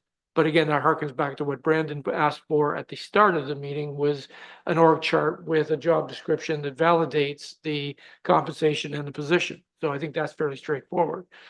But to your point about the $1 million, I'm more concerned about this being less about the addition of a status quo that already exists, as much as it is talking about the CPI index and are we paying compensatory monies to, equate to inflationary demands. So there's a big difference between the two to me on that, between saying, who are we hiring, what are we hiring, versus what are we doing to bring that level up based on other municipalities. Long-winded way of saying we have to compare ourselves to other municipalities, even though we don't want to do, and necessarily don't have to, because we don't necessarily have to pay the same. But I think playing on the same level playing field of positionality, I think we still have to do that. So we still need to get to the bottom of that $1 million increase. Why? And I don't think it's adding 2 directors. So what is it? It is part of the combination, though, because there are, I'll say 7.7 new positions built into the 2025 budget. So I do think, and Val and I can say that, the numbers do lead back to some additional people for sure. I think there is an element that some of our operational costs, right, to do the same work, it costs more. So some of that also, the difference to do the same as last year, it's not the same cost as last year. So we can either reduce a little bit of our service, not do as many. The one that comes to mind is in years past, a $50,000 sidewalk budget could get a lot of parts of the sidewalk. This year, it's a lot more expensive than expected, and we got 50 panels done, not, more. So some of our dollars don't have the same buying power as last year, but I do think, and I think Val, you would say the same, is in the budget from 2024 to 2025, a proposed 7.7 positions is a big portion of $1 million. Each position we average is total compensation is about 106, right? That was our average. So when you do that, yeah, it's a big portion. And that is the business we're in with services. Councillor, oh, sorry, I've got to go to Deputy Mayor, then Harley, and then to you, Steve. Thank you. I just want to start by saying to the directors here in the room how much I appreciate and respect all of you for all of your efforts in making this municipality the great place that it is. I know you all wear multiple hats, take work home with you, work weekends. You really love and care about this municipality. So thank you for that. I do have a question for you, Kim. We have had a director of engineering. Where does that fit into the list of directors that you shared with us a few minutes ago? She's on maternity leave, Mhm. but she has been calculated when she gets back. So she would be back and she would be calculated back into that. So that's an additional director to the ones that you've listed for us this afternoon. In front of you today. Yes, exactly. I did forget, but she's very good. She's very much coming back. So yeah, my error. Okay. Yeah. So she is, like I say, budgeted into this 2025 when she returns. Councillor Greenfield, you're next. Thanks, Your Worship. Through you to the CAO, a couple of questions. First of all, I wondered if I could ask Alex to send us that list of directors. I tried writing them down as you were saying them, and I got to about the second one. So if Alex could send me or all of us an email with that list, I was wondering about the director of engineering, where she would fall in. In 2023, and this is more for the information of the public, Mr. Laux is live streaming us. And, we appreciate. 2023, we had 10 employees on the sunshine list. I'm wondering, I know 2024 is not complete yet, but I guess I'm wondering about numbers for 2024. I'm wondering about numbers for 2025. And I don't want anybody to think that I'm seeing this in a negative tone. I'm No, not trying no. to, I'm just trying to ask for information out of curiosity's sake. Absolutely. And Justin, just because we did just recently do that workbook with all of the people on the grids, can you just take a quick look at that and then give us a sense of how many? So the sunshine list is over 100. Thank you. Okay, now I think I'll move on to Councillor Bartley and we'll come back to this. Thank you, Mayor Kentner. And don't get me wrong, I respect our directors. I'm trying to get to the bottom of this budget. I sat in your Absolutely. office when you were newly hired. You had on the chalkboard, we were down 16 employees. Yep. Right now, you're telling me you can't tell me how many we were down. So if all your hires have been within that 16, I've got no issues. But if we're now going to be 15 employees higher than when you started, I have an issue with that. Because it's at the bottom line. Going back to the overall budget, you took out of electives 3.4 to $4 million worth of stuff, and it's still going to be a 6% increase. It should be minus 20% to start. In there also is a lot of contributions to reserves to bring that back. Is that to bring back what you were going to take out for the CPI? To fulfill the reserve being taken out? I'm trying to figure out why it doesn't start at minus 20. Because if you took $4 million out of the budget, it can't start at 6. It just can't. I'm confused. I would like some help. I would like to be taught here how this adds up. If somebody here could teach me, because it does not add up to me. For sure. So I just want to go back to that 16 because it's actually kind of critical. That's exactly when I came, I asked for things like org charts and actuals and where are we. And that's when we did a head count. So the number of employees on payroll versus the 122.4 in the budget. So I did the math of, well, you subtract one from the other, and that gave the 16. What I've learned, though, since that time in those initial months is there wasn't actually 122.4. Yeah, but maybe I just finished that thought. So the 16 isn't really as true because we had hired people at different rates. And that didn't actually then equate to the money. So what it ends up being is we were having a surplus of other vacancies and things like that.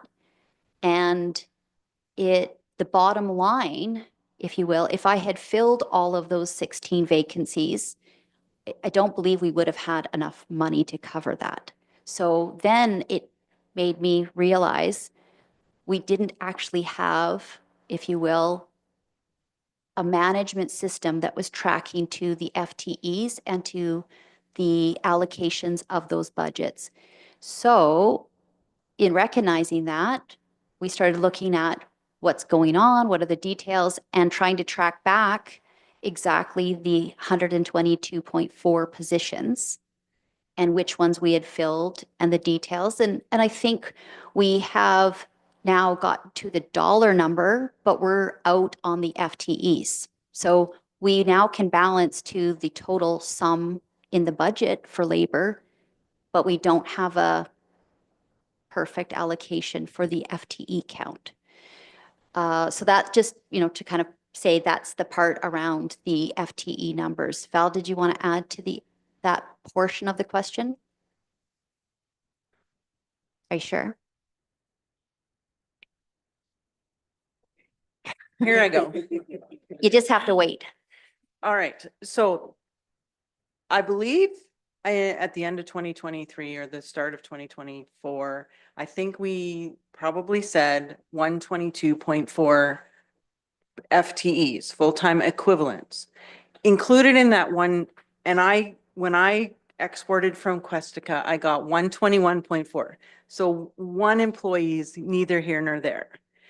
So when I did that, we also noticed that council and committee of a whole were treated as FTEs in Questica. So you have to remove 12 to get down to 109 full-time equivalents.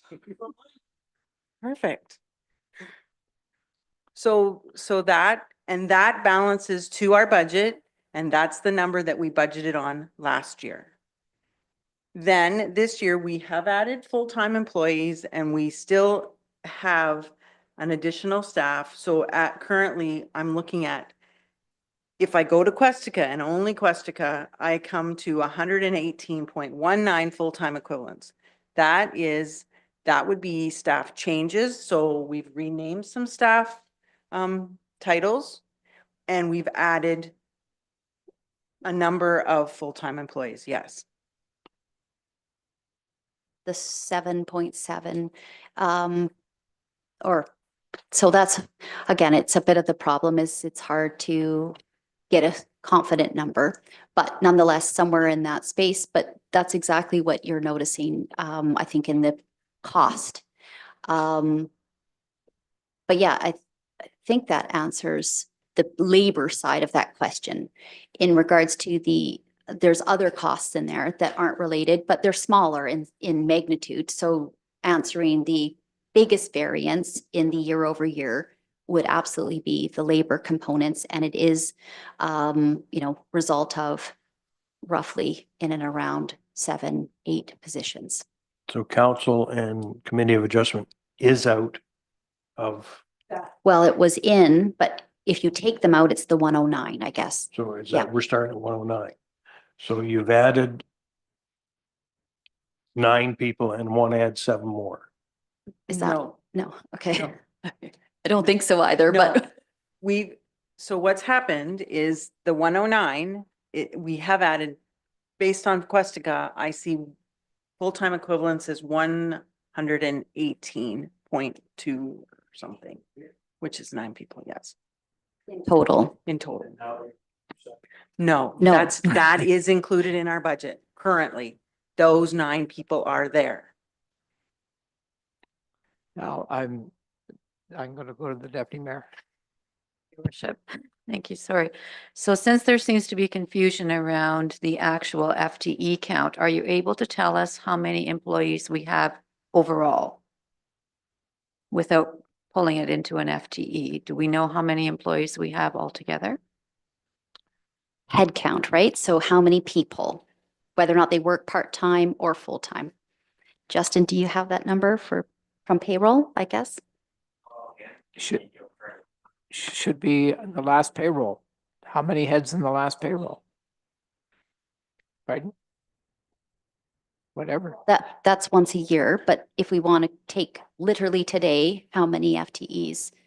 It's not on the financial system easy to see. So I think this, again, I know that this could be a point of criticism, but I really don't want to, I don't think that's appropriate. We're I not don't here to think that criticize. works. We're here. No, I just don't here to mean get from, to the bottom. not, that's not what I mean. I think it's easy to see how most companies and organizations, it would be at a drop of a hat.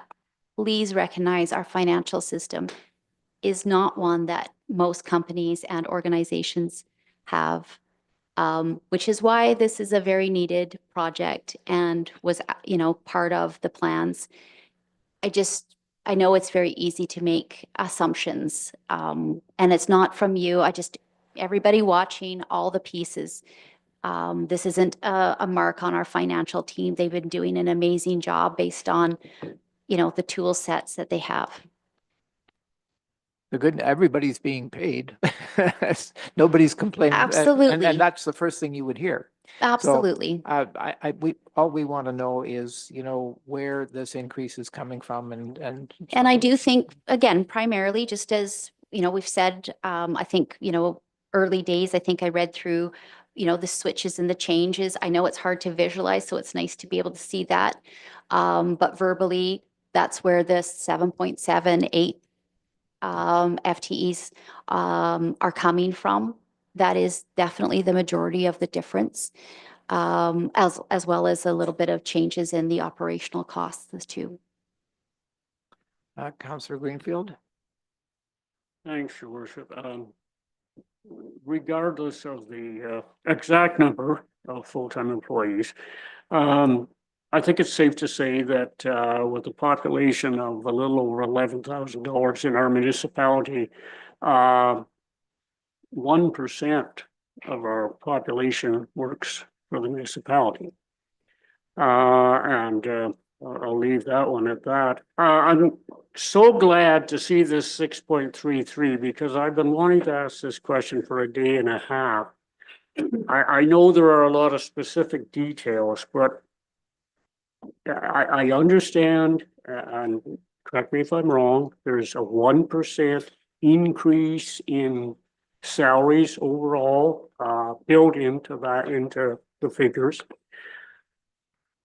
So, okay, and it's understandable that salaries are, even if we have no new employees, salaries are going to increase. I've got no problem with that. That has to happen. Other than salaries, can I get just a brief idea of what else is included in that increase? I'm assuming insurance is higher, and I know it's almost lunchtime, so I don't want to prolong it. But to me, we've spent a day and a half, and we're not into the nuts and bolts yet. So if I had a little better idea of what's contained in the 633, then I'd be maybe more prepared to go forward. Yeah, you go for it. Yeah, sure. Okay, a portion of it will be under your capital. I believe if you were to look at the capital spreadsheet, there's a big chunk under tax levy that has increased more than last year. The other answer I wanted to give you, because I have it, is there are 86 full-time employees and 33 part-time employees. Can we just have that back again? There are 86 full-time employees and 33 part-time employees. That's based on our last pay. Thank you. That does not include you. So there would be 7 of you, 5 Committee of Adjustment. I think there are 2 crossing guards and approximately 40 firefighters. That's probably in that part-time piece. And then there will be increases to insurance. There will be increases to the labor piece. Fuel, there's an increase. I think there's a budget of $75,000 in there for an asset management plan because we have to meet the regulation for next year. And because we don't have the Director of Engineering or our asset management person doesn't start till after maternity leave, those things, so those are built into this current budget. Deputy Mayor? Thank you, Worship. Kim, I wonder if I could ask you, you mentioned a director, if I've got it right, Legislative Services, Planning and Bylaw. So who is that director? It's just a proposed, it's vacant. That's vacant. That's correct. So I think that's, kind of another piece is going back. All of this is contingent on approval. It's not been done. Just, I think there's been some kind of misconceptions that I've kind of done stuff. A lot of this is 2025. Councillor Forder? Thank you, Mr. Mayor, and through you. Kim, I'd just like to touch really quickly on the municipal hiring policy. We were told briefly, if I recall correctly, that there wasn't one. Correct, but so there's a lot of confusion. we have one in draft. So what was also my commitment to you was, and Sarah's just actually reviewed it last night. So I'm hoping to have that out and published and on our website by the end of the month. It'll mirror very closely to Collingwood's as well. So it's, I think that's what we'll have in place. But yes, we don't have that. We also have a draft handbook in, again, HR is just reviewing to make sure that, again, we have all of our ESAs or standards and meeting our labor code of Canada as well. So all of those pieces will be coming out for each one of the employees to review, sign in a handbook. Thank you. So is this hiring policy a new version of a pre-existing one the municipality had? I think the one that we had was more of a part of a delegation of authority. So it was embedded in council's delegation to the CAO and to directors of what their roles and responsibilities would be in hiring. So that's where we've seen some components of it. But I can't remember when that was written. I want to say 2014, sorry. So 2014 was the delegation of authority that we were working off of in regards to the hiring authority. And yeah, so not to what we have. I know that we've been asked for it from a member of the public. We've done some searching for it, but we don't have a policy, and it wasn't in, like I say, kind of the archives. But I will also say, in talking to a number of staff, there's a lot of variety of what they think. So there's a lot of practice, I'll say, a lot of options around practice. And I will also mention that Sarah did a checklist right early when I first started of how do we post. So I use that as an example. How would we go about posting or getting an approved position? So we have a checklist to how that those steps go across us, and the managers as well were part of that. So we did start there. But as far as a policy goes, we haven't had anything like that to my knowledge and to the team's knowledge. Thank you. And just to follow up, am I not under the impression that a hiring policy is provincially mandated? I think there's a little bit of, again, a bit of a debate. So a member of the public did ask, aren't we falling apart or not abiding by the Municipal Act. We did ask for legal support and advice on that because of that delegation of authority. That was sufficient according to our legal advice because it was showing that that policy was embedded in the delegation of authority policy. But does it speak to, and can we post that, or maybe we should still post that anyways, but I'd like something on our website. It's pretty traditional to have, you know, a level of how would we go about hiring right on our website. And a lot of candidates also appreciate knowing. There is also a level of the human rights that we should be acknowledging, and we should also train on with our managers and directors. So all of those pieces will come with that policy. Okay, just in the same, can I just ask you, have all of the new positions filled, were they posted to staff in advance of filling the positions? Posted to staff. I want to say, I don't think so. No, I don't think all of the positions have been posted to staff. I think, oh, well, there is an email that goes out to staff. But I don't think all of them have been, so I don't want That to. is what Yeah. I am hearing. I don't believe so. No. In the coffee shops. Oh, yeah, So- coffee shops. Yeah, exactly. Yeah, no, it's important though to Yeah, answer so those that- questions That's why too. I'm asking. Yeah, yeah, We need to thank get you. this, Is that a requirement? In other words, did we break any rules by? No, that's not a requirement in the Municipal Act to have it posted to staff, if that's the question. So I think Deputy Mayor's first, and I'll come back to you, Tony. Yeah, and thank you, Your Worship. You did just ask my next question, but I just wanted to add, it came as a total surprise to me to find out that we didn't have a hiring policy because I personally felt that we followed a pretty strict policy when we hired you. We went through a number of what I felt were very transparent steps, and we followed a process.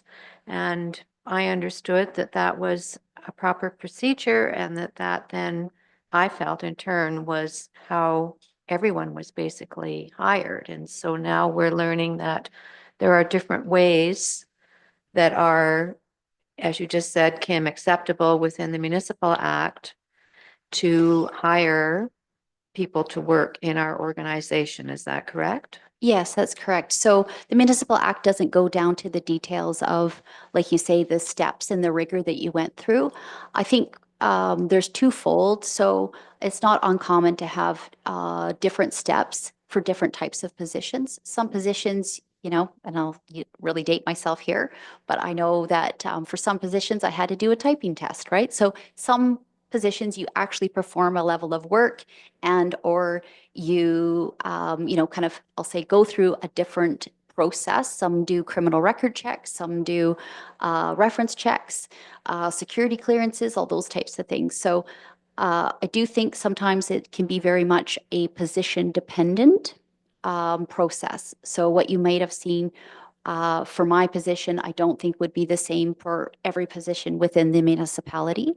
But that being said, a policy is high enough level that it is a blanketed. So different from a practice or a checklist and a process, a policy would stand over top. So again, why am I linking that back to the criminal code, Patrice, not that, let's not have that. The human rights is because that as a policy and an act guides us for all of our steps. So the policy, again, that we have in draft, we'll review with the managers and directors next week, is to be that high level guidance. And the same with our employee handbook. It has that same, you know, kind of the anti-violence, the anti-bullying. It's all of those documents that guide our overall behaviors at work and employment relations. So I think that answers your questions, but yeah, it will look very different for different positions, the process that we take. And that's actually very, I think, appropriate that there's enough flexibility within the steps as long as they don't contravene the actual policy. that directors, managers have a level of freedom within those steps. There's commonalities. I'll say, I don't think we've had any, and I'm kind of looking across because I haven't attended every interview, but I think every candidate or every position has had an interview. Every position has had a resume. Like some of those traditional steps appear for all positions. But, you know, again, kind of going back to, it would maybe be different types of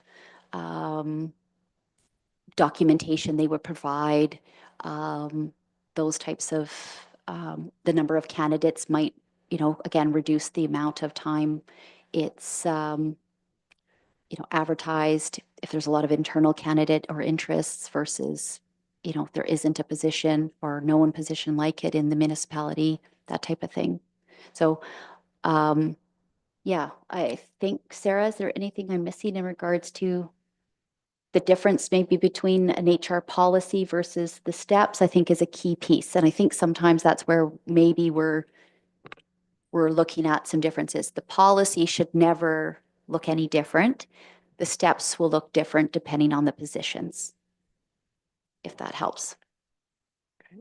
Do you have another question? No, and I recognize the time when everybody's looking for lunch, so I think, no, I'll leave it. Yeah, okay, so if I'm following your thinking, Kim, I just, you know, from our perspective on council, we want to be able to assure our public that everyone who has been hired has gone through a process that is defensible, that the position has been posted, that all staff have been aware and have had the opportunity to apply if they wish, that there has been an appropriate amount of time for people to submit their resumes, and that there's been a process of reviewing those and then interviewing and making final decisions. And we have a director of HR, and that Sarah has led that process. So I just want to know that all of that has been followed so that I can defend every single hire. So to date, we don't have a policy that drives down to that level of process, but we do have a process checklist that has a lot of those components already. Whether or not it hits all of them, I can't personally perfectly remember. Did I it go can to the certainly- posting? I think it does.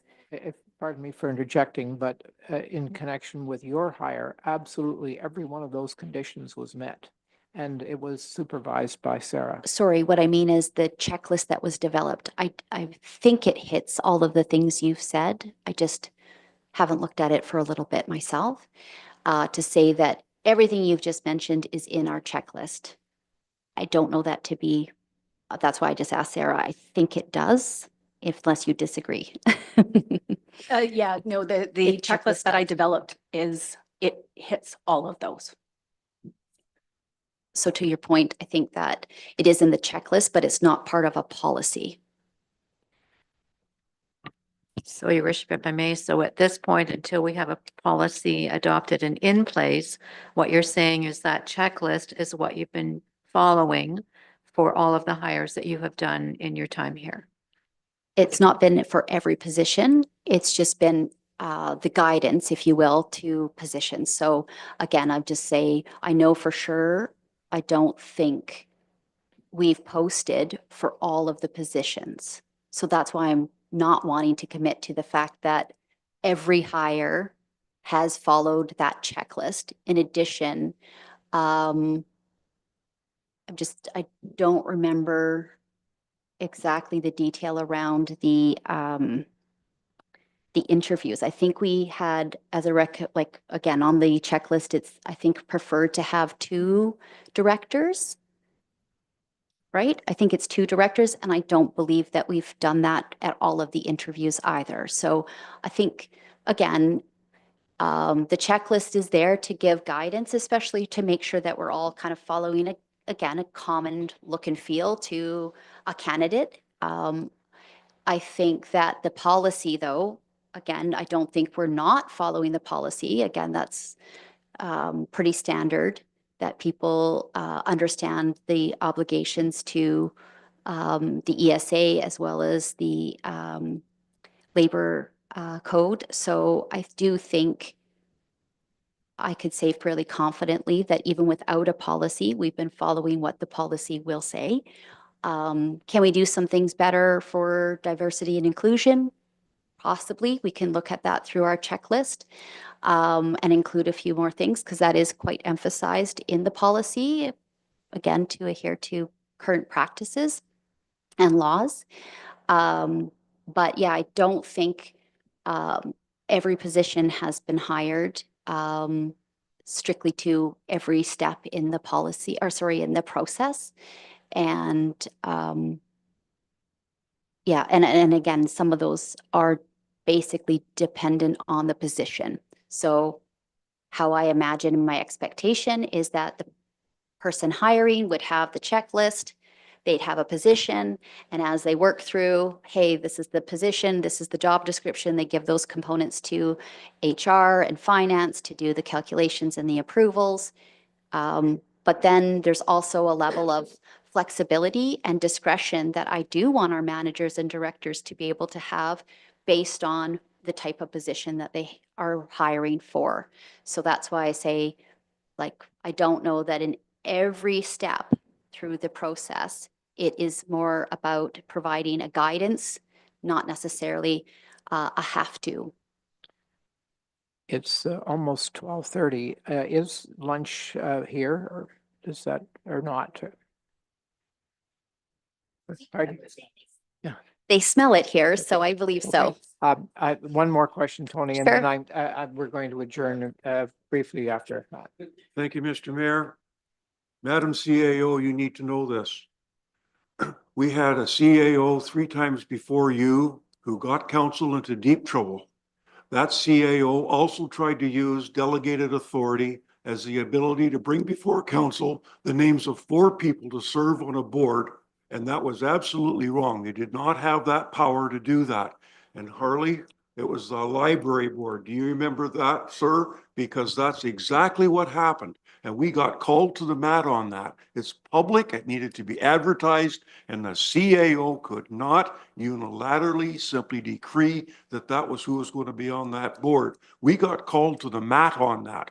So in the public sector, what I have just heard is that you have just said that you as the CAO have a desire to fill positions and you believe that you can inherently just go and do that. And Madam CAO, I'm telling you, I believe that's very dangerous ground in the public sector, that we need to do that. And even though we have a checklist and you might use that in between, your position in a public sector office is much different than in the private sector. And that is the biggest emphasis that we've got. It's absolutely different. And so when we have people who join us, we need to know it was advertised in the manner that the deputy mayor has said about the reflecting back on the hiring of yourself. I think we need to put a pause on this because we can get ourselves into trouble, even if we're following human rights or the standards for Employment Act and all of that. That all comes into play. But being in the public realm is so much different than the private sector. And please take to heart, I'm trying to protect our municipality. Nothing personal. Here. Thank you for that. And I do think then we would want to revisit the 2014 delegation because Alex was kind enough to bring it up. Under 6.0 recruitment, it does say, and again, if you want to change this, but it does say that the CAO or their designate, so the directors, are authorized to recruit and employ staff, approved positions or temporary positions, that was already given out. So again, we need to go back over a lot of policies and do that thorough review. That's the, the space that the legislative services will need to do. So if you want to shift that, take that as, a different way forward. But I just want to clarify so that nobody's thinking I'm breaking the law here. The law that we follow for our labor is the employment Standards Act. And so, again, we're not breaking the law. But if we choose to do something different, that we have that ability to, I'll say, I think that the common term is that we can make it, more restrictive and or intentional to our needs, as long as it doesn't go outside of the law. So I think what you're suggesting, Tony, fits, but we would have to shift that. Just maybe add that following the letter of the law, as we did in hiring you, Kim, delayed your hire by many months. And that's part of the process. Yeah. Which partly led to some of the mess that you inherited. So, and the other thing is, in the real world, I do believe that it's interesting if you, from the PMO's office down, when somebody in a CAO position is hired, it's almost anticipated that some of the talent that they have worked with in the past will find their way into that office in due course. And I just want to be sure that we are doing it in due course. I think that's all I want to add. Yeah, and I think that's why we have discretion. I do believe that our directors and our managers need to use discretion when they're doing hiring and recruiting. I think it's really important.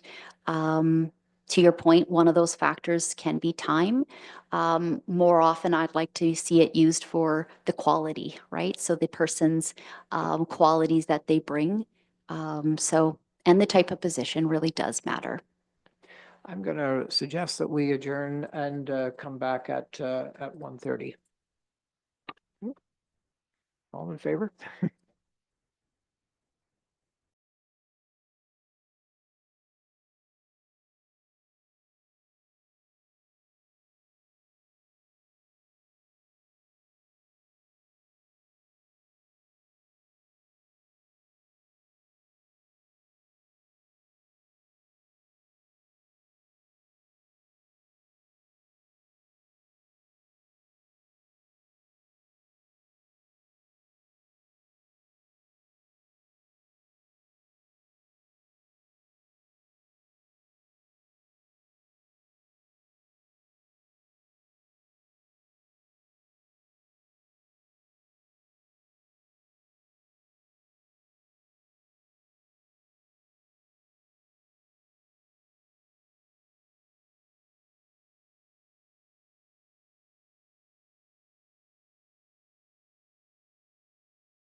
Thank you, everyone. We said we would come back at 1:30, and here we are again. We are going to hopefully this afternoon come to grips with the electives in the budget. But at this point, I think we still have some questions for the CAO from the conversation that we were in before we adjourned for lunch. So I'm going to open the floor for anyone who wishes to. Councillor Forder. Yes, thank you, Mr. Mayor, and welcome back, everybody.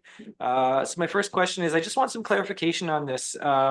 So when it comes to making the final approval on when new positions are being created, does council approve that, or is that under the CAO's discretion/authority? I believe it's if a brand new ask in the budget, it is the council's discretion. So just like we see today, it would be brought forward with the budget request and council's authority for brand new positions that aren't in the budget. Okay, what about not during budget season and throughout the year? How would that look? I think the same is with if it's a brand, like I'll say, not costed position, it would come to council. Thank you, Kim. Deputy Mayor. Unless, did I say that wrong? Yeah, no, thank you. Just always want to double check. Thank you, Your Worship, and I apologize for being just a tiny bit tardy there. I just wonder if I could ask some clarification because some of us, probably most of us, are hearing from an outside source that there was a hiring policy established in 2020. So I'm just looking to understand if that really does exist, if that's something that we're working with, or what is the story on the hiring policy from 2020? So I think, again, I've got that same request from a member of the public and again, looked to doing searches internally, both through our, what's the system called? Sorry, Tom rooms, but also our permanent records that are part of the agendas and the minutes. It's not been found. I do know that we had a consultant back in, what years were the consultant years? Before my time. Yeah, so I want to say 2010 to 2014, something in that space. So all that to say is we have not been able to find, as been asked by the public, where the policy, if it is.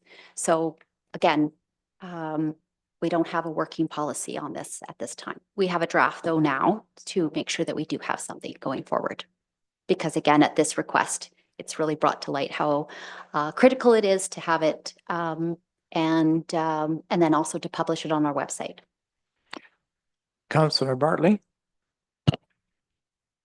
Thank you, Mayor Kentner. I thought we were going on to other things, but I am being told that as of last night, the most recent version of the policy is still on the human resource manual on the staff server. Okay, I will look into that. Absolutely. Are we talking about a different thing here? Because it has thankfully not yet been removed or destroyed. Oh, perfect. At least of last night. Okay, perfect. I will definitely look into that. Thank you for the tip to the person in the public. Any other questions at this point before moving on? I'm not clear that we approved some of the new positions, like I don't recall anyway, in advance of them being filled.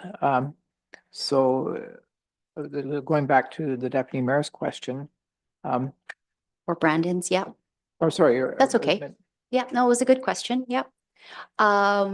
Just trying to think of, I think I was working on as long as it was within the budget, we could change the job titles. And so in talking with, I think actually yourselves, not in chamber though, not in council, that, I'll use the example of the Director of Economic Development, those types of things. So before I did any of those hiring, I did have that conversation. So thank you again, Alex, for bringing up the delegation of authority. I think that was part of the delegation where the organizational changes, and I'm now kind of reading here, it says the CAO has the authority to approve organizational changes that don't impact council-approved mandates and maintain or improve current services to the public that provide A total cost of changes include termination costs, if applicable, is available within the budget. And then the number of full-time equivalent positions are within the corporation and is not exceeded. So that was kind of the, I'll say, working portions. But to be honest, it was early days, and I just remember kind of, talking to the two of you about what would that look like? Does that work for you? I saw a need, you saw the need. So I put together the job description. You're saying we all may be complicit. Well, and actually, I just think kind of, I'll say it was early. I'll perfectly admit I had read the delegation, but I don't remember bringing the delegation to you guys and saying, I've got the authority to do this. I don't need to bring it to council. I just brought it to your awareness, wanted to make sure that that was something we wanted to go on. I didn't, again, we can change this to Tony's point. Maybe you guys don't want that. You want to be able to make the decisions about any new positions, any title changes, those types of things. That have to come back to you guys too. We'll do a whole review of the delegation of authority. Deputy Mayor? Thank you, Worship. I just want it to be known that I'm fully supportive of an economic development person. And I remember we've been that. Yep, talking about this for exactly. years. So I'm delighted that we do now have a director of economic development. So this isn't Yes. about the position, Agreed. it's just about the The process. process. But I'm just going to suggest to my fellow councillors, because councillors Bell and Bartley will remember some years ago when we instituted a hiring freeze, and that's one opportunity for us, if we want to have more control over the hiring, to put forward a motion and institute a freeze, and then any hiring will have to come to us to garner our permission to go forward. So that's just one option that's available to us should we decide to use it. Thank you. Councillor Bartley? As far as I'm concerned, I have to trust the CAO to hire and do with what staff she needs, as long as she doesn't go over budget. Did you go over budget? With the 7 new hires would be over Correct. last year's budget. And that's why it's in But this. you've stayed request. within the budget. That's right. That's all that matters to me. Councillor Bell? Thank you, Mr. Mayor. I actually had written that down, Madam Deputy Mayor. Maybe rather than using the word freeze, let's just do a policy where Madam CAO will come to us with justification on what she would like to do for her organization, and it still comes before council. And we're not holding her back, but we are going to have knowledge of what the process is going to be, and then we can help, or we can have comments contrary. But just don't use the word freeze, so that they're still open to move forward on the organization. It's just that it does have to come to council. Any further discussion at this point? I'm going to suggest that we move on to the electives, and I'm going to ask Alex if she would give us her quick 30 on how this is done, or how we can do this in an efficient way that we might actually get this part of the budget under our belt before we close off today. Thank you, Mr. Mayor. So we have several slides to go through. Each slide is going to represent a council elective. What I'm going to be doing, we're going to shift through each slide. Mr. Mayor, if you could read the line at the bottom when the slide first appears, so that council knows what we are to discuss. We'll have council discuss, and then I would prefer, Mr. Mayor, if you could call for a vote. Whenever council says yes to one of the electives, I'm going to put it into one final motion that we will review at the end of the discussion, and we will pass that final motion regarding all of the electives that council wants to put into the 2025 budget. Does that make sense? And I want to make clear that approving an elective at the cost that is shown on the slide does not mean that it's automatically going to be part of the budget that we can't back up, and because we may have to, do a lot of, backing and forthing before we have a budget, that's for sure. So with that said, then I'll begin with the OPP and the recommendation is that $2,591,100 be added to the 2025 budget for the purposes of providing a policing service for the municipality. Now, we don't need any formal, I think we won't do a mover and seconder for every single one because there's about 44. So after you read, we can go right into the discussion. At the very end, we'll do mover, seconder, the entire motion and vote. But in this case, I would prefer everyone votes per slide so I know what council wants in the final motion, if that makes sense. So this is a toughie because I see this as part of the, a core service. So maybe we'll start with just asking you, how can we treat this as an elective? The only reason I think that, and it actually wasn't originally in the electives, because at the time that we were putting together the budget, at that point in time, I was assuming, just like you, this is a core. In the early, I want to say 2 weeks ago, 2.5 weeks ago, starting with Wasaga Beach, but now also Leamington, the township of Hortwick and Horton have also all joined on, and they've put a motion forward to specifically, I'll speak to Wasaga, where they are looking to only, and I'll just read so that it's clear, OPP submit that their 2025 annual billing statement to the town on October 4th that identifies an approximate 22.8% increase, which translate to 1.6% of a tax increase. So they're saying based on that, they would like to only increase at 5% and that the rest be absorbed by the province. So without reading the entire motion, but they did approve putting that forward. So there is a movement headed in the direction of proposing something different than this amount. And I just thought it was worthwhile to bring forward to council to decide. And again, should we just incorporate this into our budget and be comfortable that we have the services as is, or do we want to, I'll say, push back? And then to what degree would we want to push back? And I will also just mention that we've also arranged for, I'm forgetting Marla's last name, sorry.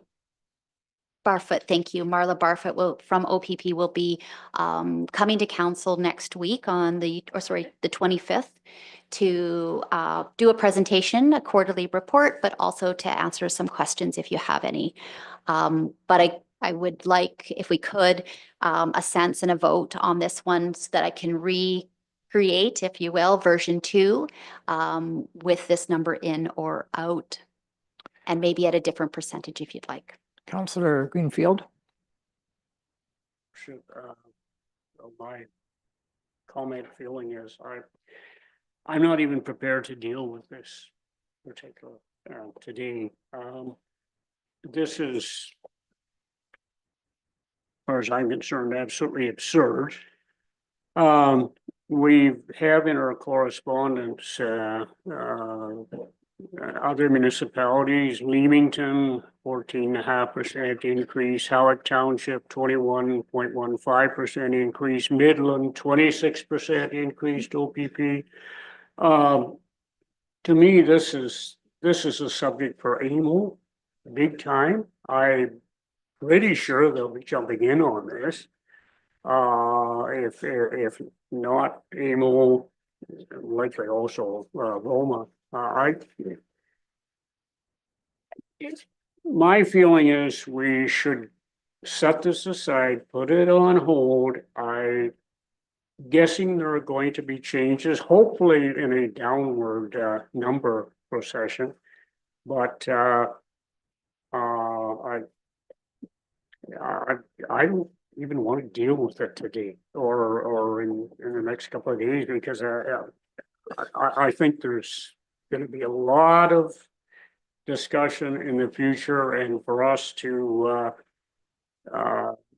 go any place today, I think we can acknowledge, yes, there's going to be an increase, but as far as numbers are concerned, I'm hoping our municipality and a lot of other municipalities are a long ways off from, going along with, the OPP plans.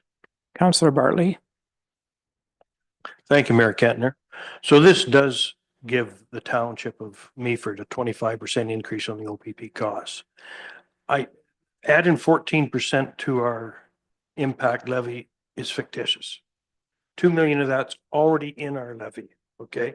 Nobody's been able to explain this to me yet today. I've asked for it 2 or 3 times. It's fictitious.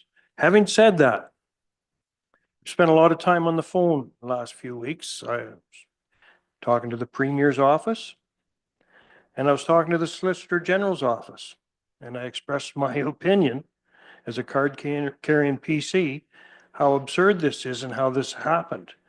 And I was assured that it is a top priority right now in the Solicitor General's office, top priority, and it's going to change. She assured me that municipalities are not going to hurt over this. Then I said, so Mr. Ford is going to write a check for the difference? It's still coming out of my taxes. This is, I expressed another displeasure that is still wrong. A 25% jump is wrong on any terms. She says, we are dealing with it. There should be something out shortly. She cannot give me the media release. I can call her back at any time. It was a phenomenal talk. They are looking into it. This probably isn't going to happen on a municipal level. So on that basis, could we get a motion simply to table this aspect of the budget? I think, Mr. Mayor, what we'll do is we'll just move to the next elective, just for the purposes of this exercise, because we're simply working on the final motion for today's purposes. So we can call for a vote and no one can vote because we're not putting it to the final motion. But we can do it that way. So so go ahead. I might just have a recommendation, and I do appreciate that this could be a different number, but I do think there still is a core amount that we will end up paying. So I was hoping that we could still put that into our version 2, because I do think, to your point, it might not go as high of an increase because it was a big jump. But even if we did a concerted effort of half of that increase, but I just would like to make sure that we put something in version 2 for you. So if you don't mind voting, but my 2 cents would be, please vote that we see it in version 2 in the final motion, just so that we have something. Councillor Bartley and then Councillor Urick. I agree with you. I'm not sure what you're going to come up with at the end here. I'm waiting with bated breath. Having said that, I think we should put last year's figure in plus 5% like the other is. That's my opinion. And we'll see where that washes, because you've got a plan here and this has to be part of it. Councillor Urick. Thank you, Mr. Mayor. And I read my mind because I was going to say 5% would seem to be, based on that, reasonable. It may not be reasonable, but based on that, it's reasonable. I also had a question of when, I haven't seen anywhere, where does that contract kind of end? Like, I mean, we're not going to automatically stop having OPP service, presumably anytime soon. When does that actually take place, that this has to all happen if the upper tier governments get involved? So so I do believe it starts, but Val, can you correct me if I'm wrong? I do know that Marla's going to be here, but I do believe that it is a calendar year. It started first. Yeah. Oh, I did for you. thank you.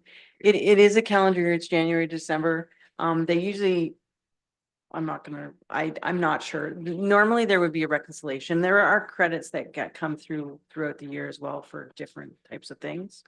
But please realize on this slide, it also includes the lease portion for 390. And that's for the building. We provide a leased space for OPP here.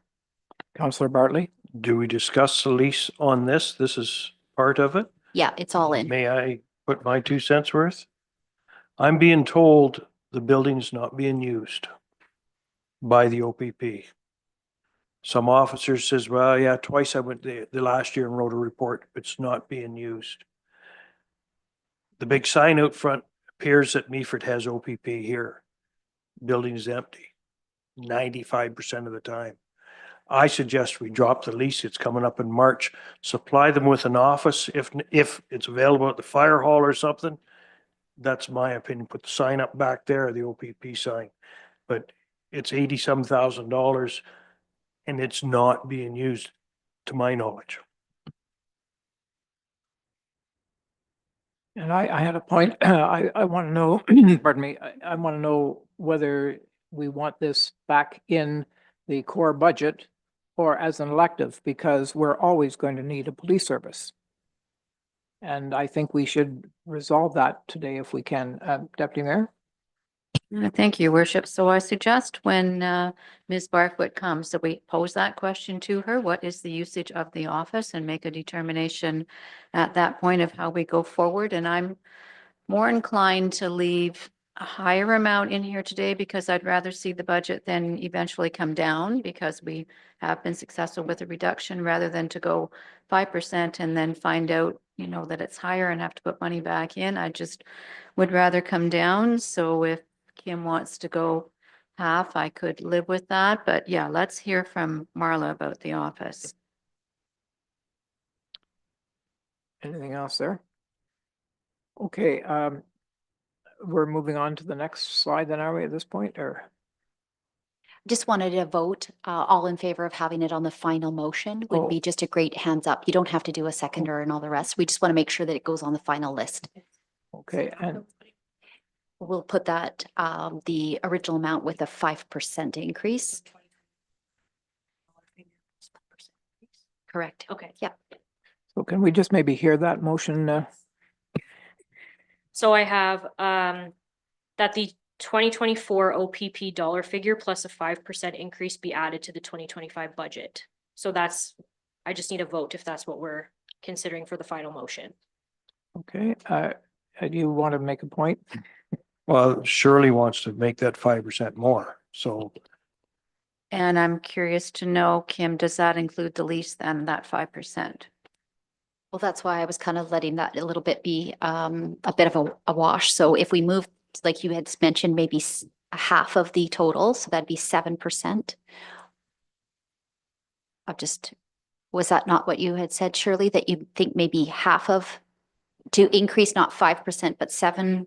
Well, that's what I was thinking, That's just what because right. I don't want us to have to add money back in Exactly. later. I'd rather see us, on the positive side, but it's certainly up to council. So we're not talking 14% of policing cost. It's a levy cost. So the cost should actually be 2 million, whatever it was last year, plus 5%. Can you tell me what the average increase over the years? I know it goes on a 3-year average with the OPP. I thought it was around 4%. That's why I said 5. Actually quite volatile because I think we've had a lot of shifts and I know it's quite small, so I'll let you bring that up. But over the years, you can see the percentage of change of costs. So in the last, like you say, kind of 3 years, aside from the 2025, it's been 7, but then it was a -2. And it all depends on the type of contract I think we've had over those years. So exactly. So we've had some really different ways. So to be honest with you, the historicals they're not great to estimate by. So I think, what I've been seeing, and again, your information kind of verifies that maybe the pushback, but it does seem like most of the municipalities they're going with, we can take a 5% increase. We can't take a double-digit increase. So, back to the point, not a lot of them provide lease spaces. I believe that, that's an additional part that we haven't normally provided.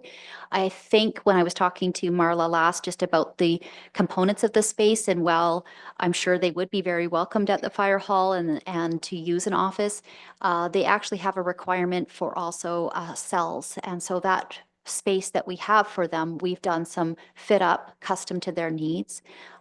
So we do have the ability to go to a month to month. So it does give us some time to negotiate and to find space for them. But to your point, we can take that on and certainly, like I say, Marla and I've already chatted a little bit about what that would look like. So we're moving forward on that. But I think not having any funds at all for them might be too soon to say out of this 2025 budget. Okay, I was told the cell hasn't been used in a year. We hasn't, but Yeah. maybe that's a good thing. Having said that, if you take the 14.4% and reduce it to 7, you're only going to put in 1.4 million in. That's, you need last year's in there plus 5%, not half of that 14%.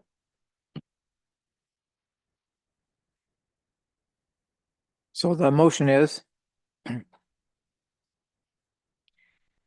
That the 2024 OPP dollar figure plus 5% increase be added to the 2025 budget.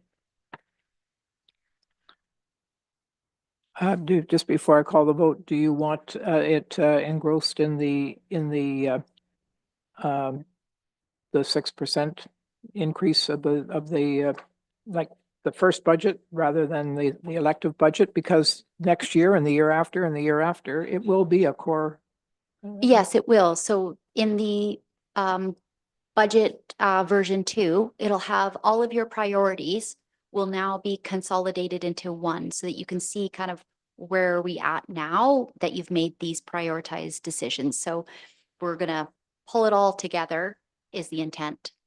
In other words, the This will version be- 2 will not be a core and electives, but it will be. Correct. Oh, You'll have made the choices. it will Exactly. be operating in capital. This one is operating capital too, but yes, it will just have a one line item. You won't have two parts to discuss. It'll all be, you've now done the pairing, if you will, and it's consent, like all pulled down to all the prioritization will hopefully be done. Might have some, kind of smaller details, but to work through, but I think it'll all be there. Are you ready to vote then? All in favor? And that's carried. The second one, and I'm going to read it here. And then I just have a comment. Yeah. The motion is that $500,000 be added to the 2025 budget for the purposes of providing a short-term accommodation licensing program for the municipality. And Quick comment to that.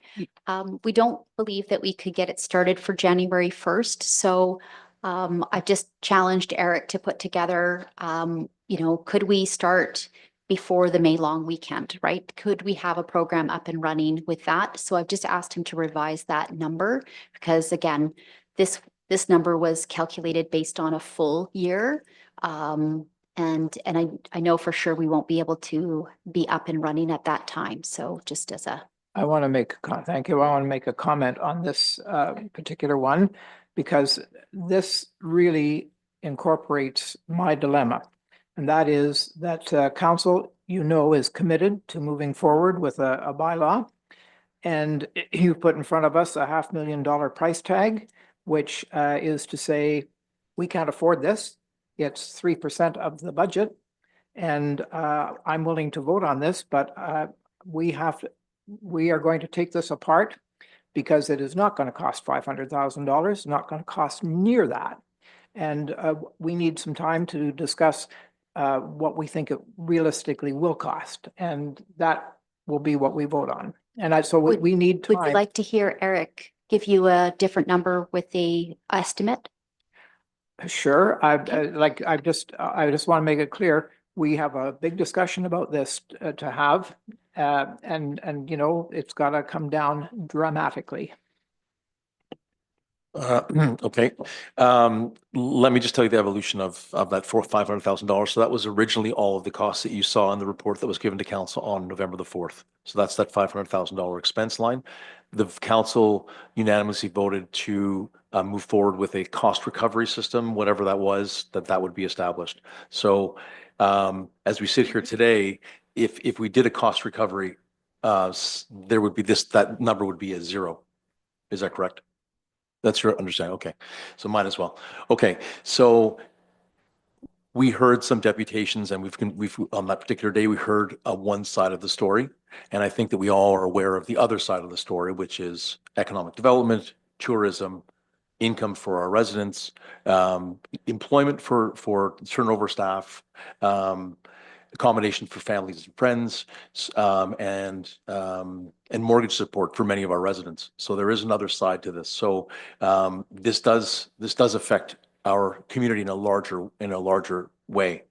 So it's important that we I'm not sure what the process is, but to reopen this conversation, I think this is part of us perhaps going from a 500 to a 0 back to something else is what I'm suggesting as not suggesting, but I'm providing you with, in light of the information that we're all receiving about the importance of STAs and the impact that they have on people's lives, that there may be an intermediary position which we as a group could take.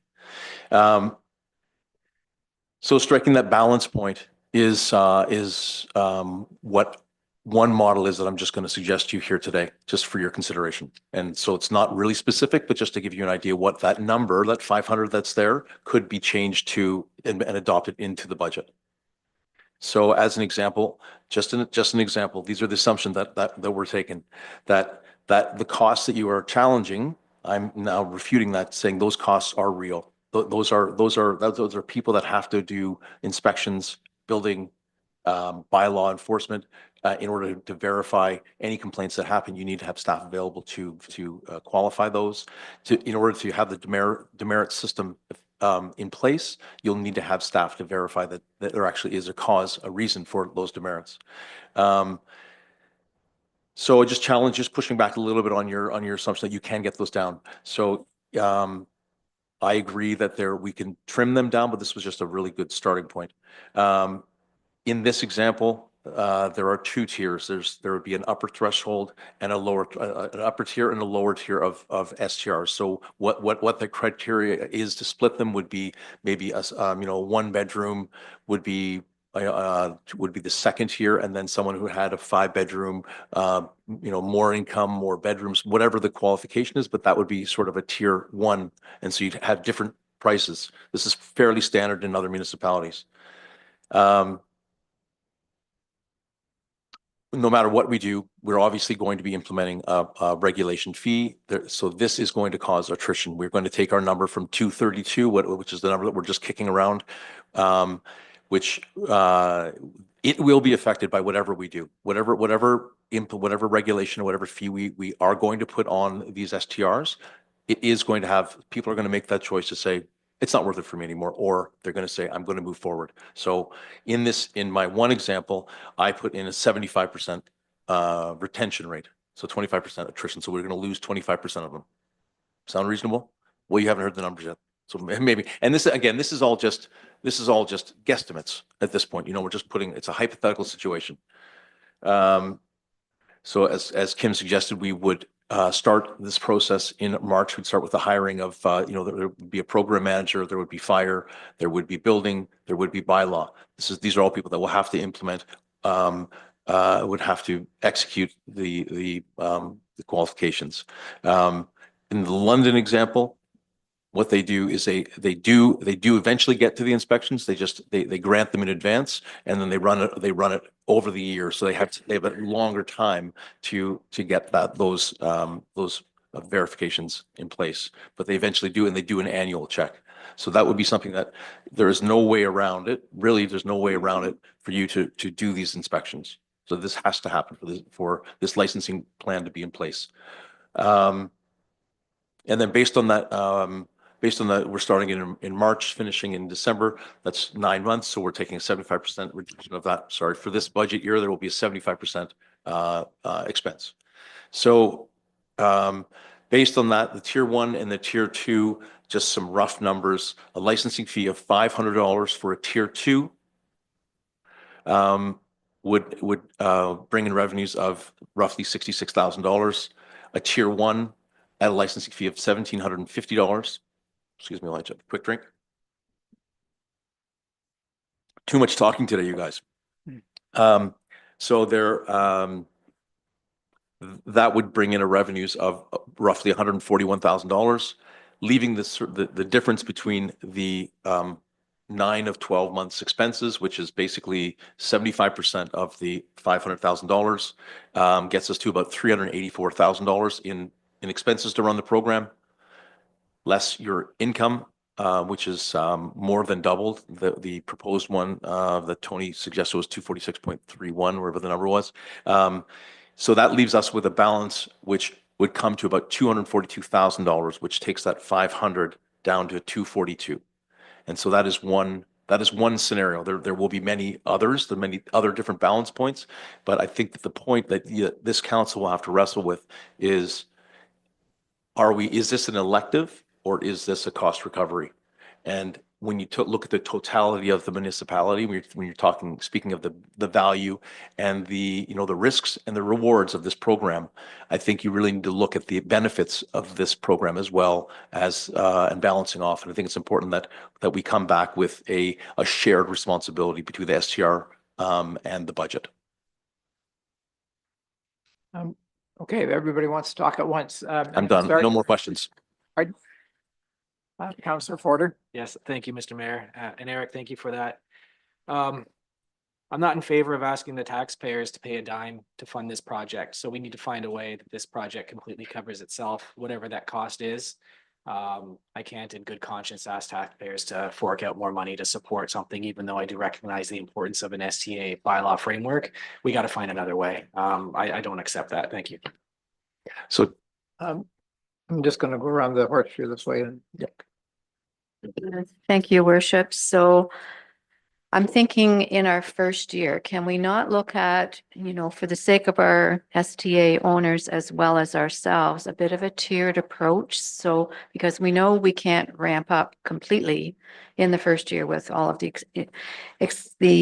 inspections and everything that is attached to this. So is there a way to trim down that $500,000 mark to get it to a point where you're suggesting the income could be $201,000 to get that first year's expense in and around that figure, just so we can phase into this?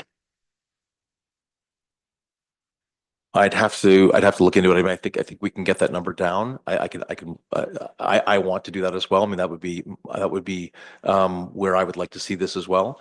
I just have to see what that phased in approach looks like and how we would stagger that and at what point we would bring in. Just need a little more time to research it, and I'll come back with an answer to that. But I hear what you're asking, and I think it's a good suggestion if it's possible. Councillor Greenfield. Thank you, Your Worship. I've been declaring for 2.5 years that we needed a STA bylaw, and I'm not going to change my mind now. I still think it's necessary. I have no problems in recovering as much of the cost as possible, and if it means being a little on the aggressive side as far as charging for registrations are concerned or whatever, I would say go for it. If we hear a lot of discontent in year one, hey, it's a bylaw, it can always be amended. We can adjust either down or up. I think if we don't have a bylaw, we're still likely going to be looking at increased bylaw enforcement costs. So if they can be blended in as a part of this parcel, then maybe there might be some savings there, and maybe maybe $30,000-$40,000 there if we have a bylaw to refer to. So yeah, I think as long as we can have a goal of recovering the maximum costs possible, I'm in favor of going ahead with this. Councillor Euring. Thank you, Mr. Mayor. Thank you, Eric. Couple things. London currently has 268 active and 28 pending. So a municipality or a city that size, I actually thought they would have had more. First year, when they implemented in 2022, they did drop slightly. Following year, they all came back and more. So the issue of potentially losing, I'm not sure that's going to be a long-term thing.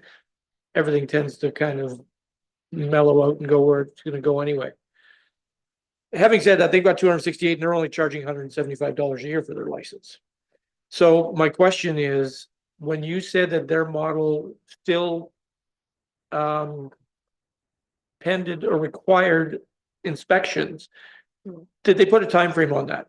When we discussed this earlier and with past staffing, when it was first introduced, it was talked about this being a phased in scenario. So yeah, you're not going to go out and you're not going to automatically inspect 268 places. It's just not going to happen.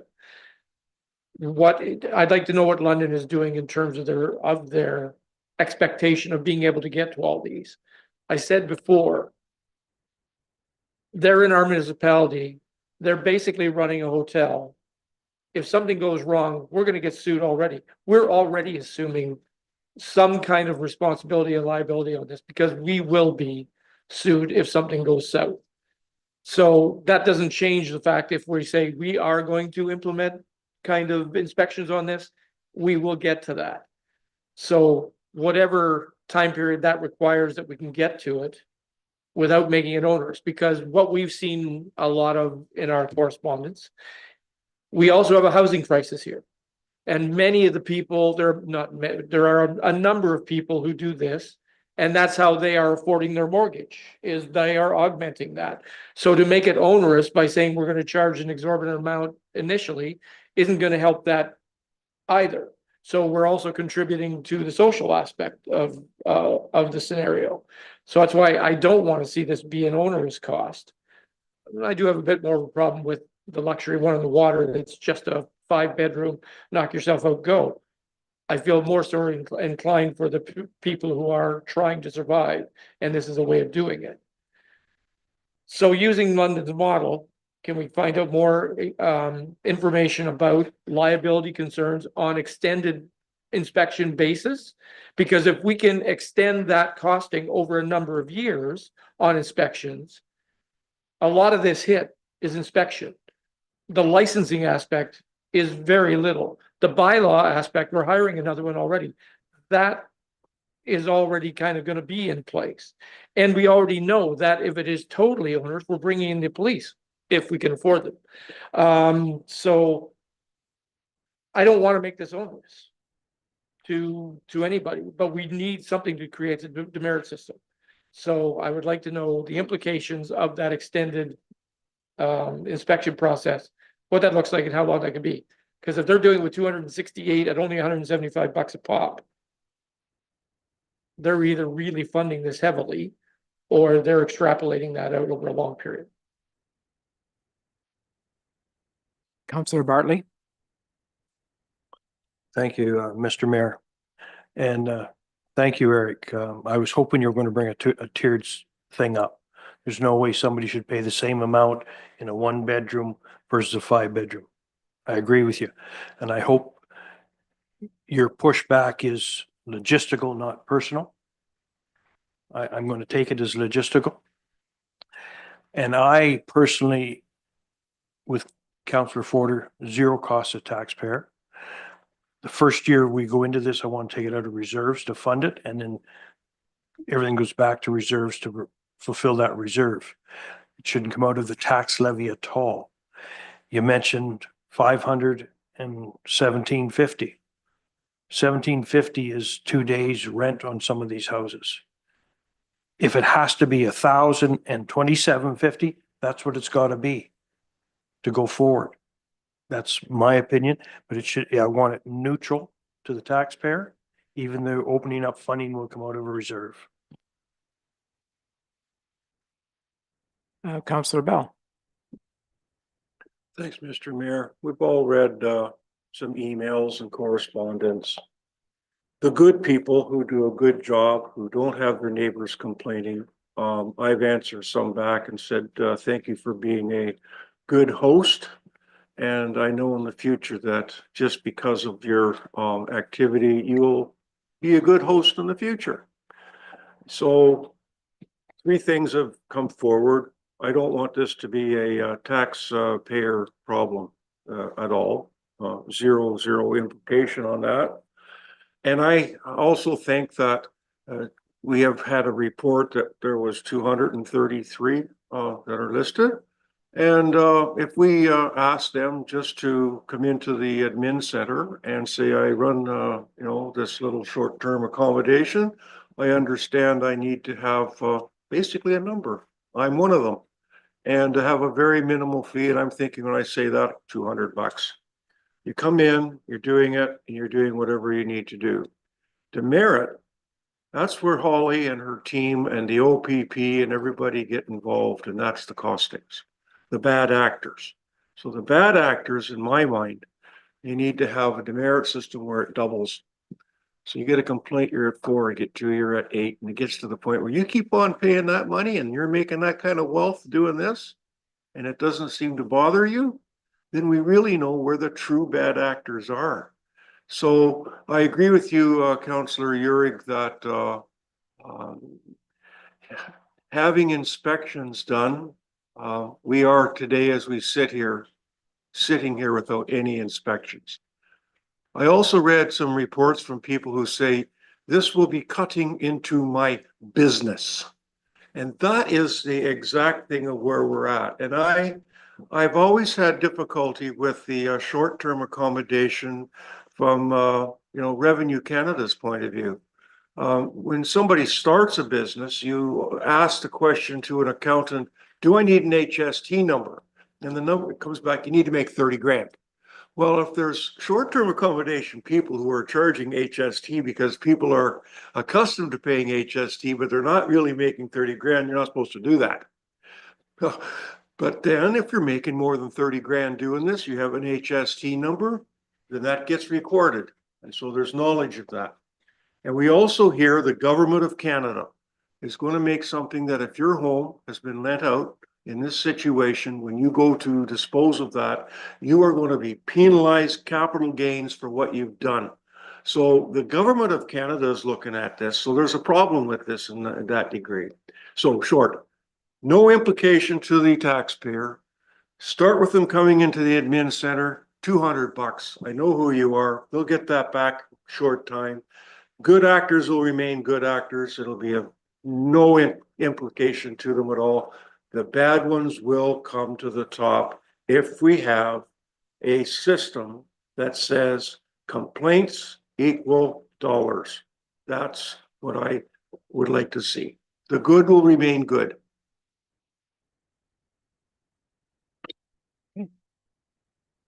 Councillor Uhrig. Thank you, Mr. Mayor. Thank you, Tony. And the only thing I would say is I do not have any problem with actually a 2-tier scenario, because I do agree that somebody who's just renting out one room in their place to help augment a mortgage should not necessarily be paying the same as somebody that has a 5-bedroom house on the water that is strictly a business and they're basically a small hotel. So I do see the value in having a tier, and whether it was 200 and 500 or whatever it was, I'm fine with it, but it needs to be equitable. So what kind of oh, sorry, go ahead, Brandon. Thank you, Mr. Mayor. Just a quick one. So the planned implementation is going to be the May long weekend. It's already been 2.5 years. Are we waiting another 6 months to get this thing going? No, I think the idea was to have it actually up and running for then, but knowing that we haven't actually put together a whole transition plan, but obviously that's when the worst, if you will, events happen. So it's just again, a target that I asked Eric to shoot for, so that we do have a transition plan in place. It will take time. Again, it's the hiring that we were just talking about, that type of thing. Obviously putting in place the software, those kinds of components. So I just wanted Eric to have a date in mind, right? We want to meet before that. Obviously, there's a lot of pieces. We don't want to be getting people onboarded for May long weekend, for example. So he just needed a time and place. So that's why I brought that forward. But ultimately, it's this type of discussion, and then we can continue to make those plans, bring that back, approve that, start the hiring, get the people, get the software, put in implementation. I think, again, we haven't put those details in actual dates yet, So hard to say, but it's the target for sure. One more go. Sorry, though, and just one more. So Tony, when you said about, I have a bit of a problem as well with pay to play. The police has speeding tickets in line so that when you get more of them, you pay more. But by the same token, when you get higher ones, you don't just pay your way out of it, you actually get demerit points and then you lose your license. So my point was there'd be a demerit system, but there's still a, whether it's a 3, 4, 5 strike rule and you're out. I still think that's important because otherwise you're just allowing people to pay their way to be an idiot.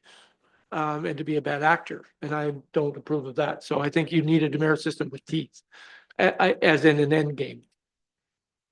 So how we word this motion then, because it's really, we're putting in 0, we're taking it from reserves. And we're gonna try and have a bylaw ready and running for May 24. So what I have is that $0 be added to the 2025 budget for the purposes of providing a short-term accommodation licensing program for the municipality, and that all monies come from reserves to fund the program to be paid back by future revenue/surplus. Okay, and I'd just like it to be abundantly clear, the way this summary at the top reads, you know, we're starting from square one. We've done all the research. We have to make some phone calls to some key municipalities where we know they have, they're pretty much there. And I would suggest to you, you know, Georgian Bluffs and London, and so that could you add in there that the goal is to have this in place for May 24, 2025? And even if it's only starting, you know, to call for registrations, I think it's just because this one will be kind of set to the budget, but I think, again, we still have the action to bring a transition plan, like an actual rollout plan so that you can see. So that will be the date. But it'll also give you guys a sense of the other milestones and markers throughout, and also make sure that, because I think we'll be not, let's say, doing too many more public engagements, maybe not any at all. We'll just start getting into it because, like you say, people are pretty comfortable with these models now. So maybe, again, rather than put the date into the budget motion, we'll postpone that to put it with the actual transition plan itself. That word postpone. How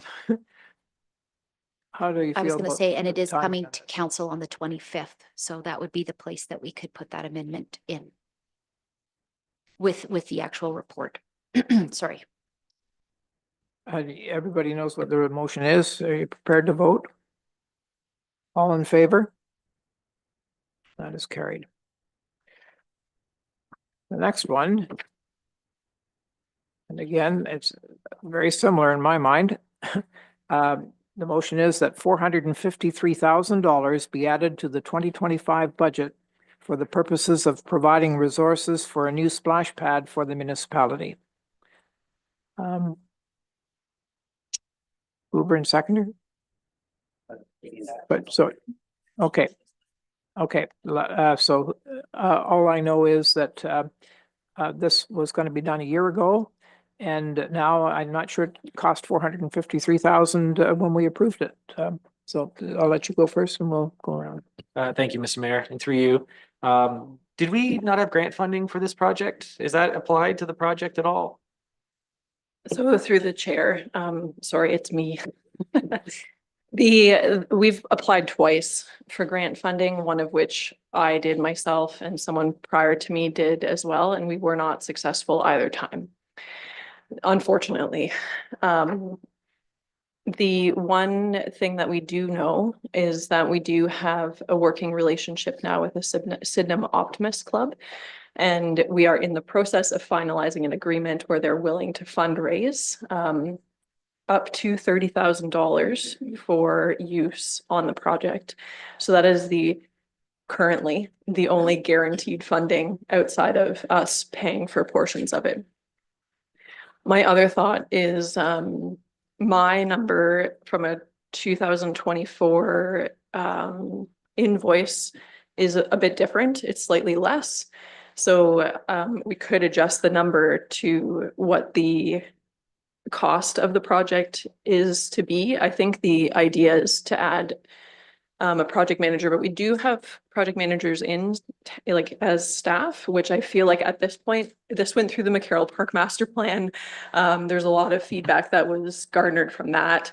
There isn't a lot outside of some public engagement and dealing with contractors. I feel like we could probably manage that with our existing project managers. So the price would be slightly less than, or almost $100,000 less than what's on the screen. But with that said too, our agreement did have that they were going to raise money until the end of this year. With that said, more time could equal more money. So there is thought to that as well. Our existing splash pad is probably one of the most favored aspects in town. So in my mind, I do see it as something that we want to replace sooner than later. The parts are fairly non-existent anymore. It needs some TLC, but we could, you know, always make it work for another season if we had to, with the thoughts that this could wait in order for us to try to raise more money.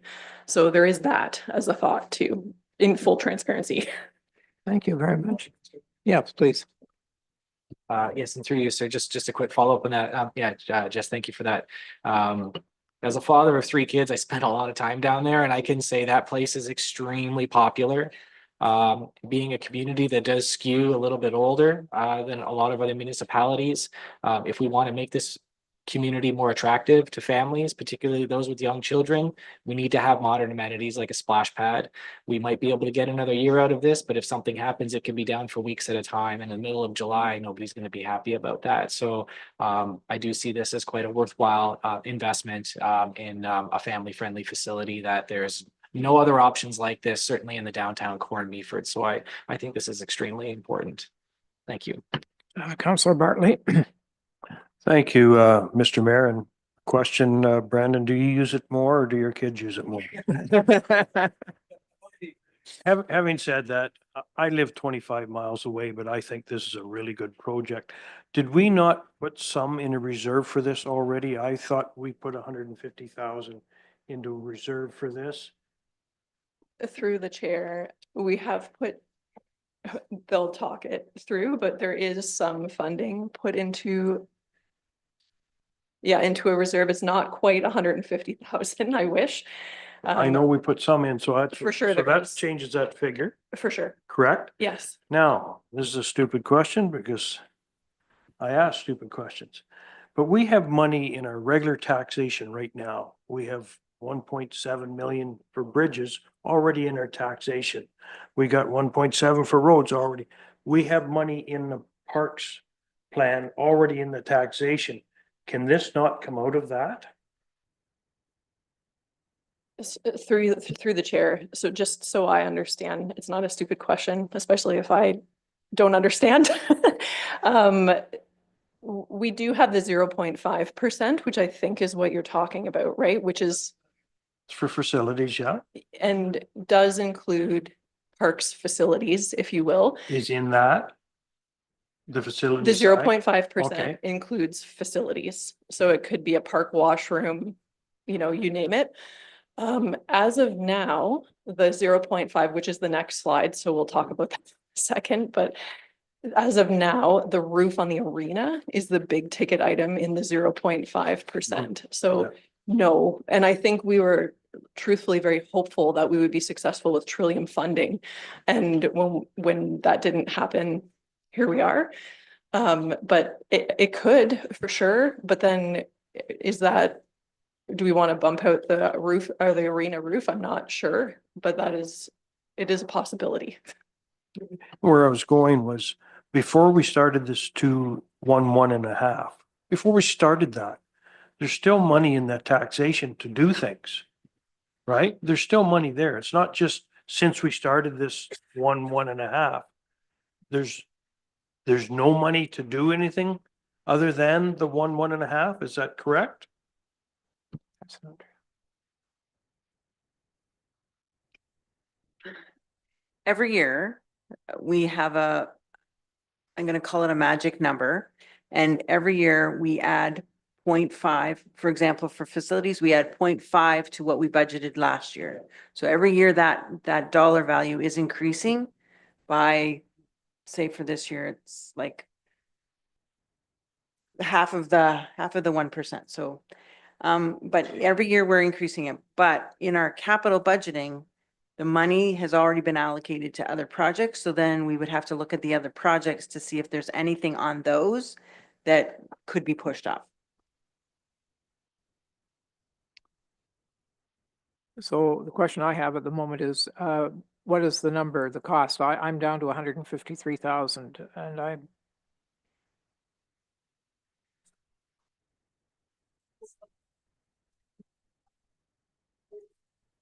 $334,400 is what our June of 2024 cost estimate was, and that is for the extent of the project, and that is recent costing, so it is definitely different than it would have been a few years ago. And that includes everything. So installation, site prep, all the things. So that is my number, is 334,000. Well, yeah, that's. And yes. But I thought you mentioned that it would come down $100,000 and then there was another 50 in there as well. Well, so sorry, through the chair, my apologies if I wasn't clear. So 453 is kind of what I was referring to. So my costing is for 334,000, and that is for the extent of the project using a project manager internally. So we're not paying for an extra person. But you're right, this is all in. This doesn't include reserve funding deduction or $30,000 Optimus funding reduction. Councillor Greenfield. Thanks, Your Worship. I've always been known as a people person, and so I'm going to ask about this project manager. Yeah, I'm all in favor of the splash pad. It's great. I know the kids love it. I've always had the feeling that it's more of a summer months thing, and even with climate change, we still get about 4 months of winter. So I guess my first question is, this project manager going to be short-term employment, or will this person be hired on as another staff member? And my second question is, can the splash pad be turned into a skating rink in the winter? Oh, through the chair. I think in my professional opinion, I don't think we need an additional project manager. So I think that conversation is, in my humble opinion, kind of null. So I think the amount of time that the splash pad is on now, and it's funny, I feel like I'm in it a lot too. It has increased. So we're leaving it on now well into September, which hasn't always been the case. And of course, it always breaks down in the middle of August. So we've been very fortunate that fixes have been quick. Our staff are wonderful. We have great contractors. Like, everyone knows how important it is, but the extent of time that it's being on now is definitely longer. Like, we're looking at almost a month, probably longer than it was previously. So I feel like there's a lot of extra use as the seasons change. Could it be a skating rink? That's a great question. I don't think I have a good answer for. I'm going to say no, only because of, yeah, exactly that, but anything is always possible. Deputy Mayor. Thank you, Your Worship, and I'm as well also in favor of moving forward with the splash pad, but I'm just curious to know, Jess, assuming that we approve this, which it looks like we will, what are the chances of getting this work completed so the new pad can be opened for summer? Through the chair, in all honesty, that was our hope, is that if everything went through budget, we would be able to see it open for the 2025 season. We've been working with the contractor on that premise. I mean, I don't want to jinx myself, but that was the hope, is that we made the executive decision to not put any additional operating funds in for big fixes on the existing splash pad. So that's how confident we were. But we were kind of working on the premise that it would happen this season. Supplementary. Thank you, Your Worship, and I appreciate that, Jess. And just on that note, then can council see sort of a plan for the park? Through you, I think the big thing that my apologies, the McCarroll Park Master Plan was kind of prior to my time, but there was a lot of public engagement and most of the comments when I read back through it were on the splash pad. So I really would, once everything's kind of squared away, we're finalized our relationship with the Optimist Club, it would be great to bring information back on to remind folks what it will look like, the time frame, kind of what was taken from the public engagement back in 2021 and utilized. So I would really like to bring that back so we all remember, and it kind of gets everyone excited for what could be. Councillor Bell. Thanks, Mr. Mayor. Yeah, splash, it's important. To Jessica, you made a quick comment that you probably could, get along another year. I'm inclined to offer this to my fellow councillors. Put $50,000 and we don't do this work this year.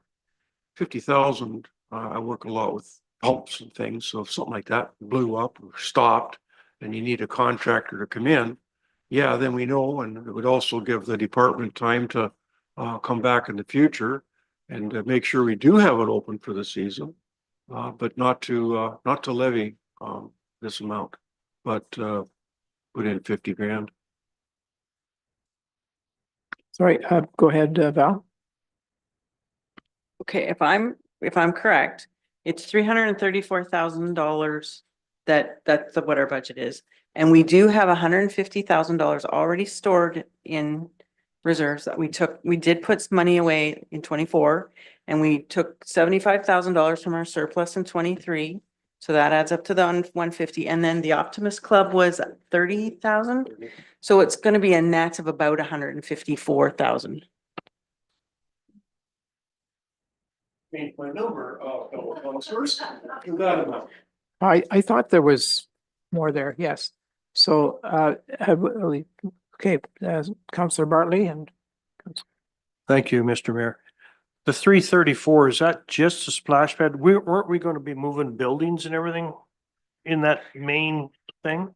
Yeah, so through the chair, it is not just the splash pad, although components of the splash pad, it includes site preparation, removal of existing infrastructure, excavation and any additional piping that's required. And it does actually say moving, I will say tree removal. I'll say that with a sore heart.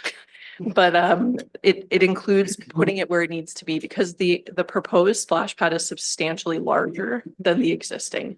So they are aware of that, and they need to do the site prep to make it fit the space, which could potentially, no buildings, but there could be potential for some of the play equipment to have to move slightly. So then the amount of the cost that's going into the motion is how much?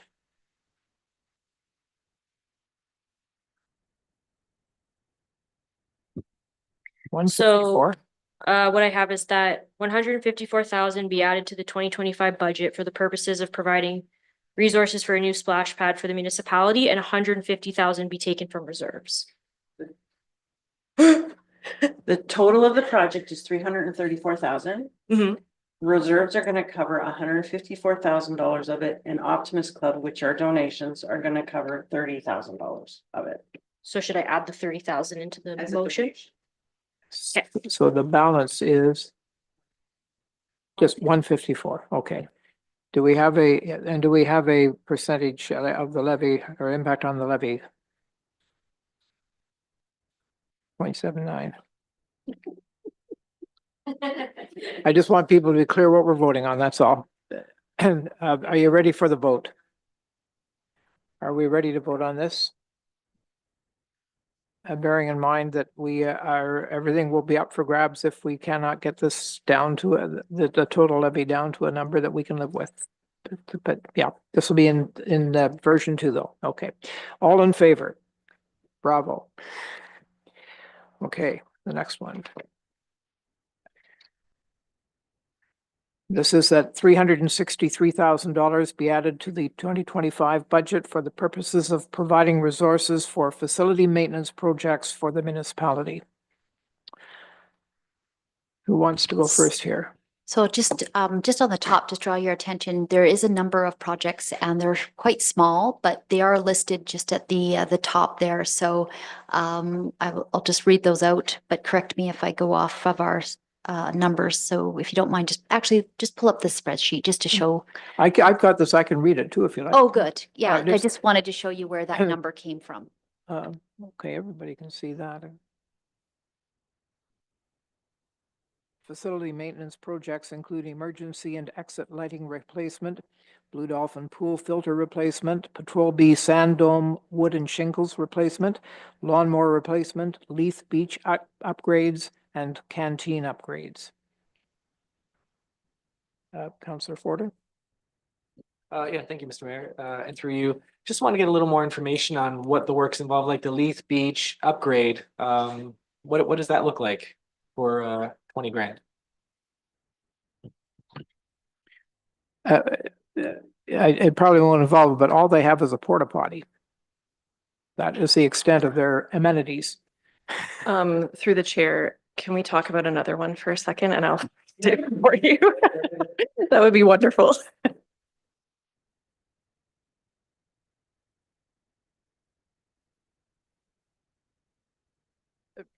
Because I'm thinking of all of the things at one time. I would like to make mention that the Blue Dolphin pool filter replacement isn't required, so it can be removed entirely if that is at all helpful. We have a new contractor for the pool and they spent a lot of time there in the fall, and we specifically asked about this item and they were very clear that it is not required next year. So it can be removed. Excellent news. And so the question was, what do they have now at Leith Beach?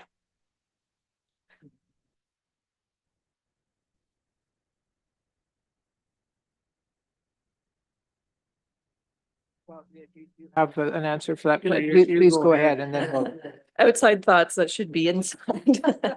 So through the chair, you're right, it just has a porta potty. So the project itself will replace the posts that are there. Like there's a whole pile of posts to kind of delineate parking. So that would be part of it.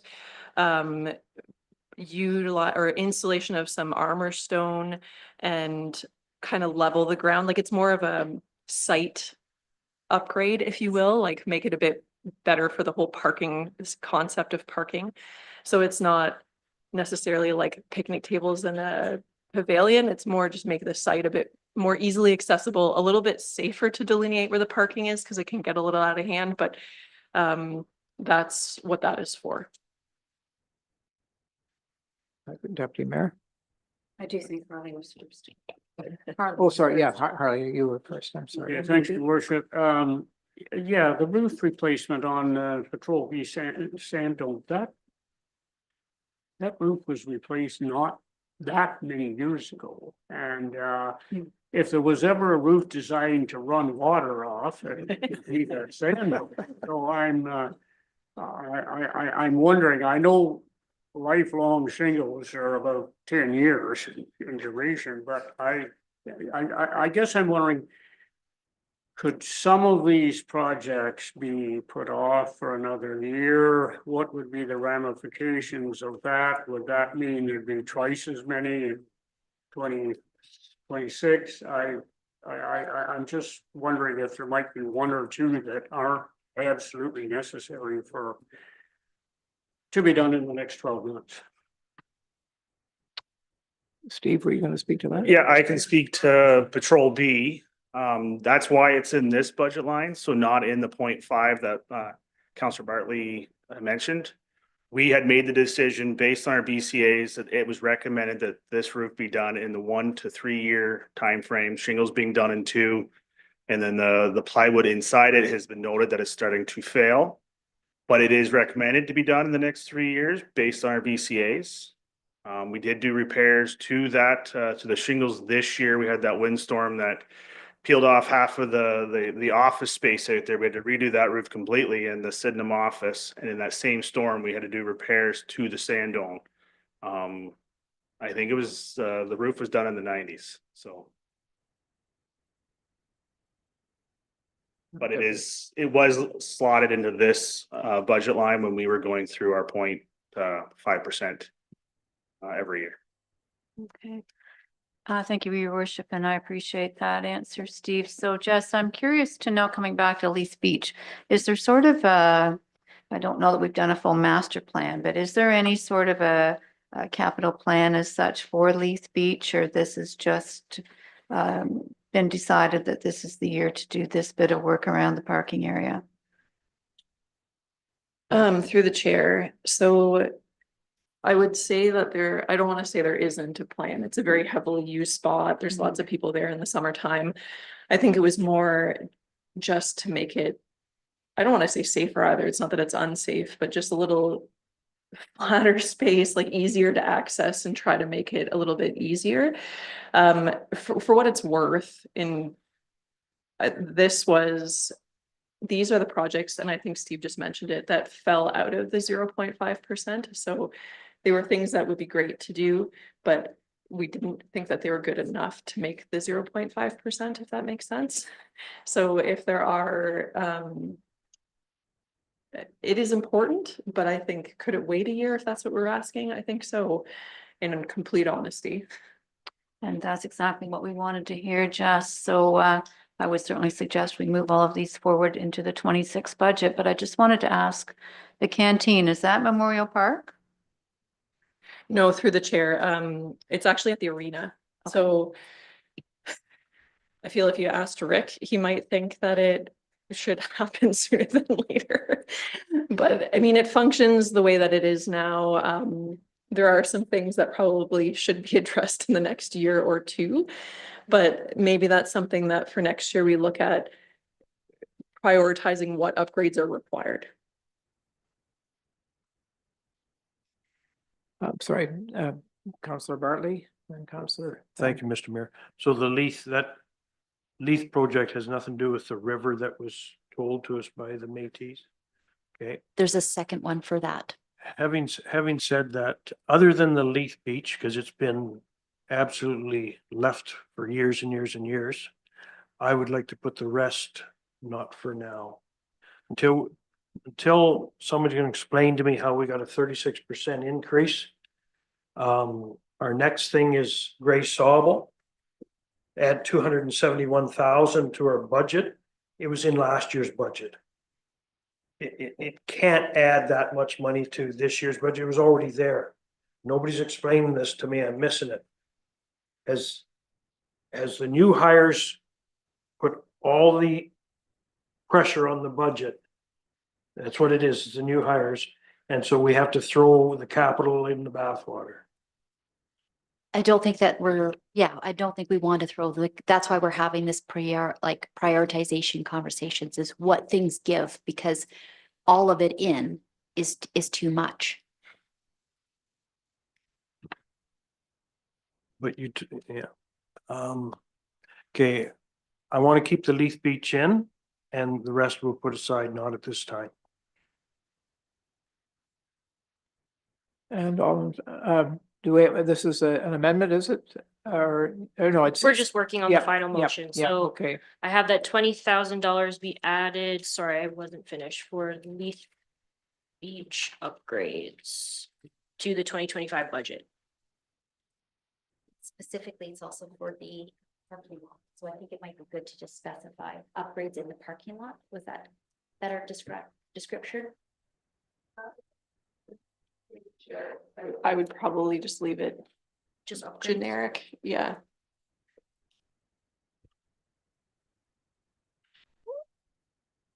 Is there any other opinions, or are we ready to vote on it? All in favor? That is carried. And that, yeah, just can I just ask that the amount in there is actually $20,000? That's a nice little That doodle. $20,000 will be added for Leaf Beach upgrades to the 2025 budget. That's what council just voted on. That helps us. So Grace Harbor Conservation Authority, that the recommendation is that $271,113 be added to the 2025 budget for the purpose of funding a partnership and resourcing the office building renovation with Grace Harbor Conservation Authority. Who wants to start on this? So just to also be clear, it is those two parts. So when Tim was here last week, he talked about the building. It's incorporated into this at the ask amount, right, Val? Yeah, the full amount, yeah. I'm going to start with Councillor Greenfield. Thank you again, Your Worship. And I'm sure Councillor Bell and Councillor Urick have hopefully some comments concerning this one. The only I'm okay with the authority budget for their operating in capital.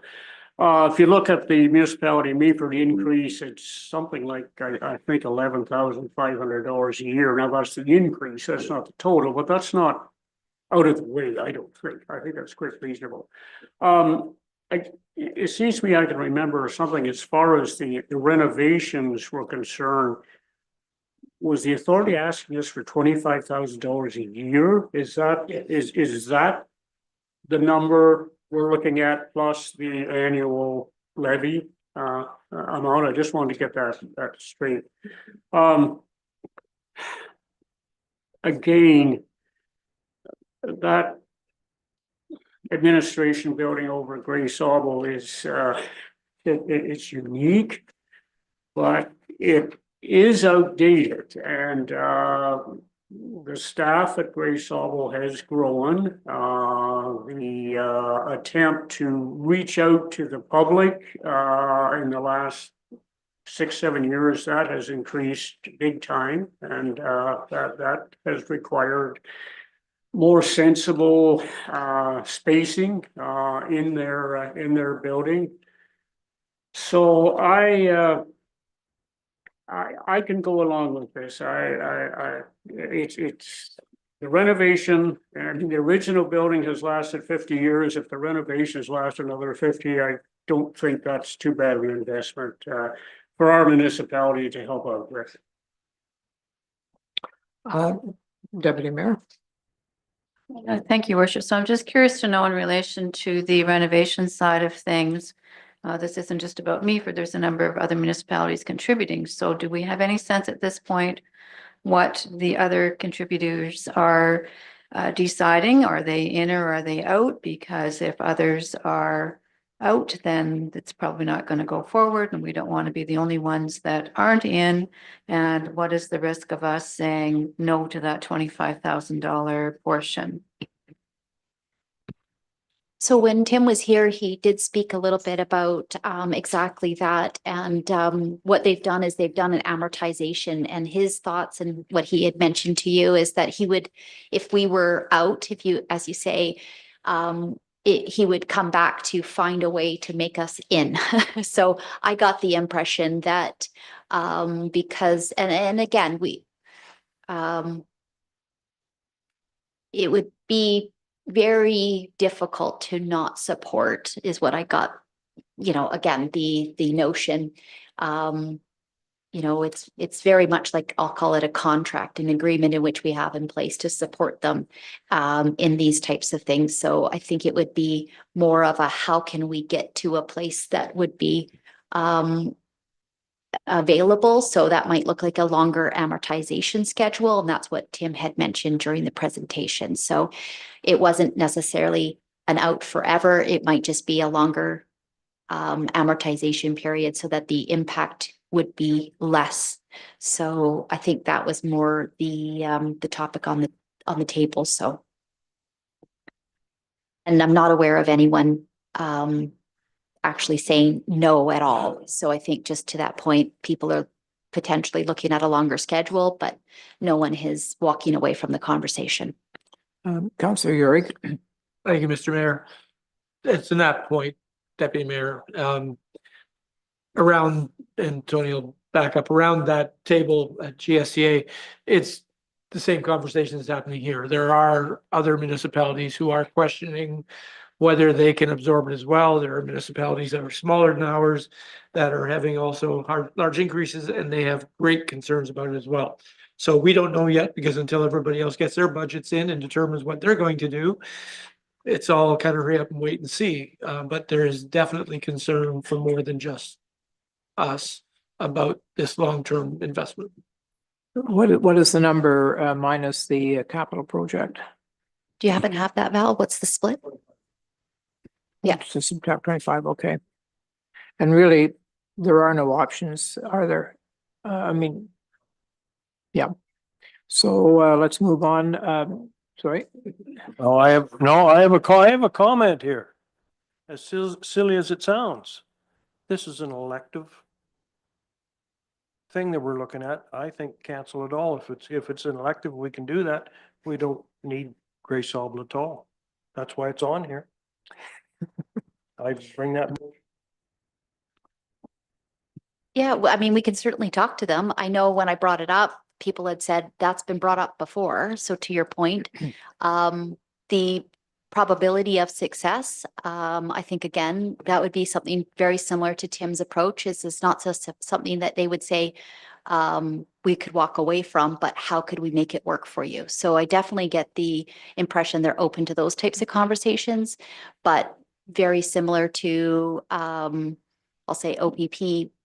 You know, the intent isn't to not have the service or the partnership, but instead, is there flexibility for negotiation? And do we have a different number that we'd like to propose back to them? I think that we should also ask Bart about the impact on development in Meaford if we were to opt out of the Great Sable. I'm not sure you actually can opt out, and the impact would be significant. And I think, I think you're talking not about opting out of Grace Sable, but I think more just about opting out of the renovation portion. No, I'm starting the whole thing. I don't think you have that ability. You do have that ability. It's not a prerequisite in Ontario. Having said that, I'm playing the game. P was put in here as an elective. You can't have it as an elective. It's a core service. This is a core service. I'm trying to be the devil's advocate here and try to figure this out. Councillor Bell. Yeah. To you, Mr. Mayor, thank you. Yeah, so when you're part of the Conservations of Ontario and Grace Sable Conservation being a watershed, having municipalities inside of that forming the board of directors who've done this. Just to be clear on the ask for the new facility at $25,000 a year, just so you are all aware, this has been in process probably a decade that they've been looking at this to move it forward. The last meeting that Councillor Urick and myself were at, we actually had detailed engineering drawings showing the underground hydro, showing all of the upgrades and all of those things and any of the elevators. It was definitive. Grace Sable Conservation's Board of Directors also had before them not replacing the entire roof. That was going to be a huge number because of a skylight that's located in it. So they simply said, just redo the roof, but leave the insulation and the things. So they've had a concerned effort about what the number is going to be. But here's the other thing that transpired. When it sort of began, they were talking about $1.5 million, something like that. As time goes on, which should scare us all, the more years that pass by, the harder the number becomes. And even when you trim, we are 3 million Yeah, so time went on and even with trimming, more money. The big thing about engaging the community, the number one thing that was impressed to the board of directors was that when people come and they visit Grace Elbow Conservation, they are very, very disappointed in the lack of an educational and training facility. They come expecting a level of service and we can't provide it. It's the facility just doesn't. So I know that we're talking about the $25,000. We could, as a council, send back to Grace Elbow that this particular council would like to have a reevaluation on the dollars per year, which would mean a longer mortgage, as it were. We could bring that back to them. We could take the edge off of it. Longer mortgage, more interest, longer payment. Someone's going to be getting money. So bite the bullet or don't. I would like to see us support this, but we could bring back a recommendation that we're looking for a longer time frame. And it might not be the only council that would do that. Thank you. Councillor Yurg. Thank you, Mr. Well, thank you, Tony. I agree with you. And the only problem is going to be is at the end of the day, it's going to cost the GSCA more money. So, so really, it's just for the sake of probably $5,000. I mean, if we're going to trim it, it's probably going to, because they said 20 to 25. If it's going to start to get less than that, then it's going to probably become too onerous for the length of the amortization. So it's probably not going to work. So for the amount of money we're talking about, it's probably not worth that. And Councillor Bartley, I totally respect the advocacy because I love playing the devil's advocacy game as well. But the reality is so many of those services they offer are government mandated. And yet, even though we don't have to partner with them, I agree with Bart. That's our watershed we're talking about. That's the protection environmental. There are so many things that if we don't have those protections in place, oh my gosh, I would shudder to think what might happen if we didn't have the protection mechanisms there. So for the sake of what it is, and yeah, we're trying to save every dime, but I support it as is. Can I ask, is there any reserve fund to which we could, bow and genuflect that might, help us in this situation? Not really, eh? I would not say so. It's a normal, we pay it every year. And because the duration of the capital project, I think it's, like we say, it's an ongoing cost. We generally want to just use it for a one-time, the reserves. Councillor Greenfield? In your worship, just briefly, I'm assuming the $25,000 is to every municipality is being asked for the same amount, or is it levy? Based on their levy. So they're all going to be different and variance. So Okay. some are going to be higher, some are going to be lower than us. Okay, so the big blue is likely going to Big blue is be a not- little heavy. I just wanted to add that we have 4 what I call major properties in our municipality that are owned by Grace Elbow, and in the name of recreation and health, Christie Beach, Baldner Marsh, Ainsley Wood, Hebrew or Hibu, whichever you want to call it. Like this authority is a big part of our municipality, and I'd like to see us support it. So for now, I'm going to call the vote. The question is, all in favor of adding 1.51% to the levy for Conservation Authority? Not carried. The next one, the motion is that 200,000 be added to the 2025 budget for the purposes of contributing to the Beautiful Joe Park footbridge in the municipality. Deputy Mayor? Thank you, Worship, and I would really love to do this, but I'm going to suggest we postpone it till 2026. You're seconding that motion? And it looks like there's not much of an argument here. I don't see that that bridge really playing an effective role until we find out whether there is going to be a condominium across the road from it.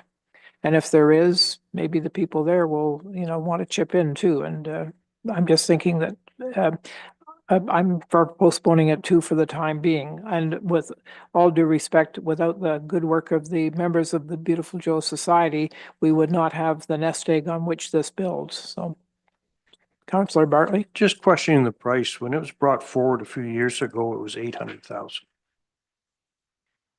I think right now, the quote that they have, plus the money they've raised, they're just looking for a contribution each year. So it wasn't to get just a start, let's say.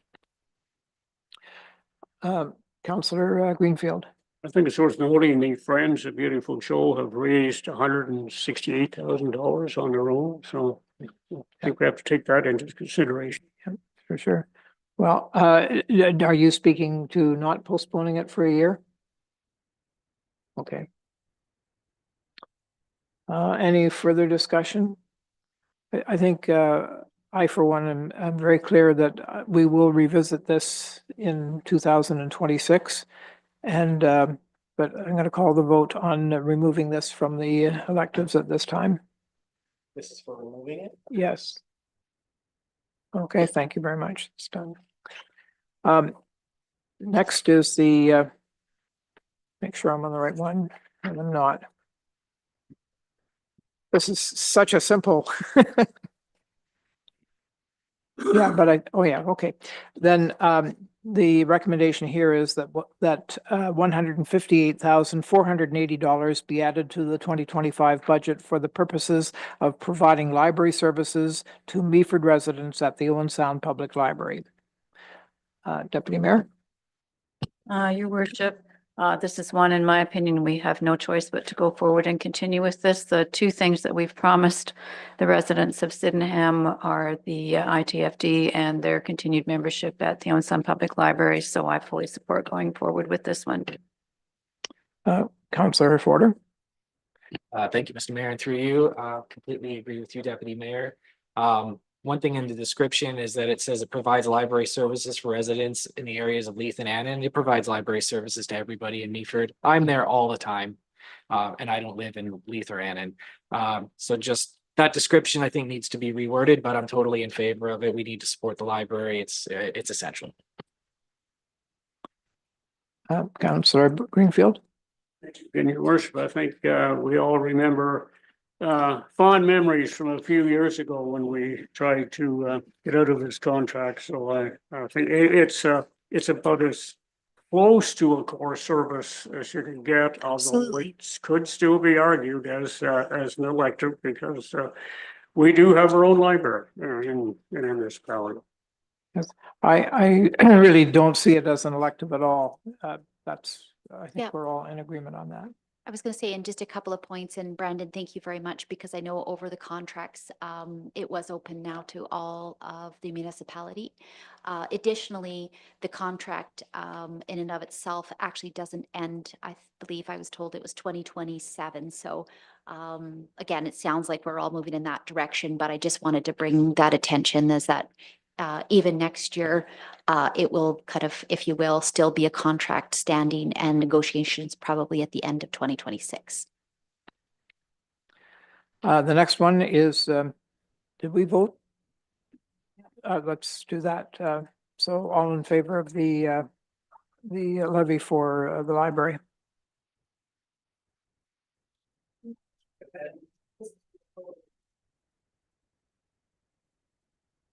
Okay, you ready to move on to the next item? Yeah. And it is that $110,000 be added to the 2025 budget for the purposes of introducing a legal administrative fee for municipal land inquiries in the municipality.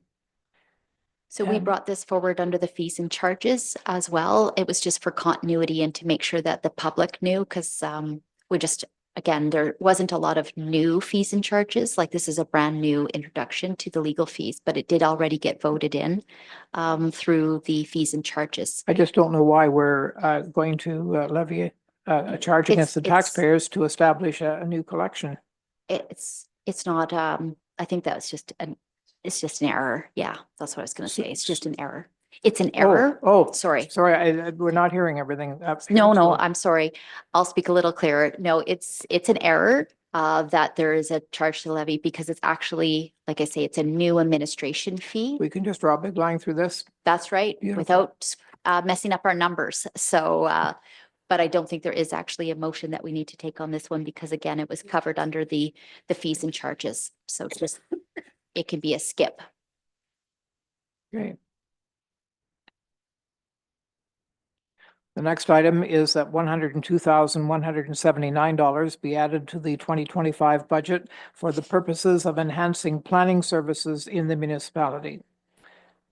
And do you want to speak to that? Sure. So this is a new ask, and it's not in the core complement that we've already talked about for the planning services. It is something that instead we feel that with the growing need and additionally the support for the team, it's at the senior level, not necessarily at the well, I don't know that they're just entry, but in the first 3 to 5 years of their career, this is actually somebody that's more towards the 10 to 12 years in their career. It was something, again, that we got a number of comments and considerations in my time, but I think it even comes from before that, from the developer community, just needing to process those applications as fast as possible. And in some cases, that is as fast as the planner can go. And in this case, it's also as fast as the senior planner, can review. They can also work on things like our policies, our official plan amendments. These types of documents generally just sit at the senior level. So it's just something that keeps us in, good step. So that was also why it's an enhancement really truly to our services, but one that we know from, like I say, the developers that they would like to see more of. I would just, okay, I'll speak after everybody else. Well, I'm just going to say, if the best thing that we could do is actually get more investment and hire more tax money in Meaford, and this is a good investment in that for sure, in my view. Thank you, Your Worship, and I'm in favor of this hire as well. I mean, we still have the zoning bylaw that has to be completed, so that's a chunk of work. I just want to know with this additional position, and you've touched on it, that developers will get responded to. Ross and I heard from one last week that had been 3 months waiting for a response with no action. So I just want to know with an additional senior planner that we will get files moving forward. That was exactly the intent. As you say, it's to meet that front log of applications and make sure that we're processing them as fast as possible. Councillor Greenfield.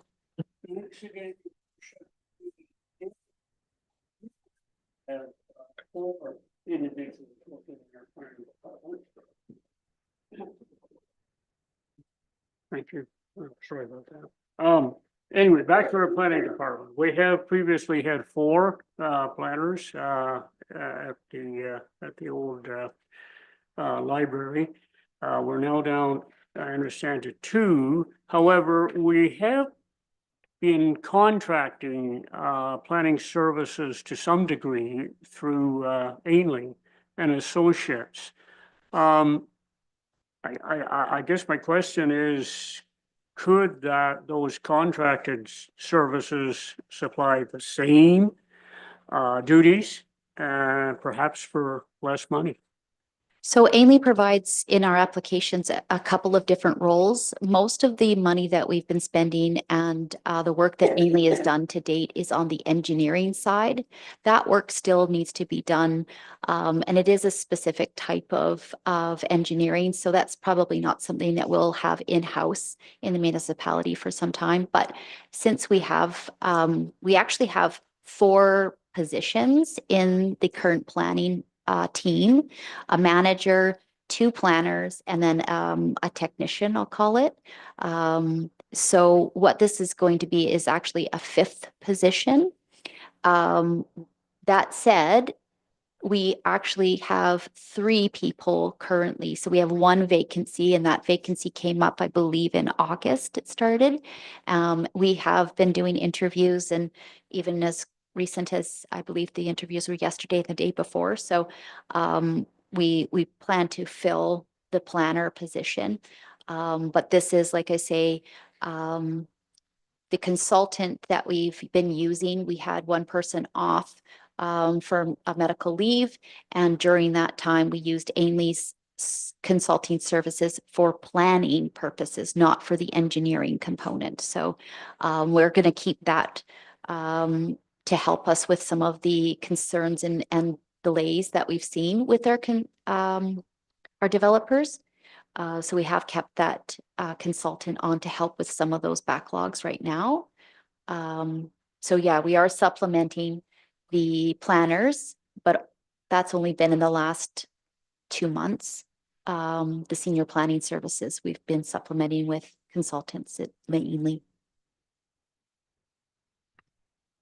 Your worship, yeah, just briefly, I do see this as basically a replacement of a position that we have had, so I'm not opposed to that. I just hope that, and I'm sure, Lady CAO, you will make sure of this, that when this individual is hired, they are experienced in rural planning issues as well as urban. Thank you. Councillor And this- Bartley. I think, yeah, you're clarified. Thank you, Mr. Mayor. Just confusing. Artie, this isn't to replace an existing. This is in addition to the 4 we have. This makes 5. Previously have a person who I always called a senior planner, a director of planner. So to me, that is whom we are replacing in this position. I could be wrong. We had If I'm wrong, 4. tell me. Who are you interviewing yesterday for to replace one of them 4? Correct.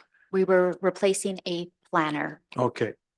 So So you have a, we had someone leave in August and it's a replacement of that role.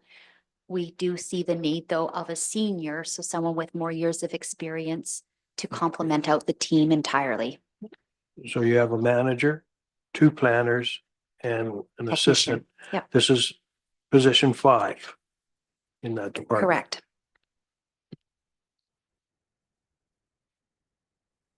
Any further discussion? All in favor? Can I see hands again?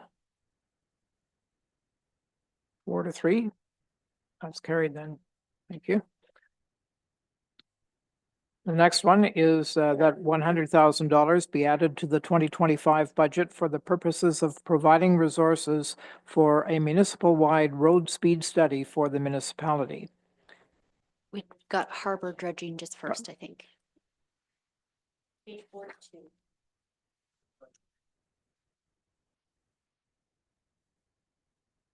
Okay, sorry, as I say, this is as clear as mud to me, some of it here.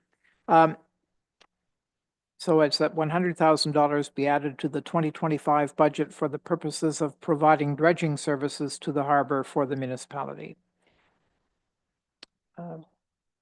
Yeah, if you would like to speak to that, thanks. Through the chair, I think this might be an easy one.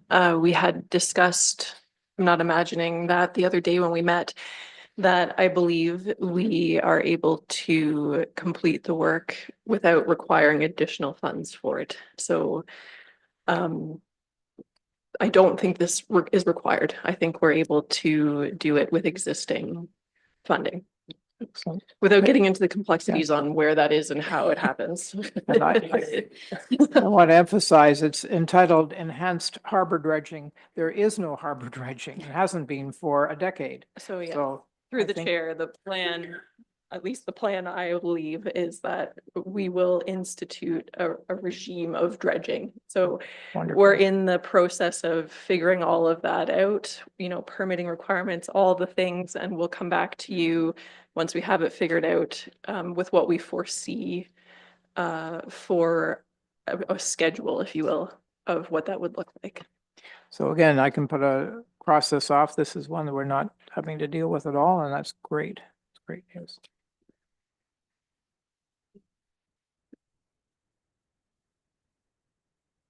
Sorry. Oh, Steve, you gotta get your arm up. I was about to. Sorry, Mr. Mayor, and thank you. You mentioned this the other day and you had 60,000 from here and 20,000 from there. I can't see it not costing $1 million to dredge the harbor. You're gonna dredge you can't get a company to set up and take 2 truckloads out of there for $60,000. Am I wrong?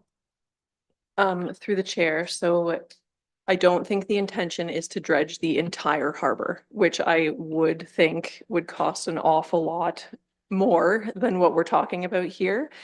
My understanding is the intention is to dredge current problematic locations within the harbor. And that will continue over time. So hopefully we knock on something. We never get to the point of having to do the entire harbor because that would be a very large ticket item. Does the Richardson boat issue have something to do with what you're going to do? Through the chair, I wouldn't say that it's an issue. I just feel like some of the more heavily utilized locations could use some attention from a dredging perspective. And Richardson's has been a very willing and cooperative member of the conversation on this one for sure. Councillor Greenfield. Thank you, Your Worship. Previously, the last few times we've done dredging, we've basically tried to get a channel in long enough to turn around and a channel out. And I think that's maybe about what we're thinking of this time too. This is a federal harbor, is it not?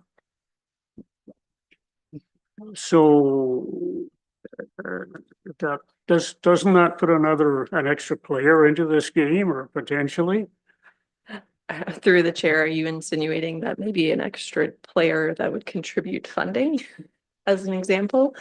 My understanding from preliminary conversations is they would not be contributing funding, but the communications continue.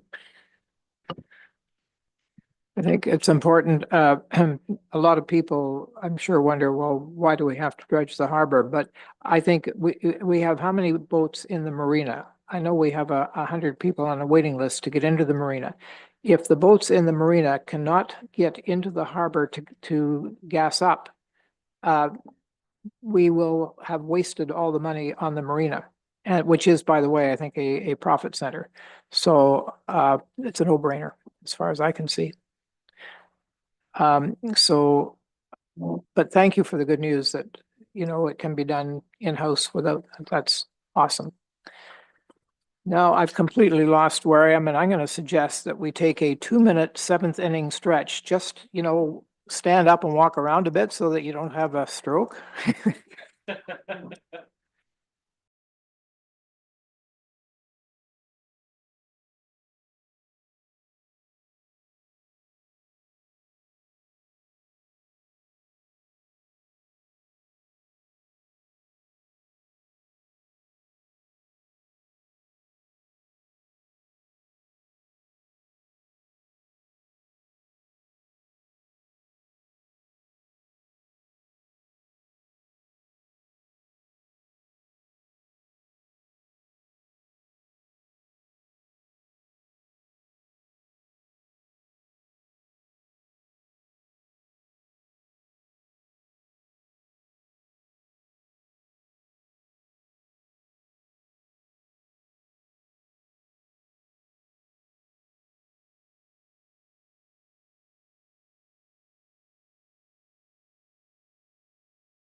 So, so first of all, apologies to our television audience. We did not intend to take a real break like that, but you know, we did need to stretch for sure. And I think the next item is the municipal road speed study. So this is $100,000 to be added to the 2025 budget for the purposes of providing resources for a municipal-wide road speed study in the municipality. Someone want to speak to this or do you want to just start with our questions? You go ahead. It's Deputy up to Mayor. you, Your Worship. I was just going to speak to this because I had brought this motion forward not too long ago because we've heard so many complaints over many, many years, both urban and rural. And this is not limited to Meaford only. Speeding is an issue all across the province, I'm going to say. So this is a safety issue, hence the motion that came forward that was unanimously supported by council. But here we get into the situation of finding out what this might cost. So my assumption is that that $100,000 is for a consultant to come in and provide recommendations, or what does that expense entail? So do you want me to? Because I don't, yeah, go ahead. Sorry. No, you can, because I Yeah. honestly don't know. That's what I was going to say. And it really is just a ballpark to your point.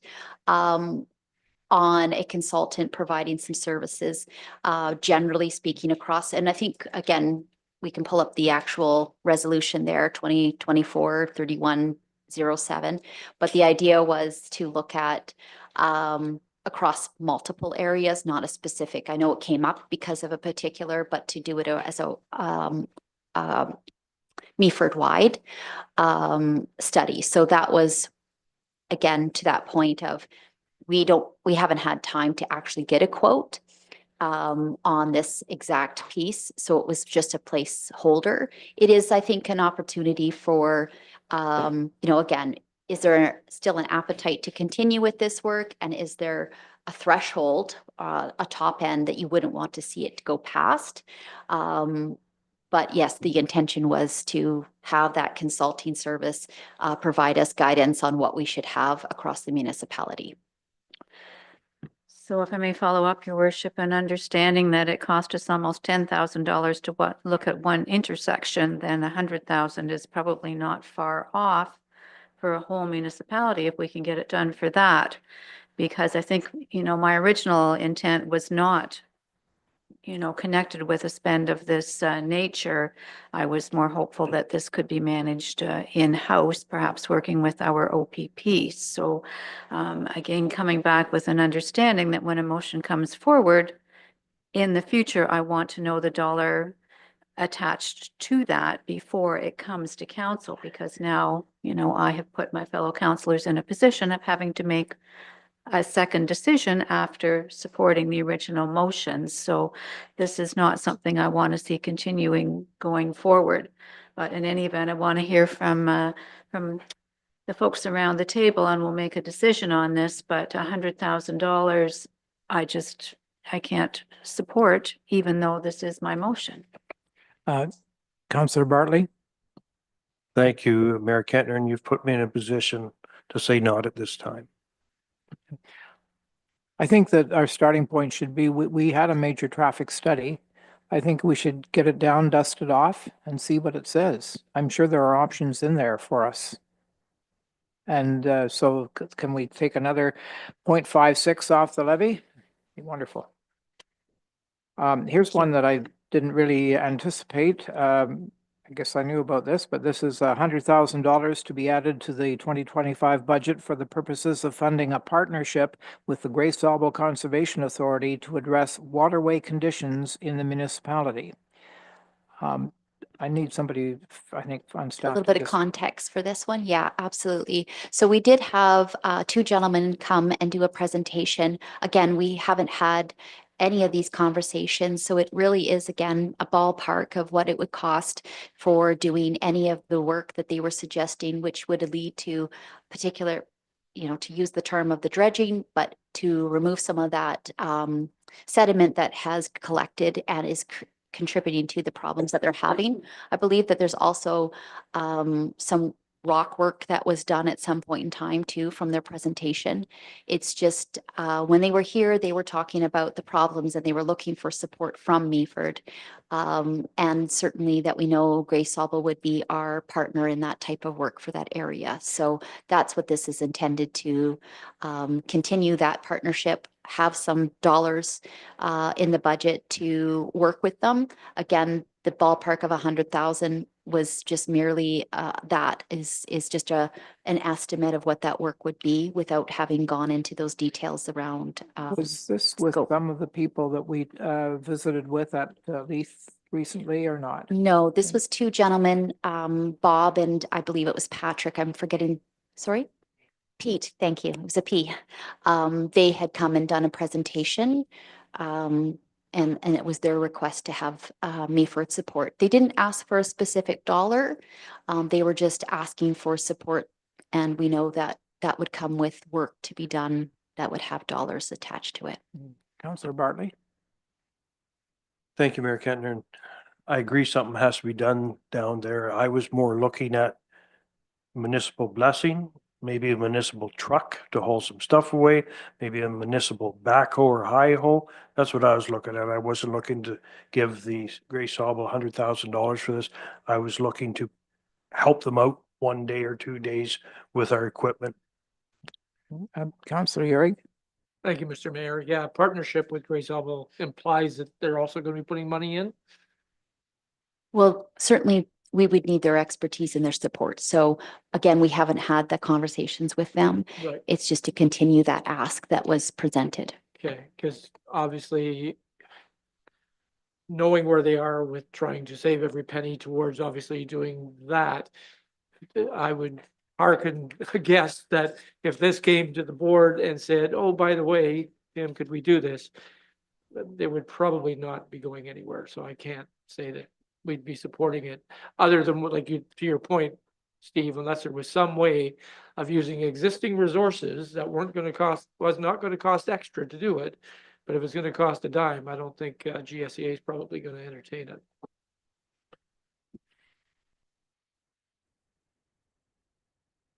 Through the chair, I was just thinking that we'll probably need permitting from them. That's something else that they probably provide. But that is also a county road there. So I feel like a partnership or this type of contribution that we're talking about could potentially also involve the county so food for thought. Yeah, through the mayor, the road has nothing to do with what the issue is. It is on municipal property. Grace Sobel is involved with the Métis. We have to have their blessing, their permission, and you have to only do it when the fish aren't running. So they would be involved, but I would like to go back and Grey County's been down there with, or I mean, Grace Sobel, I'm sorry, been down there, so they know what it entails. They're telling me it's some rocks were placed in there by an individual that is causing the issue. We could take the rocks out. We could do that in a day. I'm simplifying this, but this isn't what I want to do.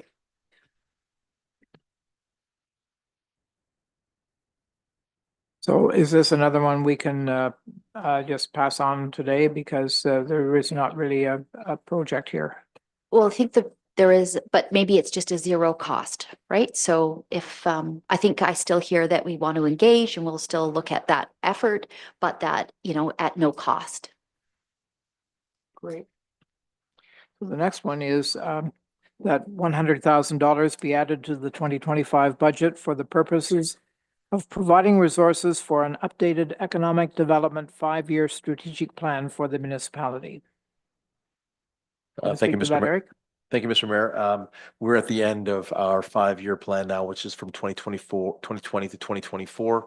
The proposal is for us to spend the beginning of 2025 working with a consultant to build out a next 5-year strategic plan. We're at an important crossroads now with this new focus on economic development. So I think it's important that we focus on this strategic plan. for us to do, the visioning exercise has been suggested, discussing our new mission and visions and things that all go along with strat plans, including setting goals and objectives and attainable some metrics to be put in place. So that's what that is there for. Just very quickly, did we ever have was there a 5-year plan in the last 5 years? There was. Did anything happen? No comment. Sorry. Thank you for this discussion. I'll start with you, Councillor Urick. Thank you, Mr. Mayor. So Growing Our Economy did kind of recommend this. But even conversations around that table, I'm thinking they were hoping it wasn't going to be $100,000. I'm just curious whether anyone at the Horseshoe remembers what it cost the last time we did it, 2020. Last go round was $60,000. Okay. And just to add in, the company that I worked with prior, this was one of our professional services that we did offer. And I would say, again, just using that as a competitive side, obviously we were bidding on this work. You would definitely see it in and around it could go over obviously $100,000, but we can cap it at that and they can, scope down.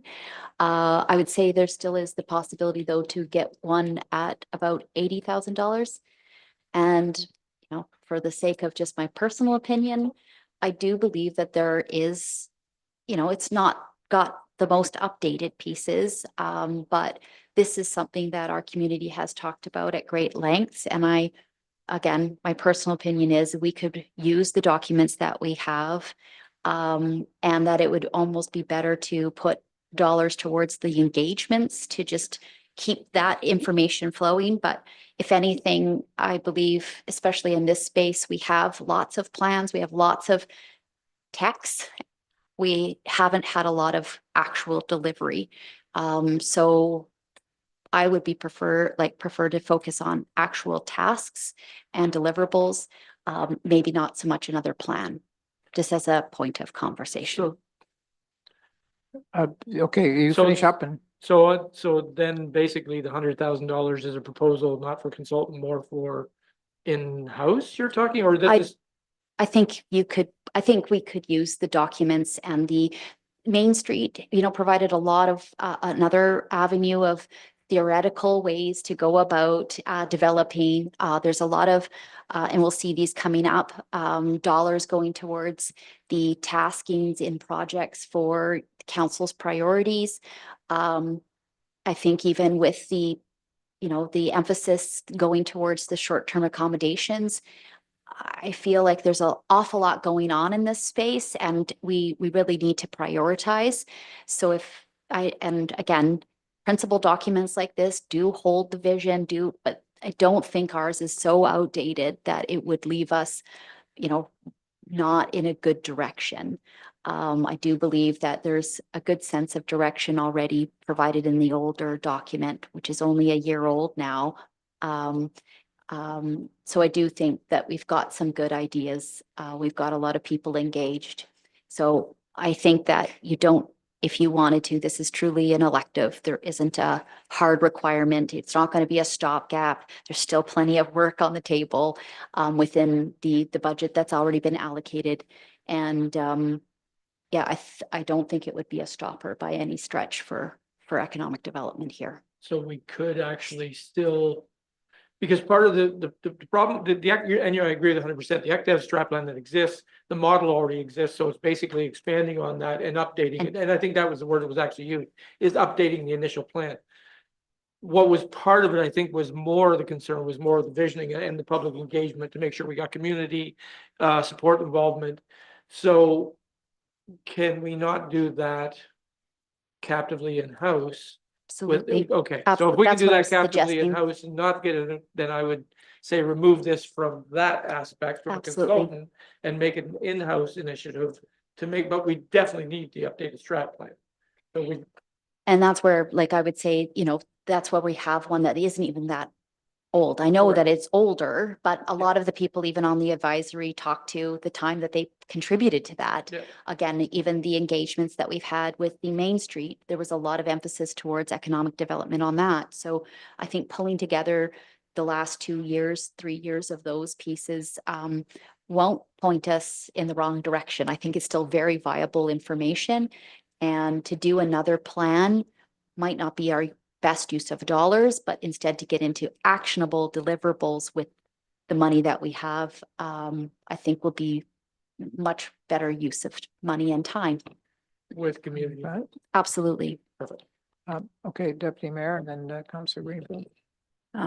Thank you for that, Kim. I do think, you know, the visioning portion of this is critically important. We've been talking about that for 3 years or more now. So if I go back to the last strat plan and the task force that was pulled together, literally everyone who sat on that task force lived locally, but is a consultant.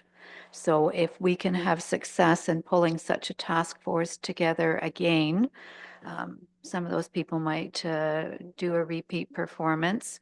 You know, a lot of the work came from the group around that table, you know, and of course the public engagement was led by Hempson, but if we can find some in-house time to assist in leading those types of public sessions and utilizing the current plan as you suggest, perhaps we can get to a place where we can consider it properly refreshed. But first and foremost, we have to determine how we're going to undertake this visioning exercise. So I think that comes back to the Growing Our Economy Committee for further discussion. Councillor Greenfield. Thank you, Your Worship. I'm not in favor of paying out any money at all to a consultant who would quite likely bless us with a revised strategic plan that basically says the same as it did 5 years ago. We have some very good people in economic development now, and I'm sure they will be quite willing to lead us forward in the future with any activity in economic development. Councillor Bell. Thank you, Mr. Mayor. What was the name of the group that you brought forward a notice of motion and they said they had tangible and achievable, and what was the name of that group that basically was involved in visioning and measurable? They had all those nice words. Are you referring to the last motion that the recommendation of the committee made? Yeah. There wasn't actually a specific body brought forward. The goal was to do it with those nice words. And it was going to be exploratory to determine whether the recommendation was to determine whether consultancy was going to be onerous and not able to do versus to be able to do it in-house. So I think if we had all the money in the world, I think the committee would have said, yeah, let's go out and get somebody third party. But under the circumstances, we want to do a visioning process, but we want to make sure the community is involved. So staff, now that we have our own economic development department, can work on the past template with that, then we can achieve all those things anyway. So we shouldn't need a consultant, hopefully. And did I see your hand up earlier? No. Okay, all right, okay. Okay. You ready to vote here on this? All in favor? Well, we're voting on $100,000 and that's a lot of money. I was gonna say, I think we could maybe switch that to $0 if that's what I was getting the sense of. So $0 on this. Perfect.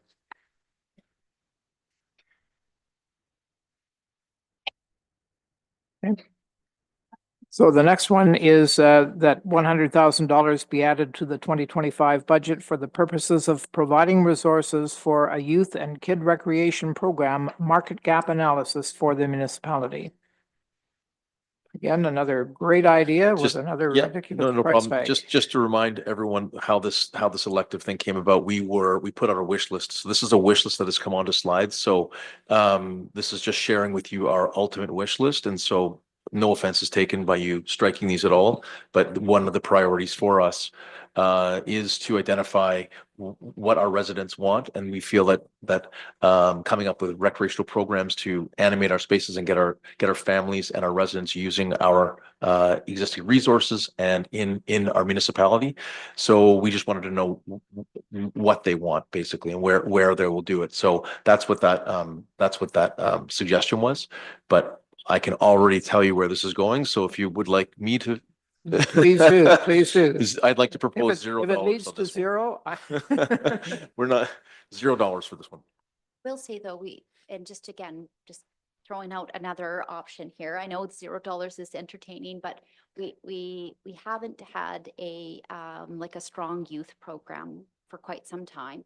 And it was something I just want to, add in. People have been, and there certainly are a lot of kindergarten and a lot of young kids in our area. There are some really great, strong programs, but this was to identify, like Eric said, some of the facilities that are underutilized or we don't have the programming that we once would. Could we attract kids back to, Meaford, because they are taking a lot of their recreation outside of our municipality. So I do appreciate, and just like Eric said, but I do want to say it's founded in more than just Eric's wishes.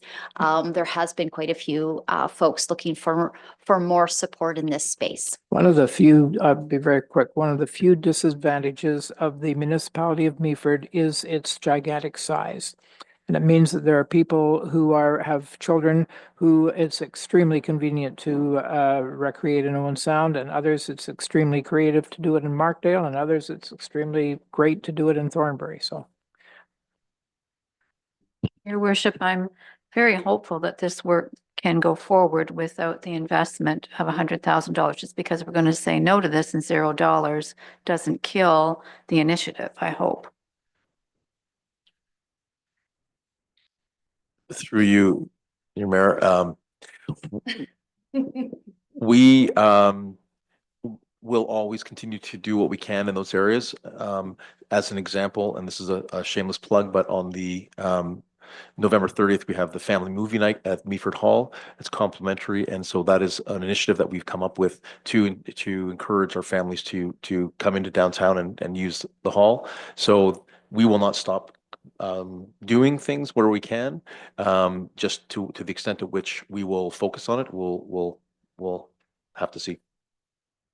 Councillor Yuri. Thank you, Mr. Mayor. And I appreciate that, and I know you will, and I know your heart's in the right place on this totally.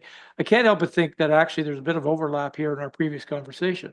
I mean, when you're talking about an active study, and you're talking about a vision plan or a visioning process, I can't help but think that this is going to be part of that, because this is going to be tapping into the community to say, where are our gaps? What do we need? What are our strengths? What do we have? What do we need? What are we missing? This should be part of that conversation. So when the process is going to be put forward to do the visioning, this should be definitely part of the process to ask the questions, say, where are the gaps? We're not going to get a better analysis than asking the people who are going to tell us in spades, what they think is missing. So I think it's going to be part of the process anyway. Do you have anyone else wishing to speak? Are you ready to vote on this at a $0? All in favor? That's carried. Great. The next one is that $92,993 be added to the 2025 budget for the purpose of providing volunteer services for the municipality. I think this is another one, just needs a little chapter and verse.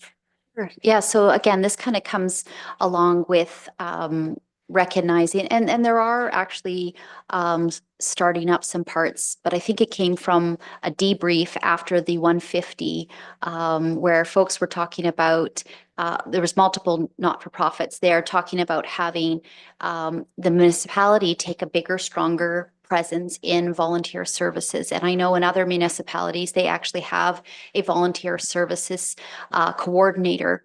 And this role not only is a place in which they can bring in and advertise on our website and things like that about potential volunteer experiences that people might be looking for, but it's also a way to keep the collection of people who want to volunteer in our community.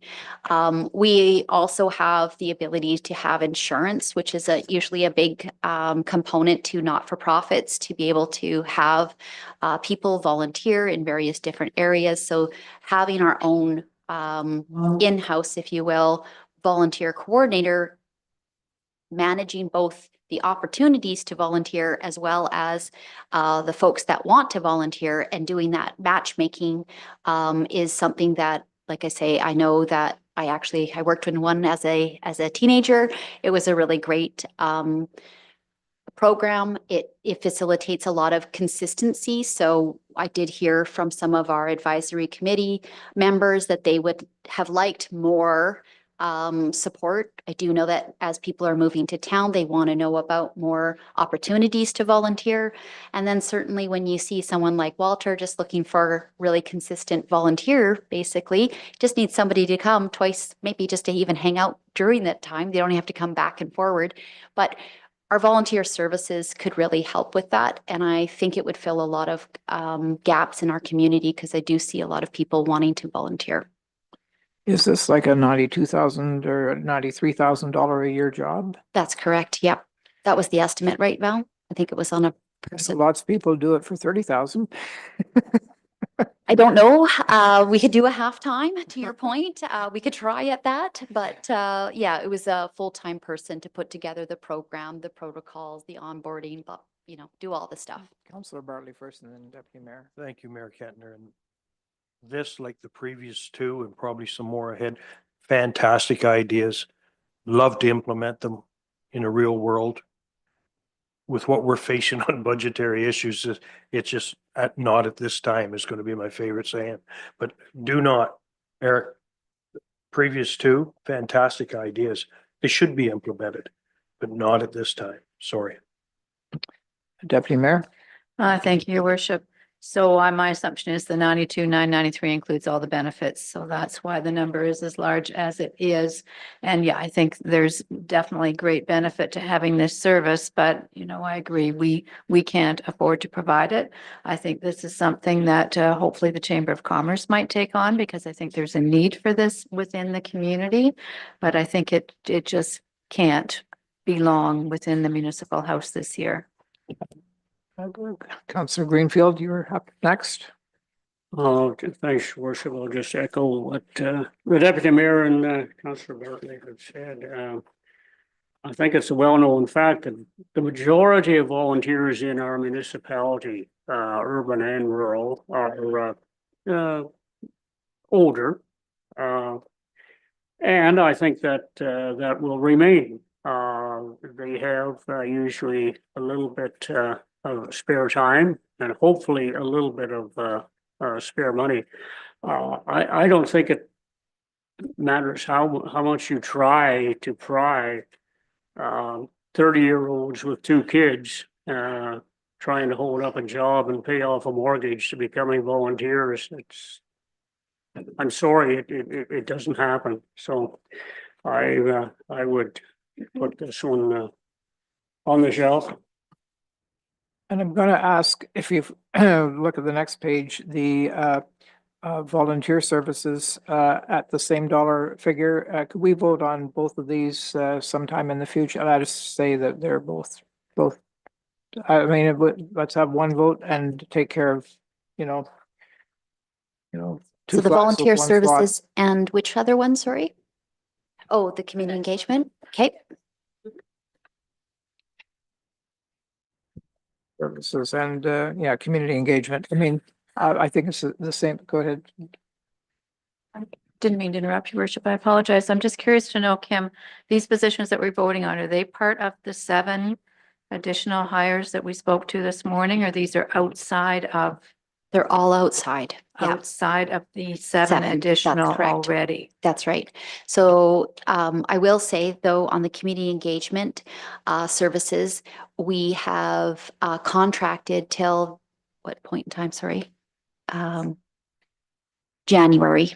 So we have hired a contracted employee who has been doing our community connects. She also did the,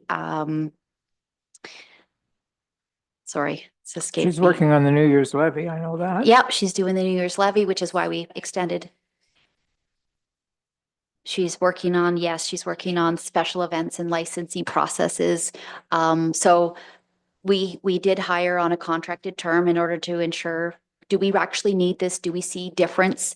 You know, she did the mural reveal. I'm trying to think already because it's the she helped out with the haunted house, and I'm just Remembrance Day, all of those kinds of pieces. So she's I think we've seen a lot of value in the role and the position, but we just didn't know. And so we didn't want to take, I'll say, a chance on doing a full-time position. And that's why it was coming here as an elective. Do we want to see that position continue into 2025? But it is different than the volunteer service program. And just So to play the devil's advocate. Yeah. Would that, starting out as a part-time position be a reasonable idea? So far, it has been full-time. It kind of goes back to, we have been a very engaged community, which is excellent, I think. And in fact, I think supporting more has, you know, it's been very valuable, I think, to the community too, to be able to come in and say, hey, one person, and they help them all the way through. Yeah, I think that it has been very well received. I don't know if I've answered your question though, sorry. Say, Deputy Mayor and then Councillor Urick. Thank you, Your Worship. So Kim, I'm going to ask you because I do see the value in this piece. So would you please be kind enough to review with me and with us the 7 other positions so that we can make some determination as to, you know, the importance of those 7 versus this particular one we're discussing?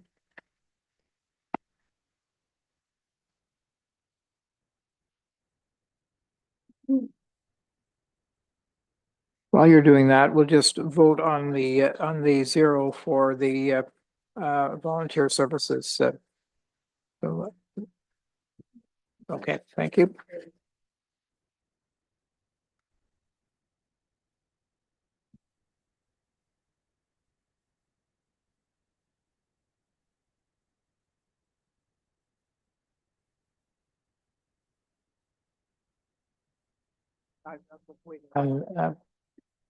And you wanted to have a Well, comment? while you're looking that up, can I just get a clarification on, so to your point about the 7 FTEs, you said earlier that we had 3 people that were in the Act Dev department, director, business, and the person that was the events coordinator. So it was a small, medium-sized business Right. liaison. We eliminated in the 2025, we're not asking for the business growth liaison. We've eliminated that position and it's just then the director. So there's actually just 2 positions Okay. in 'Cause I- economic okay, development. Sorry, No, that's okay. Yeah. I was in the impression there was 3 in there, ongoing. Thank you. So we have in the 7, we had the 2 directors that we spoke about. We have a junior financial analyst. We have 1 new position in the bylaw for the compliance officer. We have a project coordinator for the building department, and we have a senior customer service liaison.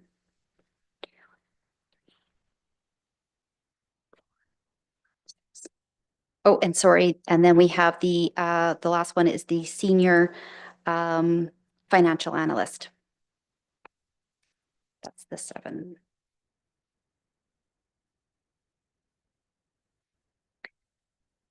That those ones are all built into the core budget. Built into the core budget, and I understand that. And this is going to be food for thought probably for the next few meetings, but you know, I have to question the need for 2 additional directors. Can we not, you know, amalgamate that work, spread those hats around so that we don't require 2 positions at that pay grade? Absolutely. And I think that's part of the overall kind of, to get to the end of the list here of the electives and then for us to take it away and to take a look at, like I say, I think that's where rather than you specifying, 150 less in IT department, please give us the opportunity to take it in collective and then come back to you and we can list out what we've removed or, what we think should still stay, that type of thing. But we needed to do this prioritization to just get that level down. And then we can do the next level as well. So yes, to your point, we can look at a reorganization in the director's sphere as well. And your worship, if I may, just to be completely clear, at 4 o'clock now on Friday, one of those two directors is a new hire. Both of those positions would be new. New hires. Correct. Okay. So if we eliminated both of those, then it would just be the hats as they are around the table. With the addition of the mat leave coming back. With the addition of the director of engineering. Okay.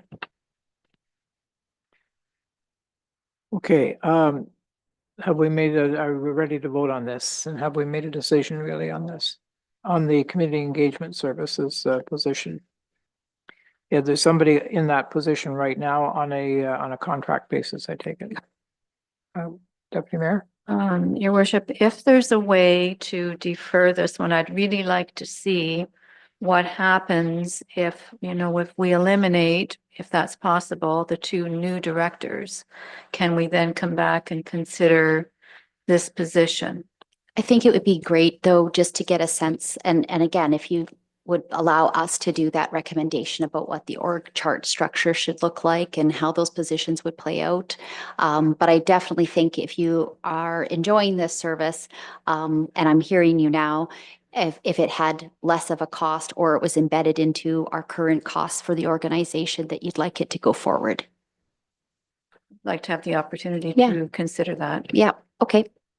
Can we frame it in just, that direction? Be clear, we've eliminated both the volunteers, no, we've eliminated volunteer services, but not the community engagement services at this time. Instead, we'd like to, I think Alex is just going to update that to, if we can find it within our current, I'll say, organizational charts, that the role is important to keep, but not additional money. So I guess it could be referred to as a zero cost, but within to keep the services. Let's Apologize, Yours, just quickly. So just so I'm clear on this, so the volunteer coordinator then would have been a new position. It's not the same person as this. Correct. It's a different, it's not ever, we haven't started a program for volunteer services at all, but we did start this community engagement service. Councillor Bartley. Community engagement services is being provided by a person, and what is the annual cost on that person so far? They're a contracted person, and I don't know off the top. Do you know, Sarah? Sorry, I don't want to put you guys on the spot. I'd say less than half, because it was less than half a year that we hired the person. So I want to say 4 months, roughly at that, 4 or 5 months. I think the contractors were 6 months, I believe, starting in and around September. September 25th is when the contract started, and it is, and it was January. Yeah. 6 months. Yeah, I'm just pulling that up right now. And we're not paying benefits or. Grade 7, level 2. Which is, hang on just a second. Too much open.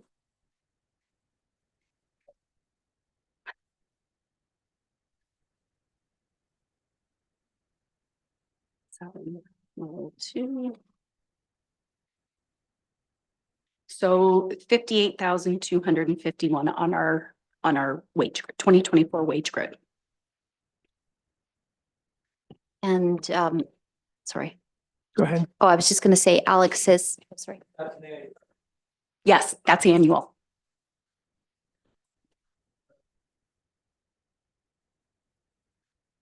Sorry, and Alex has taken the note. Do you want to read? So that $0 be added to the 2025 budget for the purposes of facilitating community engagement for the municipality, but the service to be maintained and to be funded from current staffing. Current labor. From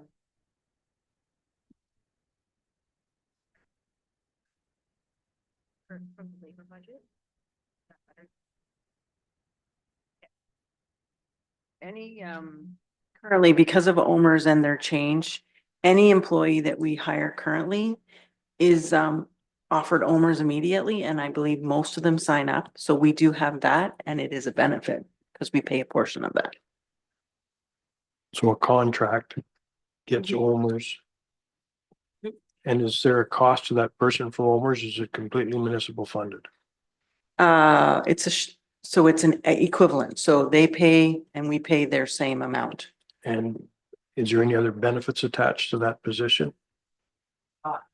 Not that position. And are we thinking of leaving it at 6 months and not a year? I think the intention for this ask was to have it as a year long. I think it, but this was outside, this is the 2025 ask. But presently it's a 6 month. And Correct. okay. So can we continue to engage her on a contract basis? Certainly we could try. Yeah, absolutely. I'm just thinking that if you're going to extend it for a year, I don't know how many more people we can hire. And therefore, I'm, suggesting that contract would be the way to go. Lots of people are working on contracts today. Right. Yeah. And I think that's where the cost might work out to be about the same. To be honest, because we do offer some of the benefits already to contracted employees. But you're right, the terms would be different because then we could go year to year. So if next year was something we weren't interested in, we could do that. Or we could, I think, which is the direction you were first headed, which is if we can find it within our current labor, we could keep the service and, keep offering that support, but see if we can find it within our own current staffing. Sure. So Okay, there's two kind of options there. So if you could just give a sense so of, we do need to vote on that one. you want it to be continued as a contract with an additional cost? Or How do people feel about that? Steve? Might be asking too much, but can we get a list of what this person has achieved and what they're intending to achieve for $58,000? sure. Yep. Yes, we can definitely get that for you. Not a problem. Okay, so okay, Councillor Bell. Thank you, Mr. Mayor. So when you do the org chart and you put a box and it says community engagement services, I don't want the comments to come back in the future that we have a box in our org chart and currently it's not filled. At this point, then that could be within the organization. I don't, if we're not going to have someone doing it, I don't want it in the org chart. Correct. I think right now, as it's drafted, it is called new and contract ends January 2025. So the org chart has a bit of the terms, if you will. So that's how it's currently showing, because we do have a human doing that service right now versus I'll use the opposite. The volunteer services is not on the org charts at all. Deputy Mayor. And I would just quickly add, in my opinion, this individual is doing a really superb job in the few months that they've been with us. You know what she's doing. I don't have a clue if she's even here. I don't know. Thank you. So the next one is that $90,215 be added to the 2025 budget for the purposes of facilitating advisory committees for council of the municipality. And this is someone who will, in legislative services, who will Correct. Support all of the committees. So we already have one position exactly like this. So we have a clerk, a deputy clerk, and we have one legislative services coordinator. We're asking for a second. This is a list of all of them, all of the committees, but not, I'll say, not the responsibility of this new position. So right now, the services are being provided, and we're just noticing that, again, to get through the backlog of the legal files, to help with the contracts, and I'll say the user contracts between pickleball and us. Like, there's a lot of work that the legislative services team does, and so we are seeing a need to add an additional person. Like I say, the list off the side is just to give you a sense of, again, the library board, the committee of adjustment, those aren't specific to this role. And I don't foresee, like I say, kind of the person taking on all of these committees. It would just be shared across the two individuals, rather than right now, it's all on the one person. So it's a shared duties on the support for the committees. It's a shared duties on the legal files. It's to help facilitate, kind of, I'll say, all of the contracts that the municipality puts out. Deputy Mayor?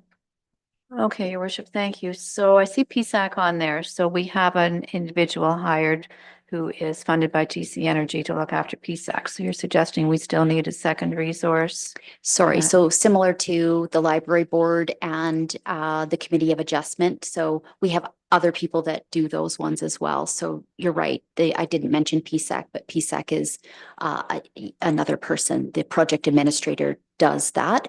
It's the backup for that person. Okay. That, as we just saw last night, when they're not there, we don't have, but the legislative services team is that backup support. And that's who we would, I'll say, use. Okay, so just quickly then, if we were to agree to hiring this position, would that mean that those committees could meet more often? Oh, I was hoping just to maintain the space. Oh, I think we'd have to first ask the chairs. But I think at this time it was just on a set of maintaining. I won't lie. I think that I haven't asked. We would like to ask, though, the advisory committees. We want to do a feedback session and see how people in those roles are feeling, yourselves, how they're working. So we do want to do a process improvement, if you will, step, a lessons learned. But if that comes out of it, that some folks want to meet more often, other folks maybe, don't meet as frequently, the timing, all that kind of piece could be reevaluated. But right now it was just to maintain. We feel that we're actually short in that department. Okay, and if I may just sneak in one follow-up, Your Worship, because I think some of us might agree we'd like to see one more committee added, and that would be either a rural or an agricultural committee. That was Councillor Greenfield's suggestion earlier in the term. Go ahead, Councillor Greenfield. Thank you, Your Worship. Through you to the CAO. I have the honor of sitting on 4 of these 9 committees that you have listed here. And I'm quite positive that every committee meeting I've been to, we've had a recorder, a staff member who has taken notes and minutes and done a very good job. So I guess my first question is, if we hire another person to do this, what are the current ones going to do? And I'd like to know, are the people who are currently taking the minutes, are they, is this a problem for them? Have they had trouble getting the minutes made up, or doing whatever business is related to the committees getting done? Because it seems to me running pretty efficiently, I think. So I here again, $90,000. Well, I think that's kudos to the team right now because it is quite small and working at, I'll say, especially for the last 5 months with one person primarily trying to do all three positions. So I think thank you because I think that goes to say that you haven't felt a bump. I think it's in combination, not just that this person performs the committee services. That's a big portion because it does take quite a bit of time to administer those. But it's also so that the two of them can do the legal files and work on those and progress that. So your question on what will the other person do, I think they will still do half of the committees and then also progress the files. So it's a way to manage the entire department, not to necessarily have this person only do the committees entirely. Can I ask, in as much as these committees do not meet every day, whether or not it wouldn't be possible to cover them with part-time people or contract workers? And Yeah, absolutely. I think all I'm saying is, because it's a fairly specialized job, but once you know how to do it, it's the same every day. And I'm suggesting that, you know, we keep every one of these jobs is really $100,000 and it's you know, just not doable. So the options are for us to just say, no, thank you, but no, or will you take another look at this and see if you can do this with part-timers or whether you can do it with contract? It's a thought. absolutely. Yeah, we can take that away and we can put that on if that's kind of the direction you'd all like to go. You know, if people think it's a nutty idea, say so, but if you think it's worth pursuing, why? Anyway, I'm gonna go ahead, Councillor Bartley. It's not fair for me to comment, but I'm going anyways. I can't answer this without working inside the office. We were down a person. Our present people did a fantastic job. Now we got that person back. I would like to try it with two and see how it goes. That's my opinion. That is, you were not voting in favor of this addition. Okay. I'm gonna call the question at this point unless anybody has something to add. Pardon? Please just clarify what you want the vote to look like. Do you want to have it at a 0 or part-time contract? I think all three have been presented. As far as I'm concerned, I would, you know, call the vote on in or out. But I encourage you to think in terms of part-time or contract rules for some of these jobs that are not really a full-time, you know, job. Councillor Bartley. I would suggest we vote it out. I'm marking it down.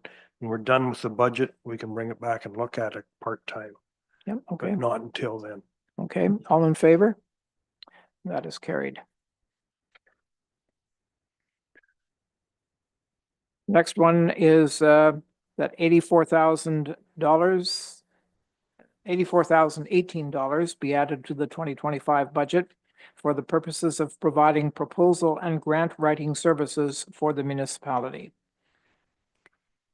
Just a little context here. It was coming from actually a couple of the community not-for-profit organizations that would like support in doing proposals and grants as a joint effort with the municipality.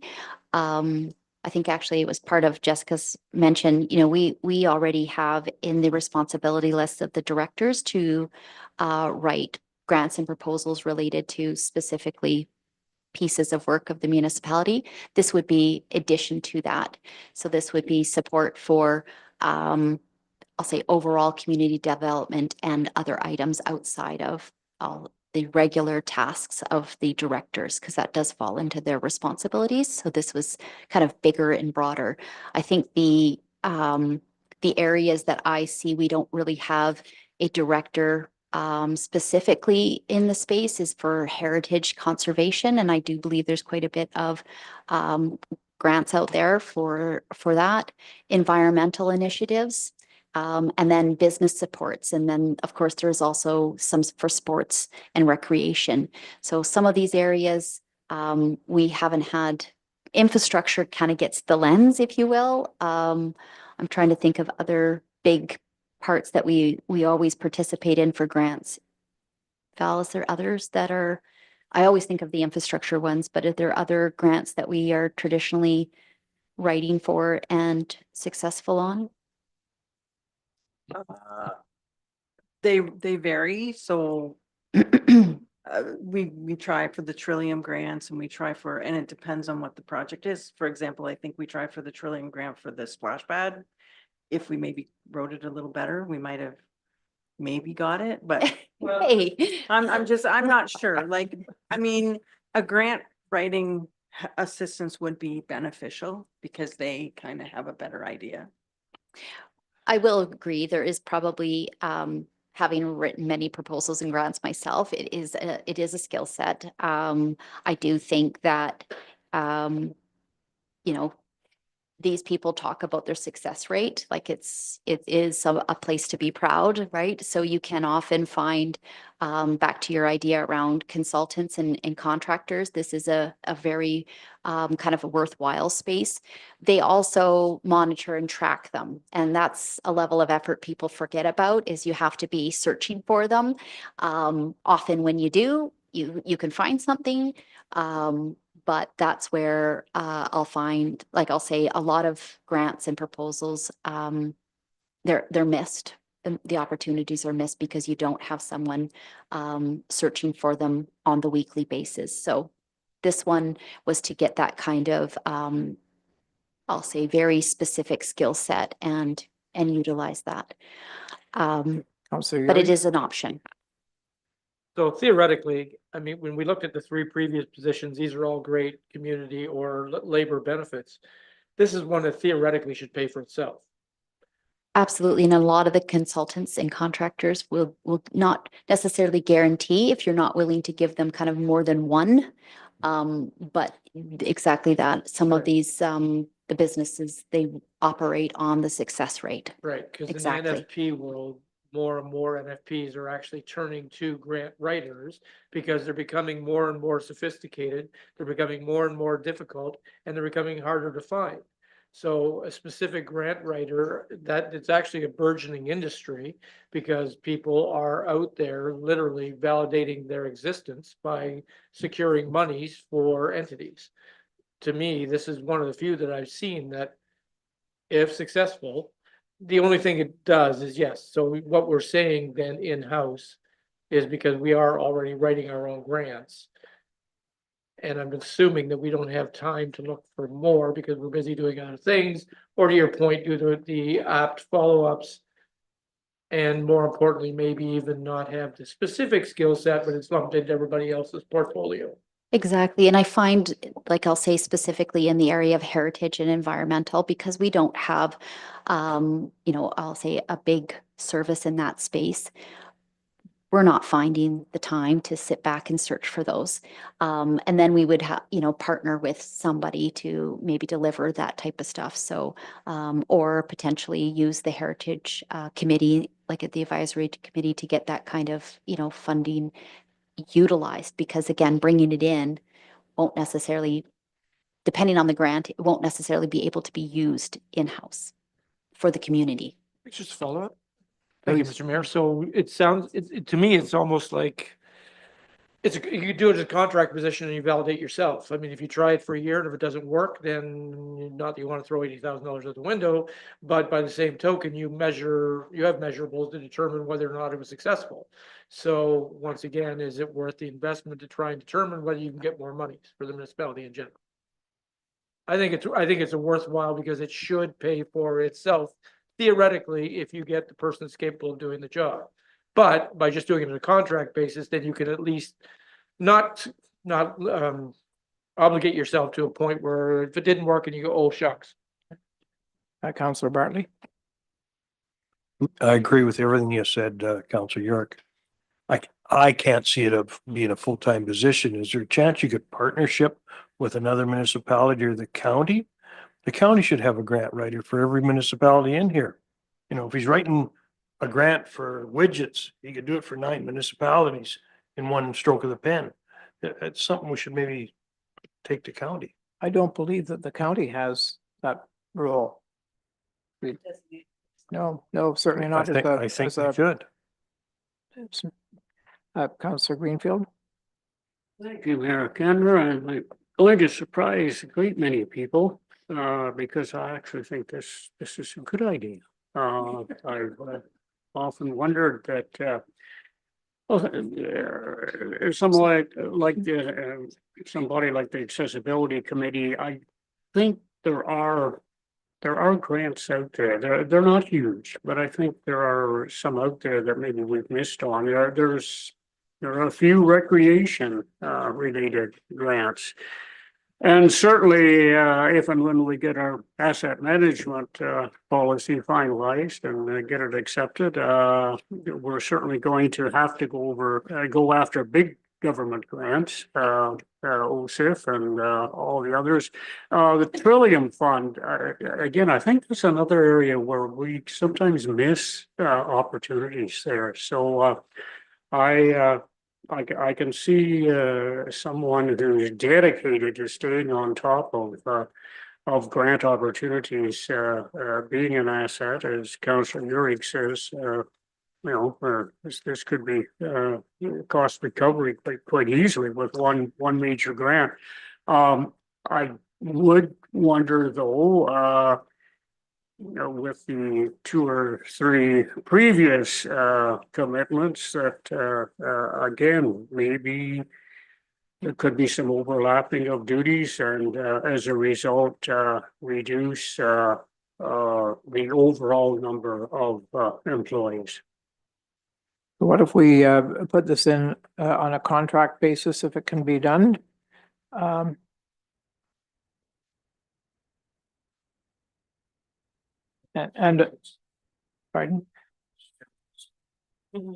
Yes, well, or alternatively, if it can be incorporated in another job, like so that we're not adding $84,000 to the thing at all. It's like it would have to be revenue neutral in that respect. I'm not sure whether, I guess you've got some options to play around with in dealing with some of these positions, but maybe we just better vote on it.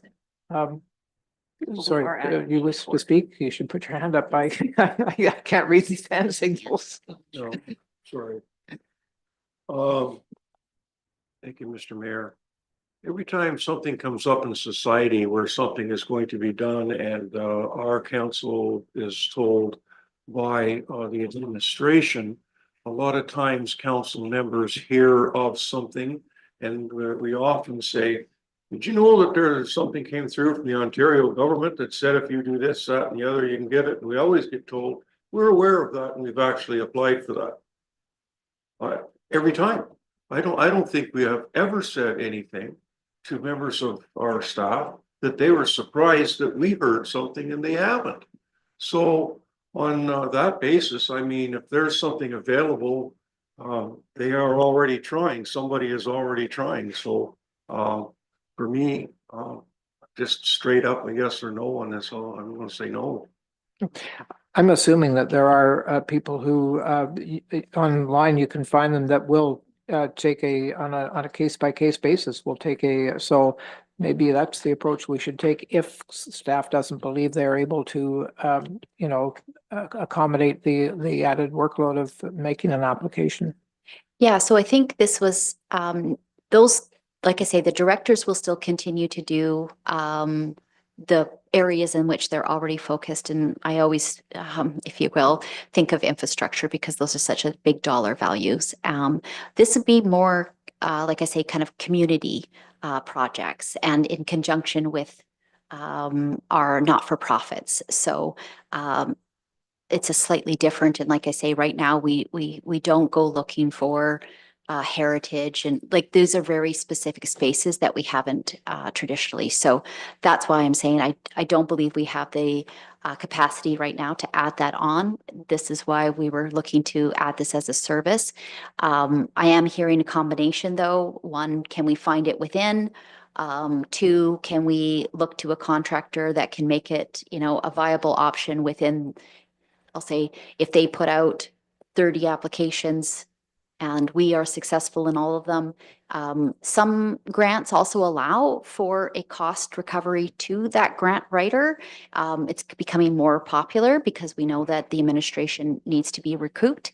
And then in others, you have to kind of absorb that cost yourself. So I think in some cases we can look to doing cost recovery, but I think it would also limit us to the number of types of grants and proposals if we stuck to that only. So, yeah, go ahead, Brandon. Sorry. Councillor Porter. Yes, thank you, Mr. Mayor, and through you.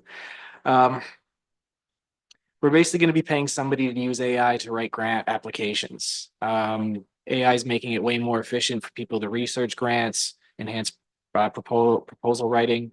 AI is really streamlining things and making it less work for existing grant writers. So I can't support spending $84,000 on somebody that uses AI to do that. And if they're not using AI, then that's inefficient. So I can do that from my computer right now for free. So anyway, I just want to throw that out there, is that the technology is really bridging that gap, and it's not as labor intensive as it used to be. I'm not an expert in grant writing, but I am an expert in AI. So that's where it's at. Okay, I'm going to call the vote. This is in or out. So vote with your hand if it's in. And it is out. So thank you. Yes. I just respectfully, I just wanted to ask, I know we have about 28 more slides and we're getting on 8 hours. Yeah. So I just want to know, at what point are we going to call the meeting? Because I'm at a level of fatigue here at almost 8 hours in. Thank you. Other people, your input. I think we are making progress. I think we're all happy with the fact this is exactly as I thought it was. It's been an exercise in a lot of time, but we've had some good discussions. Why don't you tell us what you're looking for here? We do have the option to come back on Tuesday. And I think that would be kind of, I'll say, the fastest, if you will. And if people are I know I'm finding it very valuable to hear your thoughts and your opinions on these items. And so if we want to come back, we could come back on Tuesday. If you'd prefer, again, I'm finding it very valuable. I don't want to just take it away and guess at what you would like. But that is another option if you'd prefer not to have the Tuesday, for us to either take out the remaining or add in the remaining in version 2. We can also take that as the next step. But I think it would cut us to the day. Yeah, I think so. I think that we are, getting there awfully gradually, but we are. And I think if we come back on Tuesday and finish this and see if we are closer to where we want to be. Sorry, you're not available?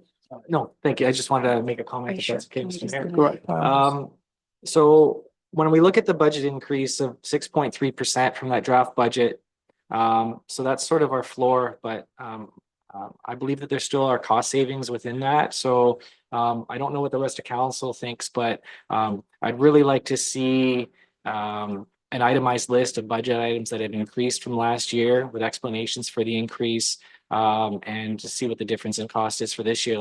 I find the budget rather confusing, so it's hard for me to identify where cost saving opportunities are. So that's something that I would really appreciate if there's a list of items that have increased in cost from last year to this year, with an explanation and with totals by department. And then through that, council, we could decide within that 6.3% if there are some cost saving measures, rather than in addition to what we're doing right now. But I think that would be extremely beneficial for me particularly, but I assume everybody else around the table. So I just wanted to throw that out there to get everybody's thoughts. Thank you. Yeah, can I just ask, because I know let's aim for 4:45 to leave, but I'm going to ask you where we stand on these electives in terms of what we have actually added. Yes, so I think it would be valuable for us to actually vote on what we've decided for today. So it is a very lengthy motion. But I think, Mr. Mayor, if we could have a mover and a seconder, and if you could read out as you see on the screen, just so that we kind of know the conclusion that we've come to for today, and then we'll do a vote as on the final motion, sort of for the work Yes, that we've that's done better. today. So we'll start with a mover and a seconder, and then Mr. Mayor, you can go ahead and read it, please. Okay, mover, Deputy Mayor, seconder, Councillor Yuri. So the final motion for today, that Committee of the Whole recommend to Council of the Municipality of Meaford, one, that the 2024 OPP dollar figure plus 5% increase be added to the 2025 budget for the purposes of providing a policing service for the municipality.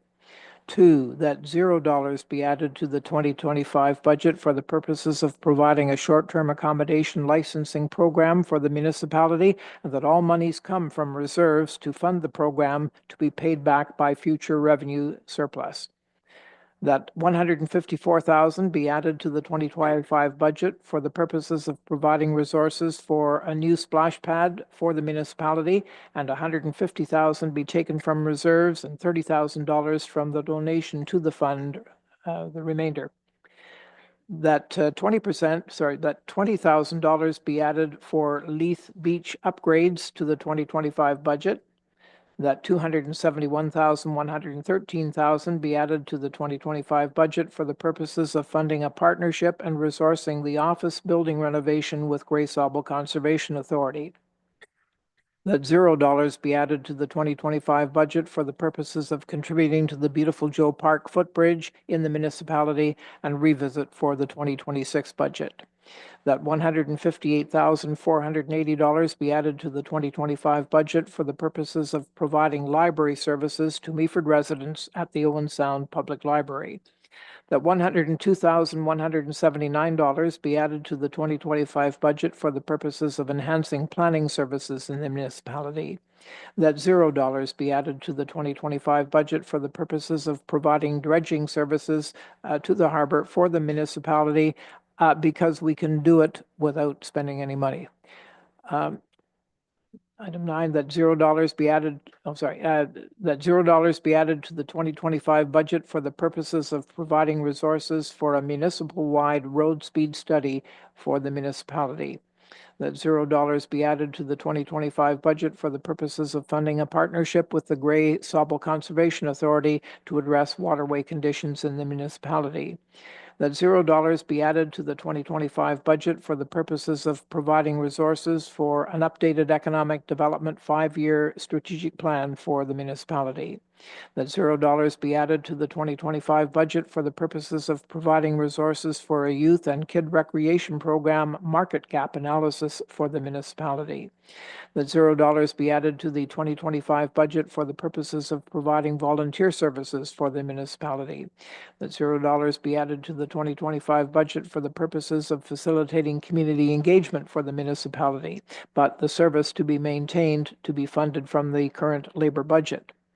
That $0 be added to the 2025 budget for the purposes of facilitating advisory committees for council of the municipality to be revisited at a later date, and that $0 be added to the 2025 budget for the purposes of providing proposal and grant writing services for the municipality. Thank you, Mr. Mayor. Sorry to interrupt. Val has asked that we go back up to the splash pad portion.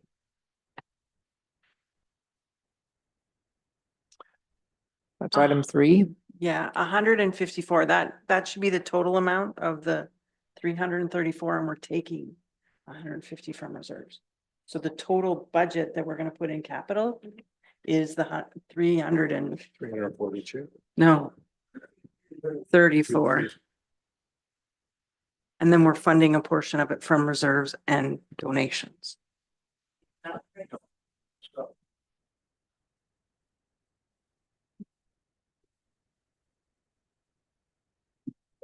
Yeah, that's right. Yeah, that's the cost of the project. The cost of the project is 334. We're gonna fund it from reserves and we're gonna fund it from donations. And the rest will come from the levy. And the rest will come from the levy. Yes, and the impact to the levy is 0.79%.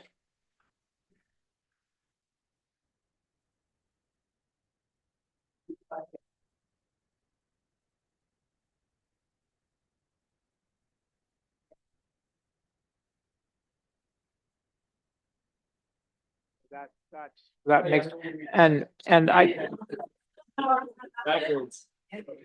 So if there's any discussion and then we just keep the vote. so I didn't hear that. If there's any further comment or discussion, now would be the time, and then we just need the vote. Councillor Bartley. Discussion on this Yes. or what we did today on this motion? Okay, so like Councillor Forder said, I wouldn't mind an answer on Tuesday. We cut out 3.4 to $4 million out of the budget for elective services, and we still had an increase of 6%. I'm gonna need, like he said, the increases in the budget that were $3.5 million. And can that happen? Val, so I believe that is in the budget book, right? That's what all of those lines are. But what I also believe, and again, this is my own experience, so correct me if you felt it differently. Because of the format, I'll say in a PDF, it doesn't leave you much space to see, but it does have that information. What it doesn't have is the explanation beside it. So that's what the presentations were, to talk you through if you had any. So we could, I don't think that there's a way to write into this, but correct me. Yeah, correct. What is capable within the budget book? I will see what I can do. Yeah, I will try my best to get you a summary. Okay, Councillor Bell. Thank you, Mr. Mayor. When you do this, you're getting close to the end of today's session. I would ask that you give me a moment. I may need to apologize for something I said earlier today. Okay. Anyone else wish to comment at this point? Are you ready to adjourn? Pardon? Oh, we haven't voted on this. Okay. And we need to vote, and then we need a motion to move out of committee of the whole. Yes, okay. Yes, and the apology, then before the we adjournment. do that, can I ask you, what is the impact on the levy of what we've done today? Like, of the considered You have a electives? rough number, Val? Otherwise, I will just gently say, can we bring that back to you? I think it's a please, can we bring that back to you? We don't want to speculate, but Val is recording pieces. Which would be higher, you're saying? It's 19% currently. So 19 down from 35. Yeah, no, we're far from done. Tony, you have something to say? Oh, sorry. All in favor of all of that I read, and we have agreed. Thank you, Mr. Mayor. Earlier today, we had a presentation from Walter from the 55 Club. The last time that I was involved witnessing the assembling of the 55 Club, they were gathering at the Meaford and St. Vincent Community Center. And that is what I thought when we were expressing about needing help. I got a little bird that told me they do not meet at the Meaford and St. Vincent Community Center, that they meet at a local church. So our staff have no business going into a church and helping out and doing something. If they're at the church, they're at the church. I did not know that. And the way I came to defend our seniors and defend that club, and maybe our staff weren't doing things, I apologize for that. I did not have it, and I didn't ask Walter where they meet. It makes a 100-degree turn for sure. Okay, so I just wanted to say that little bird was right. They don't meet here, and it might even the insurance for Walter. I don't know. The church made it, I don't know. But anyway, on that, if they were meeting at the Meaford and St. Vincent Community Center, I wouldn't be speaking right now, but they are not, from my understanding. Thank you. So just as a comment, again, we are still looking, and Walter left believing we will still work with him, and we are still working to support. Because again, I do think that there are folks that, we've been looking to figure out how to make that schedule happen. Sarah herself has also gone across to the church where they do meet to help them out. So we're going to continue to pursue that, but I do appreciate your acknowledgement. Thank you. I need a motion to move out of committee of the whole. Moved by Councillor Uhrig, seconded by Councillor Forder. All in favor? Thank you. And I would say we will reconvene on the budget on Tuesday at what time? It will be another 9 a.m. and the agenda will go out on Monday for that. Okay, thank you very much. And with that, I'll declare today's meeting adjourned.